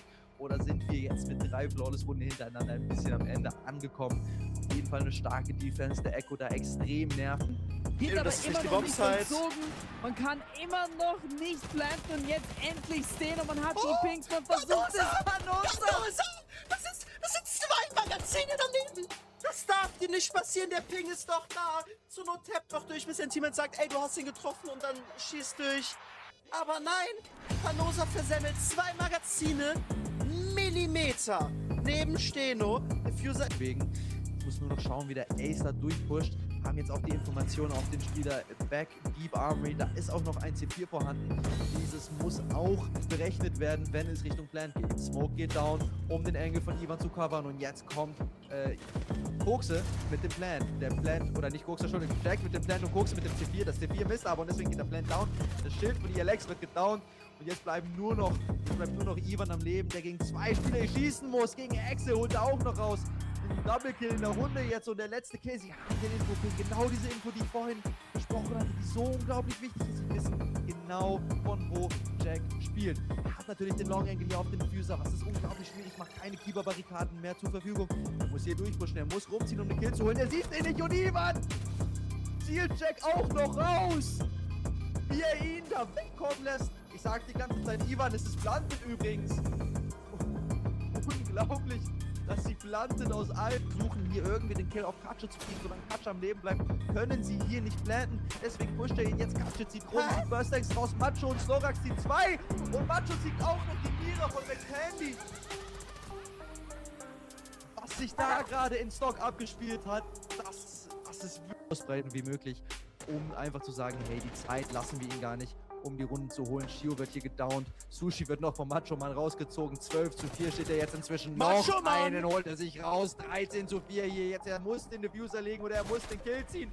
Panzer bleibt onside. Er hat ihm die Chance gegeben, aber hat sich gerade noch so verstecken können und sieht Macho Mann raus. Das Ace wurde hier denied. Unglaublich starke Runde für Macho Mann, aber am Ende hat es nicht ganz gereicht. Ja, das war genau das, was ich meinte. Wenn der will und wenn er die ist komplett durchzupushen. Burstix muss den Plant abbrechen und muss versuchen, hier irgendwie den Kill auf Katsche zu kriegen, solange Katsche am Leben bleibt, können sie hier nicht planten. Deswegen pusht er ihn jetzt. Katsche zieht rum, zieht Burstix raus, Macho und Slorax ziehen 2 und Macho zieht auch noch die Mira von McPandy. Was sich da gerade in Stock abgespielt hat, das ist wirklich wieder unglaublich hier, dass Team Vertex diese Runde noch aus dem Grab zu sich gesichert haben. Genau, was jetzt als erstes wichtig wird, ist genau diesen Spieler auf den Solar-Stats hier raus. And by that, we're back, and unfortunately, I will take it directly from scratch.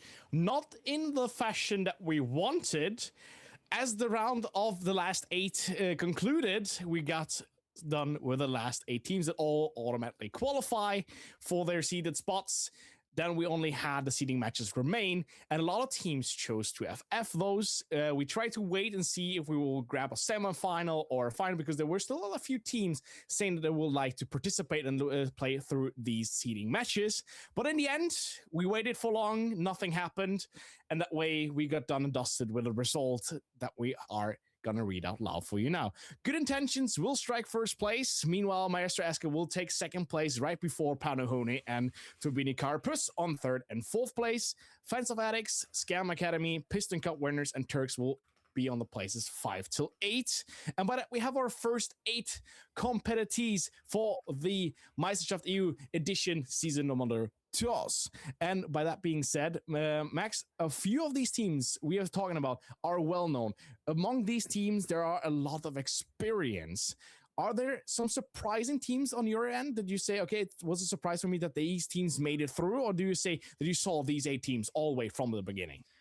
I do think that these are definitely 8 of the teams which you would have seen kind of in these higher placements as well. I think these are all teams that you've also seen a lot recently in the kind of T2 tournaments. Obviously, Piston Cup winners didn't quite manage to make it into Combine because of some issues there. Maestro Eska is a team which is still in Combine together with Turbini Carpus as well, already being qualified for the semifinals of the playoffs. Panohone also making it through there. Turks obviously also didn't compete in Combine, but another team that is known to be around those spaces. Often fans of Atix as well, dropping out of Combine very recently, unfortunately not quite making it to playoffs, but still being a very strong team. And Scam Academy also having a lot of very strong players. So I do think that these are definitely 8 teams that we kind of expected to see in either today or tomorrow throughout the qualifiers. And I'm going to be very interested what other 8 teams will be joining them to make together our 16 for the league. And by that being said, we have a total of 8 teams that are qualified. These teams will make up all the odd numbers in the seeding. So first, third, fifth, 7th, 8th, 9th, 11th, 13th, 15th, and so going on. Meanwhile, the next will be the square numbers from 2, 4, and upwards. So that will be the teams that will be competing tomorrow for these seeding spots. But on the other hand, we've spoken about the teams that made it through after the first qualifier. But on the other hand, we have a few teams, obviously, that participated today that didn't get that far to qualifying. And also, I would say, let's make a quick round of honorable mentions. My honorable mention, I know for a fact, I think I know which team you're going to mention, so I'll take another one, is Owned Esports. Owned Esports, a team that only made it to round number 2, very surprisingly gave an early FF. I did not know why. We didn't get any reason what happened there, but also that is a team that I am looking forward to tomorrow, and hopefully we will see them even more and even longer in the rounds tomorrow, because that is a team, in my eyes, that definitely deserves to have a spot in EU Season 2, but they will definitely have to work for it. I think from my side, there are kind of 2 teams that I would look at for sure. And one of them is Nipponen. They're a team with a lot of Finnish players. They bring a lot of potential. A lot of people have kind of jokingly almost called them a Panohone Light or a Panohone Academy, because they play a very similar style of play as well. They play some very similar maps. So I think they're definitely a team to look out for in that second qualifier. And another team that I want to point out that I was actually very disappointed in today is Al-Ula. It's one of the few representations that we have for the MENA region within this qualifier. And they've obviously shown that they're a very capable team, and they got knocked out in the very first round in a 7-5 game. So I was very surprised that they didn't make it any further, and I'm sure that they're going to have to kind of bring it back tomorrow and show that they deserve a spot for these T2 points. In general, now you mentioned yours, I mentioned mine. I would like to just have a quick talk about on the crossovers, because for that sake, you're playing Combine, you have a team that is competing in Combine, Own is competing in Combine. Have you met and played against Own? And if so, are you on the same page as me on Owned, or do you have a different take on them? Yeah, so Owned is the BO3 that we actually played in the upper bracket for the LCQ in order to qualify for the playoffs.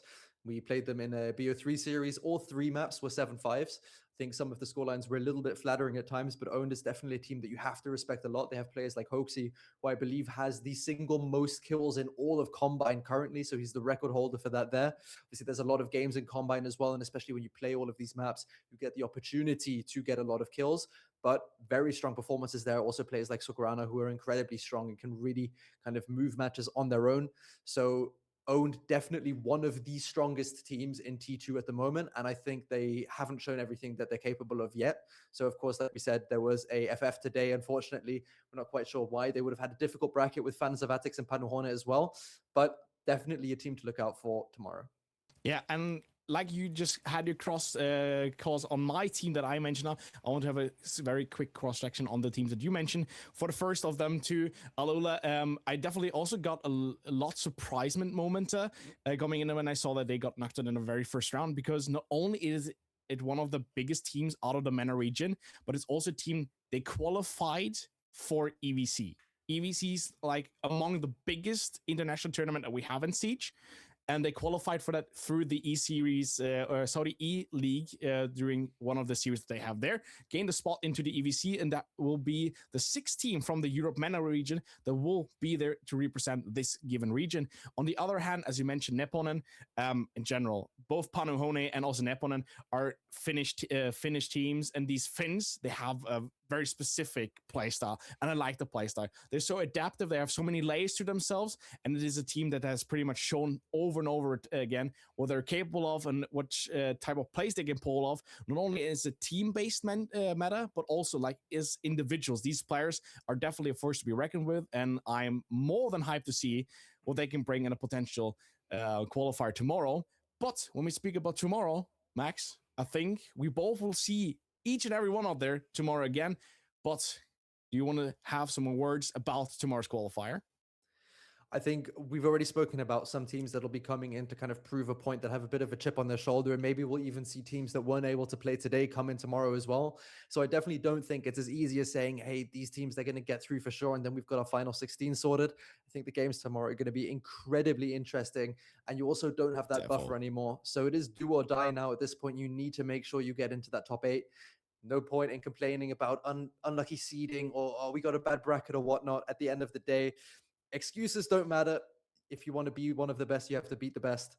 And I'm very excited to be able to have a look and watch those games tomorrow.